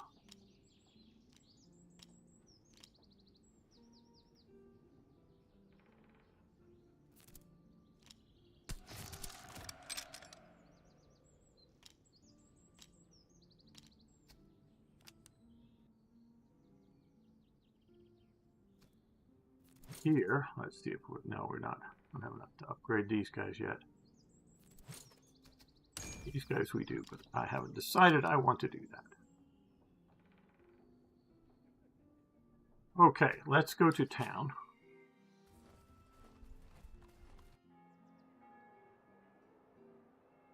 Well, one of our side quests, we weren't able to have a spare officer, so let's get this guy here.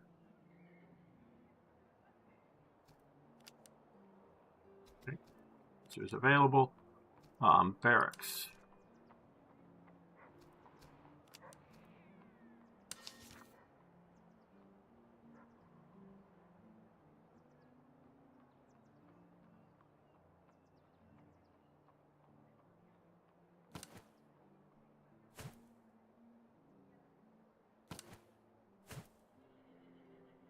No, because this is only going to get me... don't understand entirely that.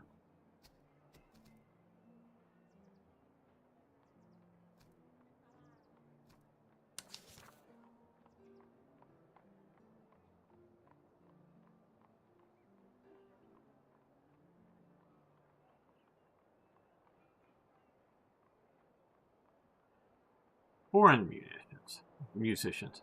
Yes, like you say, colored dudes.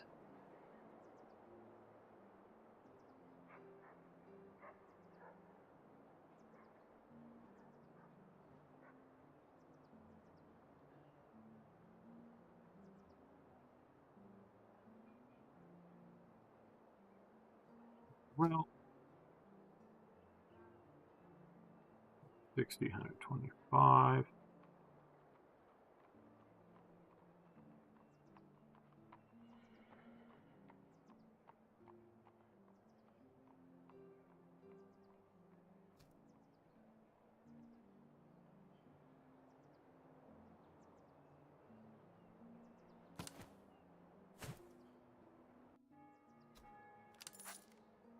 Let's do that. Let's give a unit.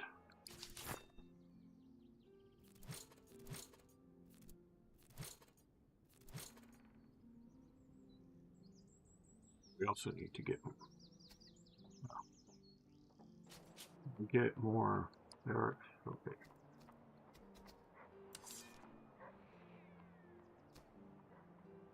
We don't have. Okay.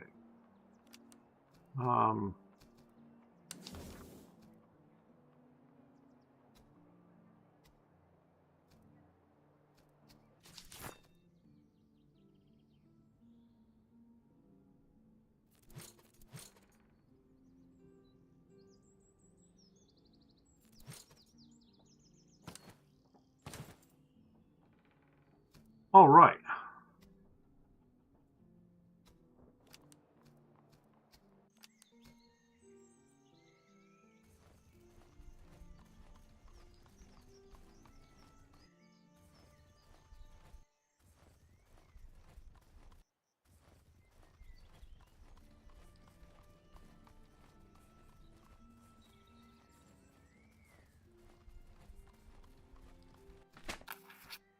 Send in my reserve officer. We'll do that. New unit, cuirassiers. Okay, let's go to our camp here. Oh, we've got cuirassiers and provincial cavalry. Good. Now, you know what we will do here is we will give the cuirassiers cuirasses. What do you know? What do you know? What do you know? What do you know? And, well, do we want to give... Yes, let's give these guys our Frisian horses. Charge plus 8 accuracy. Well, you know...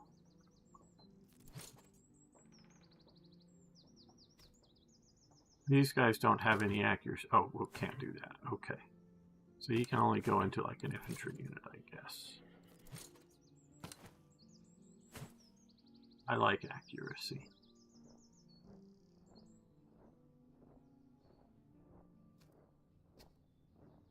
Riding boots. Now these guys are all full. We could spend money to get another slot, but...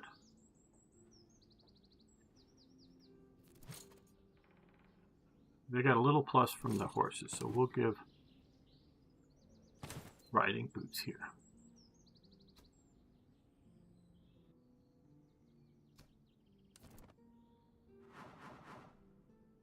Okay, choose a trait. Intimidating, morale damage dealt, officer command radius down, artillery reload speed, we're not doing an error. Artillery, grenade throw range.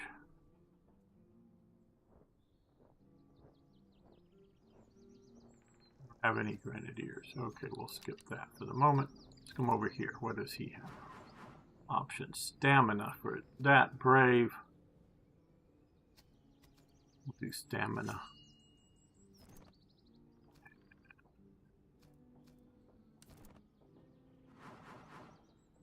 Okay. Flanking fire damage. Melee damage plus 10%. Oh, command radius. We'll do command radius. He'll become noble. In his actions, maybe. I don't know. He is a Vaughn. Well, they're both Vaughns. Okay. Right. Okay, so now we are a bit bigger. That's a very huge army. So, I should have seen about it. Oh, no, okay. Pause. Let's see. I don't know where these battlefields that I'm supposed to secure are. That's an outpost there. Obviously. See these here. Oh, there's a battlefield. Okay. Supposed to secure that.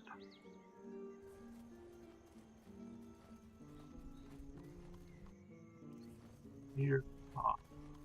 See what this convoy. Oh, there. Oh. Okay, Your Grace, a string of pack mules and carts has been intercepted. Their cash sloshing with spirits bound for taverns and camps across the line. Smugglers claim no allegiance, offering to share their stock. Okay, well, we have a modest amount of thalers.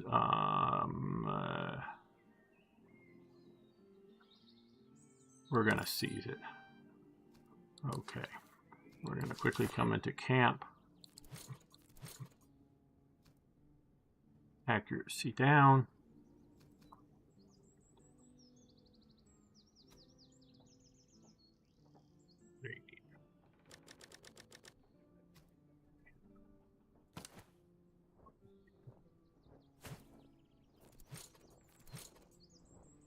These guys, the ale. We did see, yeah.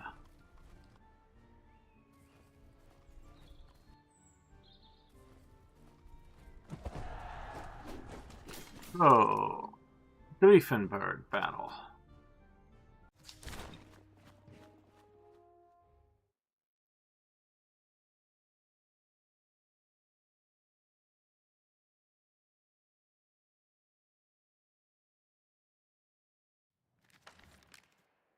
Okay, we do now have skirmishers. We turned one of the units into skirmishers.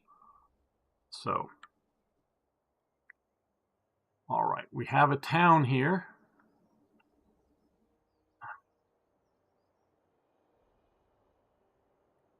I don't think it's going to be a major element to try to take or fight in the town. But we will see. We've got a hill over here.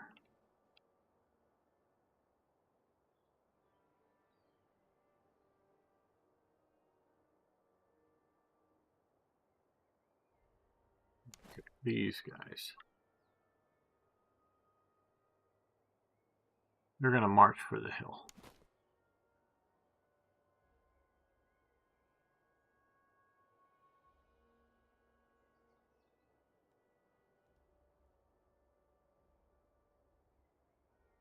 Okay, we got 3 cavalry units.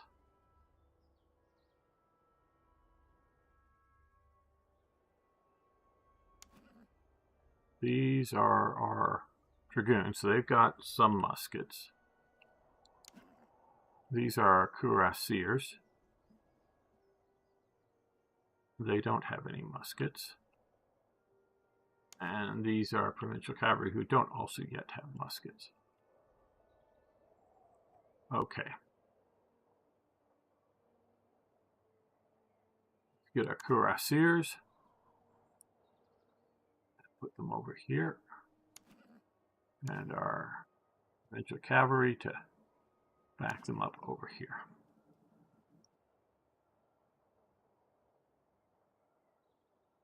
What spiraling says, anytime you're given the option to delay the enemy HQ, might be a good idea to do so. I've done that a little bit, usually 1 or 2 weeks. Remember, they're coming after you with a vengeance, right? Okay, so you guys are going to come here.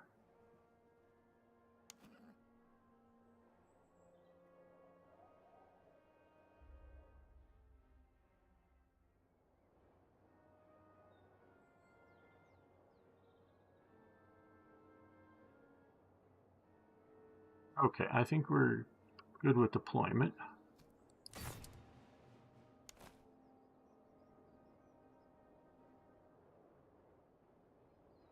You come to here.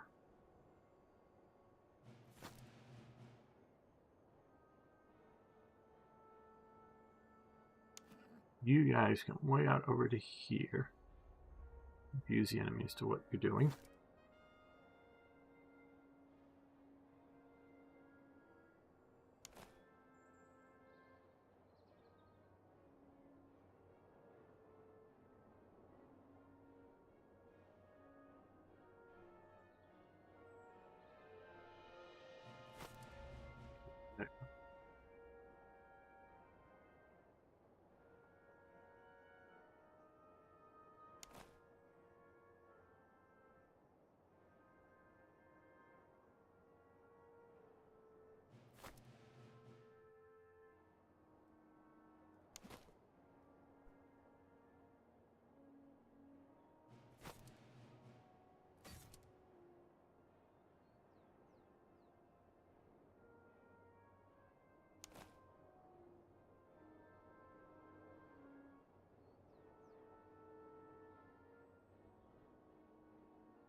Maybe you can get to the top of this hill.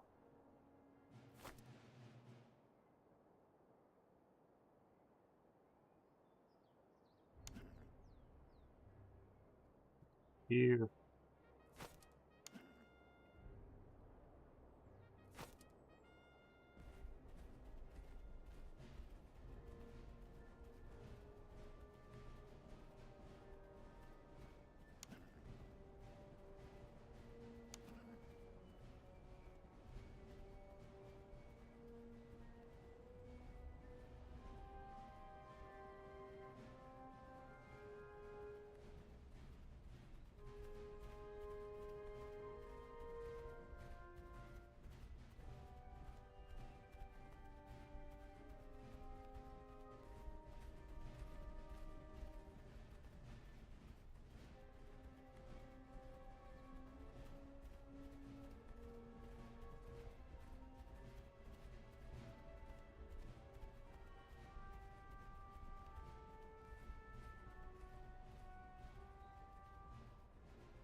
These guys here.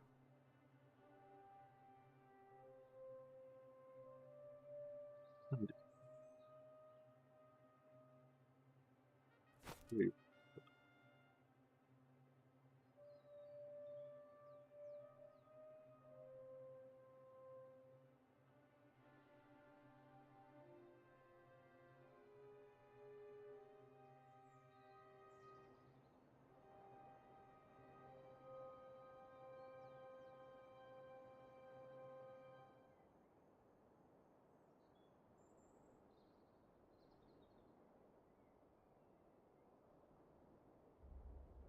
Keep these guys.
Maybe you guys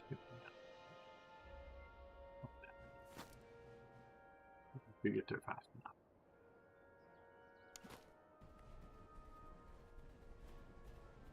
I may have overextended.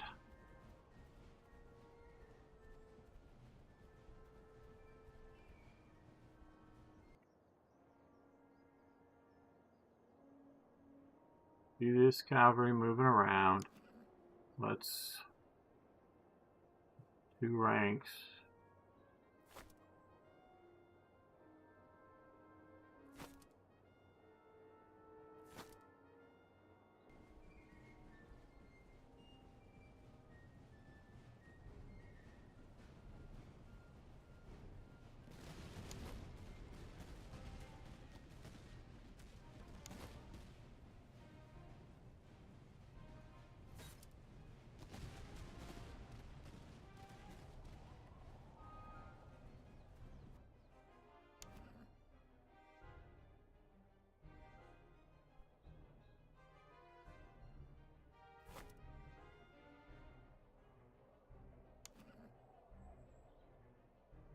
You guys get on top of the hill there.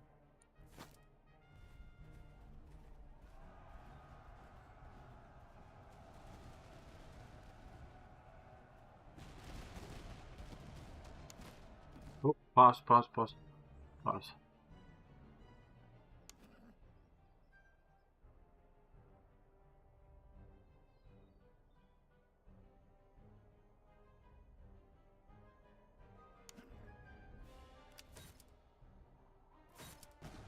Counter charge.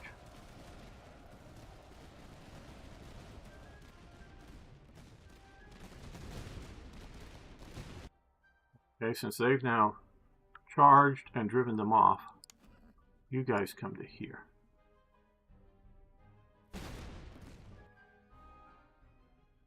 Flank these guys and get ready to hit them hard. That's good. These guys are still moving to there. These guys are shooting, probably not very effectively there.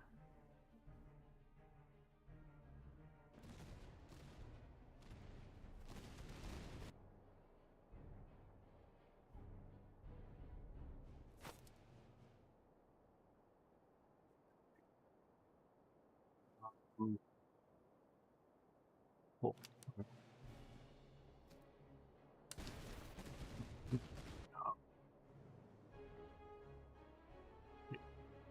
To these guys, okay.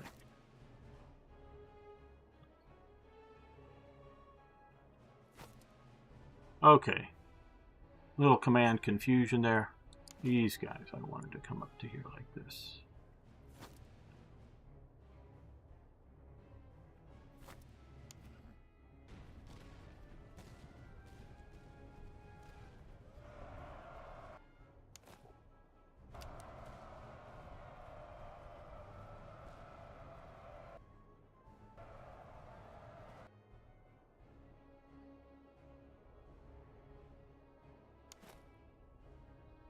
These guys hold.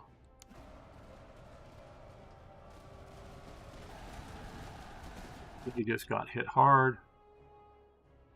These guys are gonna charge into their rear. Okay, which now leaves these guys with nothing much to do, because I think they're gonna, between those infantry and the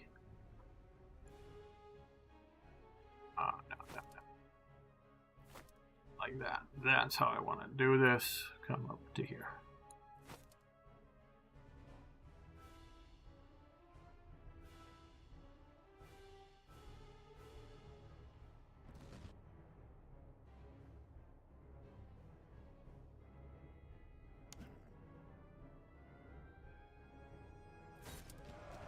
Charge these guys right in their flank.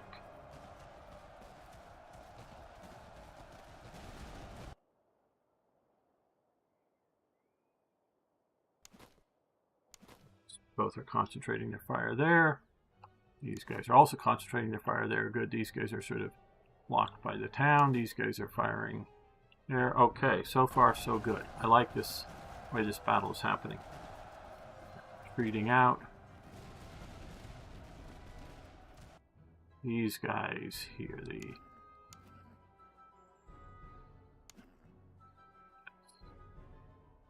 form up here like that.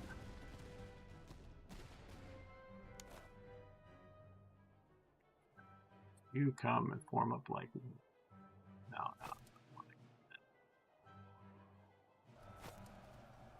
You want me to stay on top of that hill? That'd be a great place for artillery or something, but they're retreating. Good. You guys come up while you guys fire a few more times.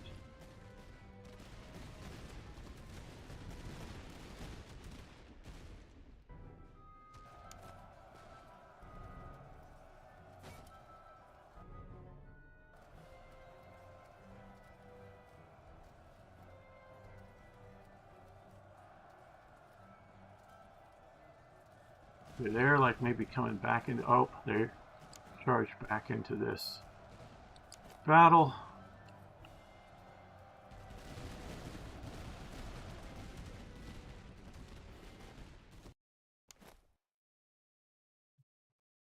Right here.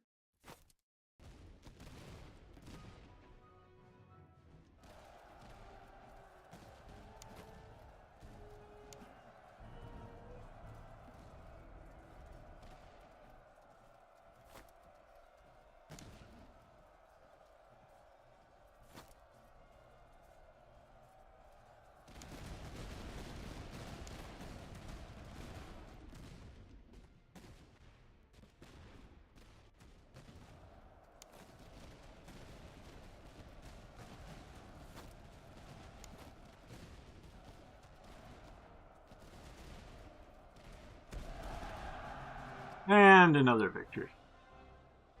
Any idea the square formation came about? I don't think it's modeled in this game. Okay, I don't know if it is modeled in this game. Well,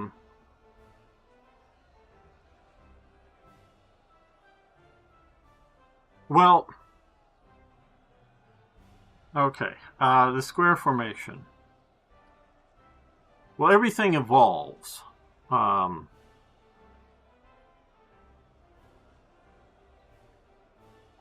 In the 17th century, or the 1600s, however you want to say it, you have pikes and you have musketmen. They're using different formations. The different armies are using different formations. But there's, generally speaking, a pike block, which is sort of a square, deep phalanx, if you will, that can be, or they train to, you know, do all the pikes like in one direction and push, or at the right command, you can turn it sort of into a porcupine, like pointing in all directions. Now they can let in, sort of commingling, if you will, to a degree, friendly musketeers. Though that keeps the musketeers from being able to fire, and it's not generally liked.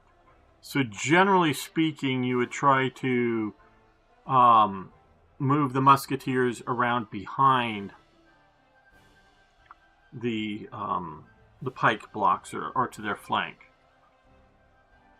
to keep that off. And then, of course, eventually you get the socket bayonet, and are using it to replace the pikes. And so I don't know specifically when the first squares were being used or trained. By the 1740s, they were very much a known thing. So, in the 1680s, early 1690s, I don't think they were a thing. So it's just sort of in that 20 or 30-year period that they develop. I don't have better information than that for you.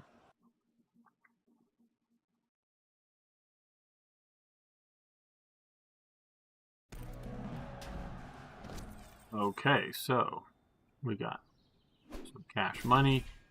We got some more gorgets. Earthworks basic.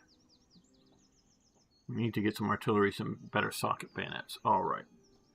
And we need to choose. Okay, we are very, very low. Wait, well, we have no recruits. So we want to restore some casualties and get some more reservists. So that's what we will do. All right. Let's hit escape and hit. Oh, we can't save here.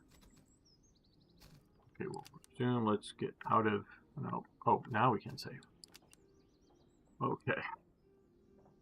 OP01. Save game. Save completed. Continue. Resume. Okay, guys. I think I need to take a break here and end today's streaming. But I can see what I know. Of course, it was used during. Yeah, Napoleonic era. It's fully developed, and there are 2 or 3 types of squares I can think of. One is the sort of traditional hollow square.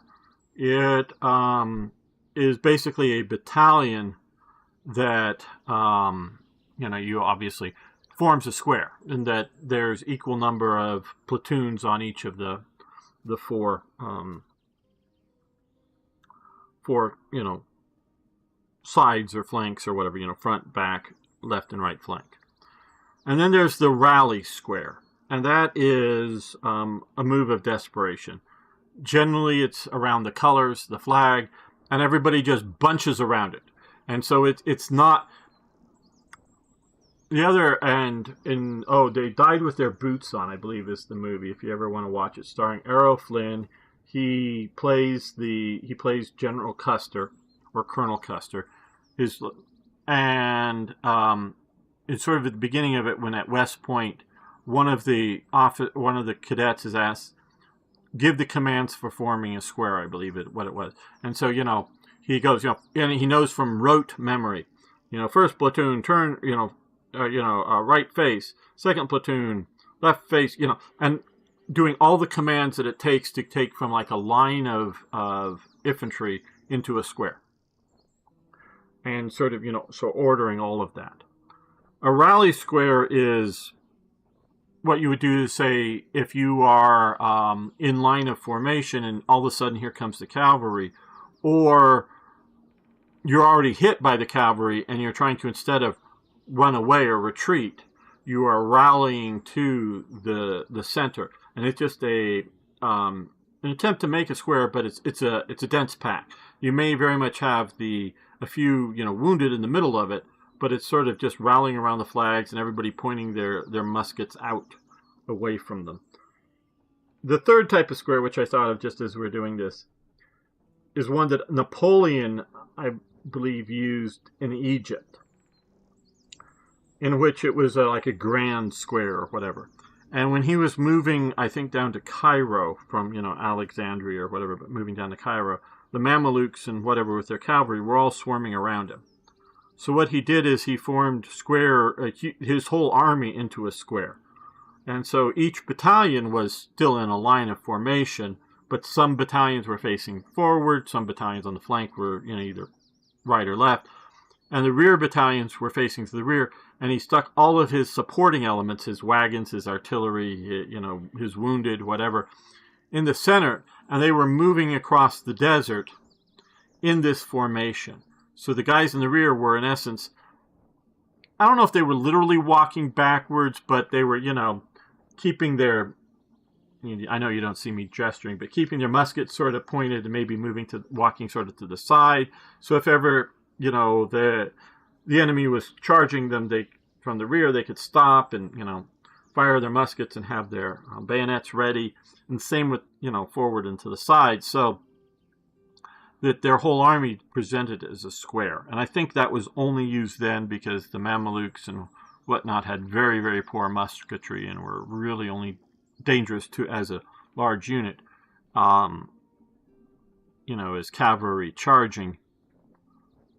And so if they ever came up to try to exchange volleys for volleys for volleys, well, that flank would just, the French would just decimate them. So, you're looking at that. So, yes. Well, Strong Arm, it's been almost 5 hours. So, yes, I'm glad everybody's enjoying it here. I, very much want to thank David or Strong Beam Slam, Spiraling, Turin Low, Arno, of course. Who else has been hanging out here with me today? Scrolling back up to see. I think that's about it that's been at least chatting. I think there's been a few new. Jamnuska, for hanging out. Miro Man, yes. Thank you, guys. Scrolling up. I will continue this campaign hopefully next Saturday. Oh, if Folk is still around, just going up. Yes, trying to remember. And Holiday Punch. And Hasco, he's new around here. I presume it's a he. And tomorrow will be War Thunder. If you want to just either just hanging out with us, we often have, especially me and Dino, we have a lot of philosophical conversations while playing War Thunder. Or, of course, joining us, which I know Strong Arm has often joined us for War Thunder as well, though I know the time of day, and when I think it'll be Monday more for him than Sunday coming up. But yes, it's a player to watch either way for War Thunder. And so far, I think my Saturday is open this coming Saturday to, so yes. So tomorrow, Arno, you should come.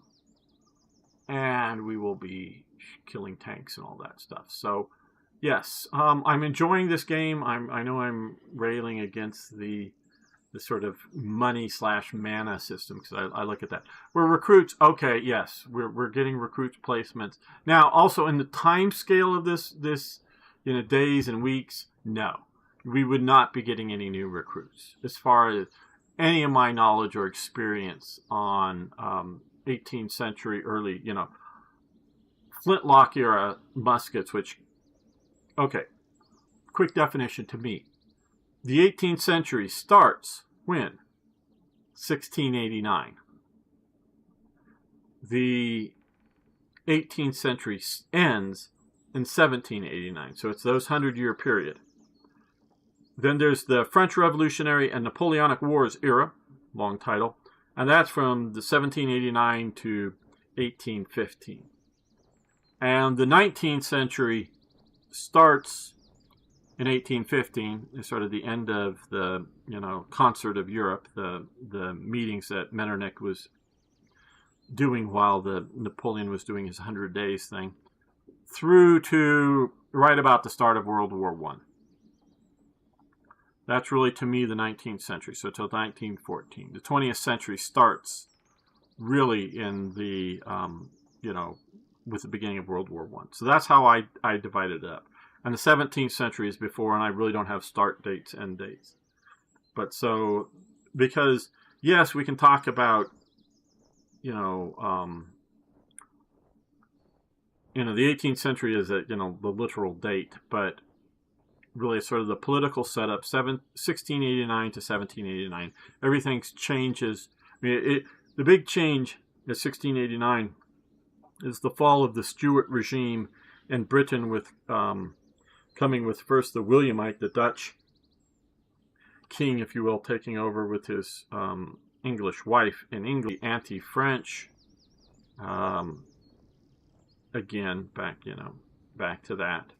So that then does change overall European diplomacy. So it's not just around the Jacobites and their exile, which are part of the whole thing, but the whole shift in diplomacy as to who the kings of Britain and their alliances are.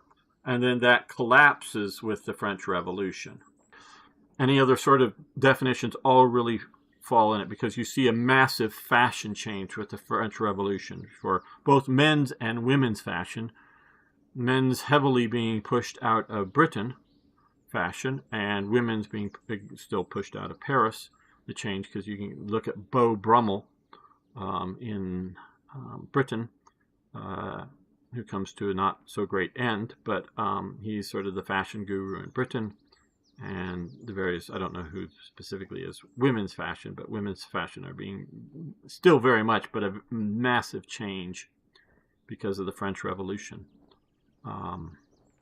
In women's fashion, if you look at just in a few short decades, from very rigid, formal, literally rigid, formal clothing that had whalebone and other things with corsets to getting rid of the corsets and very flowing, often the see-through clothing kinds of things coming out of the French Revolution. So you can see, cultural and social.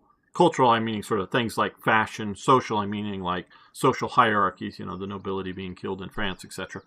And all of these things.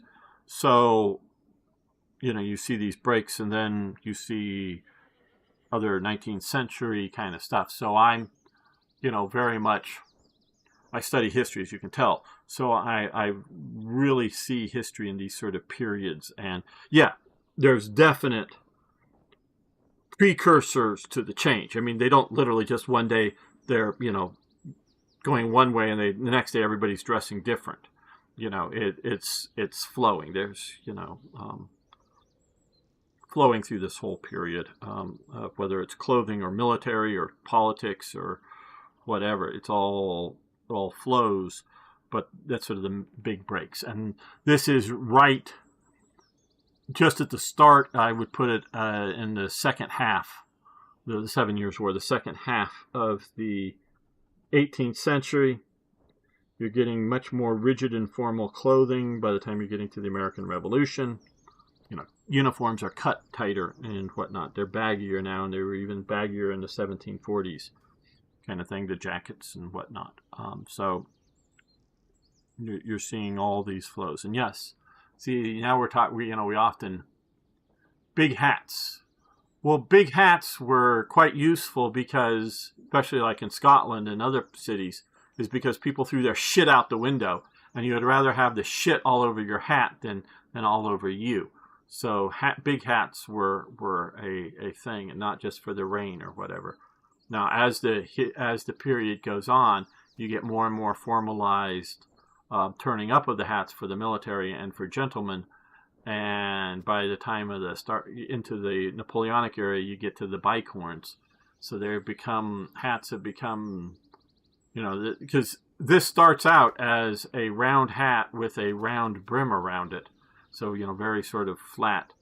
If you've ever seen the movie Billy Jack, his sort of, because he has an unblocked cowboy hat is what he's wearing. And the Indians like to sort of wear it as a more practical way. It's the same hat as a cowboy hat. It's just it hasn't been blocked down for the, dimples or whatever at the crown, and it hasn't turned up the sides yet, to what you might think is a more formal cowboy hat. The Indians did sort of like that. Flat brim, going around it, and that kind of thing. So what becomes the cowboy hat is also this, but just, you know, turning up. And so if you look at and I know I'm ranting on about all this, if you look at the English Civil War and the 30 Years' War period, it's the same hat. It's just round all the way around, and no, or maybe only one, like you might see like an Australian type, you might think of, not New Zealand. New Zealand has more of the round brim, but the Australians, were turning up one side of their hat. And that's sort of how it sort of starts. It start turning up just one of what becomes the three flaps, the tricorn, start turning up one, and then two, and so that's all coming around.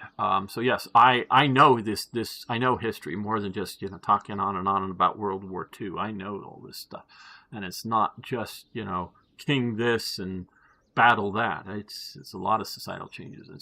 Beginning of World War I ended the colorful parade of uniforms on the battlefield. Well, yes, by the time you're getting to World War I, you're getting, if they see you, they can kill you. So to be seen is to be killed.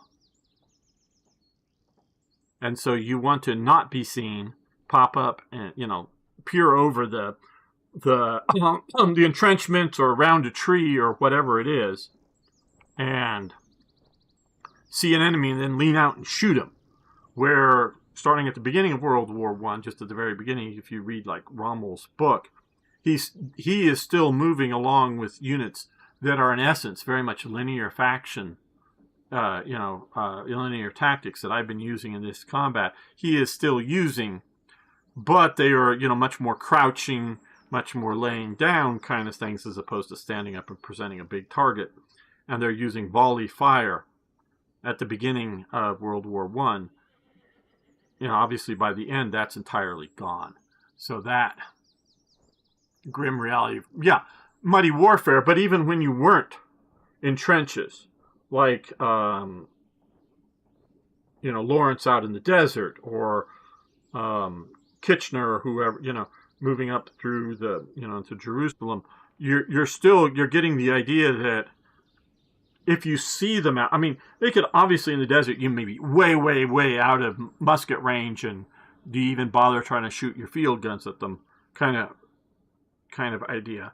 But most of the time, and you can look at like Rommel again, and there are entrenchments, but his mountain attacks that are often with other units that haven't really entrenched like we think of the trenches. They did do fortifications, obviously, in the mountains when and where they had the time, and as they held the position longer, they did more and more. But if you read his stuff, how they're taking positions and getting to ridge lines, and the enemy are counterattacking, so you're getting real fights without being in the trenches, like on the Western Front. But it's still very much, if you can see them, you are potentially being able to kill them. Where this kind of thing, we were talking about ranges, you can go 500 yards out, unless somebody has a rifle and is particularly good, and artillery might hit you. But even then, out there, it's beyond canister or grape shot range or whatever. You can just sort of sit out there and, spend all day watching the enemy. And the enemy's going to try to shoot at you. Well, if you're, 500, 600, 800 yards out, there's nothing you can do. And if you've got a spyglass, field pocket telescope kind of thing, you might be able to recognize who the other guys are over there if you've met them before, and wave at them. And, you could have a picnic watching each other. And often they did literally, have like the idea of a picnic, in that the troops were moving around and no one's quite committed yet. And so they might sit down and eat lunch, kind of thing. So, and within complete visual. So there was really no great purpose to have blending in uniforms. Obviously, you are starting with this war, the 7 Years' War, but particularly in the Americas. And there are rangers before. There are rangers. British have rangers raised in Britain to be sent to the colonies, but one unit ends up in the Jacobite Rising of 1745. You are just starting, but Rogers Rangers is in part of the French and Indian part of the war out there, and he's starting to dress his guys in green. And that's only just starting. So camouflage, the idea of organized, not just militia or local guys there, but of uniformed guys in environment hiding, kind of uniforms, like, not even like, any concept of splotchiness, but wearing green lace, like we think that, women wear or whatever on their clothing so much. It's this tape that you see around these uniforms, and there would often be more, kind of thing. So it's not a frilly lace. You can maybe see sort of here with that all these extra sort of what stripes might look like. That's the lace of the period. It isn't the Dutch knitted or crocheted or whatever sort of lace. It's sort of a sewn on tape, if you will, a cloth tape. So the Red Baron gave an F about camouflage, though. Well, he was using intimidation factors. Here's the Flying Circus. That was the name of the unit, or the colloquial name. And they did all those crazy colors. Instead of trying to be blue or something hiding in the sky, to go, oh shit, here's this unit. Be afraid, be very, very afraid of us. So he was using it as that. And that's why these guys often have tall hats, big epaulets that sometimes come off to the sides to make them look bigger in the field. So when you get close to somebody with a rifle or musket, and he has broader shoulders and a tall hat, he looks taller than and bigger than he is. So it's an intimidation factor there. Let's see, what else were we saying? I believe that he was shot down by ground fire. Yeah, there's a big, was it the Australians who shot him down by ground fire, or was it the guys who were, shooting him? That wasn't Hermann Goering. That's what. Well, Hermann Goering takes over after the Red Baron is killed. He is a war hero before he becomes a political element of the the National Socialists, and so he is part of that unit. He takes over. They use it to ID the pilots also. Yes, he ended up running it after the Baron copped it. Yes, as David / Strongarm is saying, 20 odd kills. Yes, and I mean Volke, I think, has higher levels of kills. He's the one that comes up with the Dicté Volke, the sort of early rules of air combat and whatnot. The Red Baron just gets sort of primarily British, and that absorbs into the American culture because obviously we read the same books because they're written in the same language. We don't read, unless somebody's translating a French book into English or a German book into English, we don't read the German or French accounts of World War I or World War II as a mass organization. Obviously, there's a few people that read German and French, but you got to translate it into English. So unless your book is translated into English, the Americans particularly don't read it. So we absorb British war culture, and not just because we are allied with them, but because we can read their books and news articles and all of that stuff just the way it is. Yeah, so yeah, that's Goering. Goering could have been a well-respected person, but and he was, as long as the Nazis were sort of doing their thing. But he could have been a Letto von Vorbeck, who he had nothing to do with Hitler. And if you realize, oh well, he's old for World War I. Nope. For World War II. Nope. He's the same age as all the other German generals. He just is an anti-Nazi.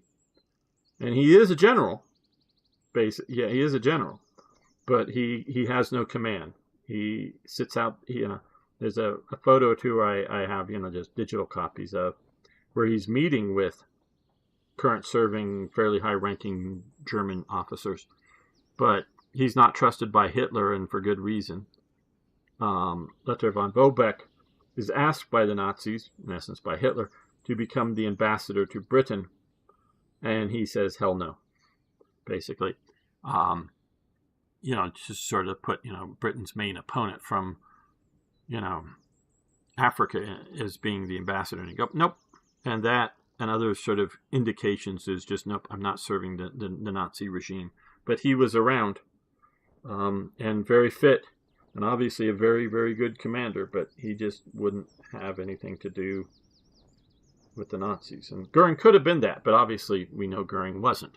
So, yeah.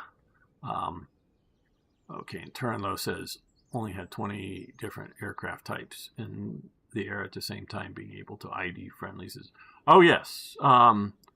Because you don't have radios in a active sense. I think they did have some that were, had Morse code kind of stuff for signaling, for reconnaissance, but they basically didn't have radios.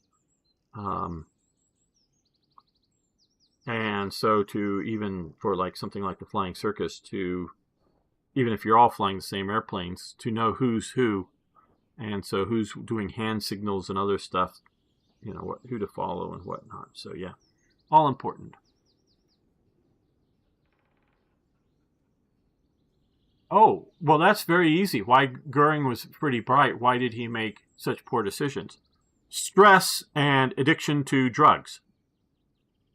I think the stress made him, because he gets addicted to drugs because he's wounded during the beer hall putsch, and he flees up to Sweden to avoid prison. And during that time period, he's given morphine to deal with the pain of his wounds. And so he gets addicted to it. I don't know how badly at first he's addicted to it, but he gets addicted to it. And so, and then as the war is not going well, I know Goering is feeling huge amounts of pressure. It's talked about at times. And I think more and more drug use. Supposedly, after he's in captivity, the Allies get him. He surrenders, but they get him. He becomes, and this cat, I forget the officer that talks about him and sort of befriends him, and maybe even knowingly allows him to commit suicide. There's debate on that. Or turns a blind eye, and so he, once he realizes his fate is to be executed. But Goering becomes sharper, he says, because he's forced to get off the drugs. So I think it takes a couple of years before he's, tried and was going to be executed. So he becomes sharper. So it's the drugs that are, and the stress are pushing the drugs of the collapsing regime. So that's why he's making poor decisions. Now, if you're talking about pre-war or early war, well, it's very much decided that the Luftwaffe is going to be a tactical air force and not a strategic air force. So the aircraft are not designed to take off in France and fly in, even the fighters and do battle over Britain. So they're not designed like the Mustang to take off from Britain and do fighter thinking in the terms of the fairly slow turning dogfights of World War I, as opposed to the faster, less maneuverable aircraft of World War II. So tactically, he's not really keeping up to date. Now, sort of operationally, strategically, at least while his mind is sharp, he's still making pretty good decisions, I would say. It's only this sort of mid to late war that he is becoming more and more drug class background, but not of a particularly high class background. And he's trying to push himself to get Blue Max, get the highest, the Pour le Mérite medal. He on that Hitler's going to gain power, and he wants to get on the bandwagon early. So I see both aspects to Goering, and so it's not one or the other. I don't know which is the primary driving force, and so I say that because I don't think he, if you look at it, he may quibble with elements of Hitler's and the National Socialist ideology if you really got down and talked to him, but he's overall on board. He's not debating the basic fundamental tenets of it, for sure. But I don't know that that's driving his motivation to become, a core member of the National Socialist parties, and even when they're out of power. And remember, Goering is so respected that before Hitler comes into power, and the Nazis are a big party, but not even I don't think the largest one yet, and definitely not a majority. Goering is made Speaker of the Reichstag. He has that sort of, World War I respect compared to the Austrian corporal that's the head of the party. But he has that kind of respect, as well as a low-class rabble-rouser of somebody like Goebbels. He has that kind of respect that enough of, and probably mostly on the right, but enough of the German Reichstag members will vote to make Goering the speaker, the sort of, guy in charge of the Reichstag assembly, put him in there. So, he has that kind of respect. And he brings a lot of respect to the Nazis because of his, war kind of stuff. So, okay, guys, yeah, I want to go get lunch, and we're supposed to have rain here in my secret mountain base soon. So, see you all tomorrow. So, thanks, everyone. It's great fun. Thank you, guys. So, have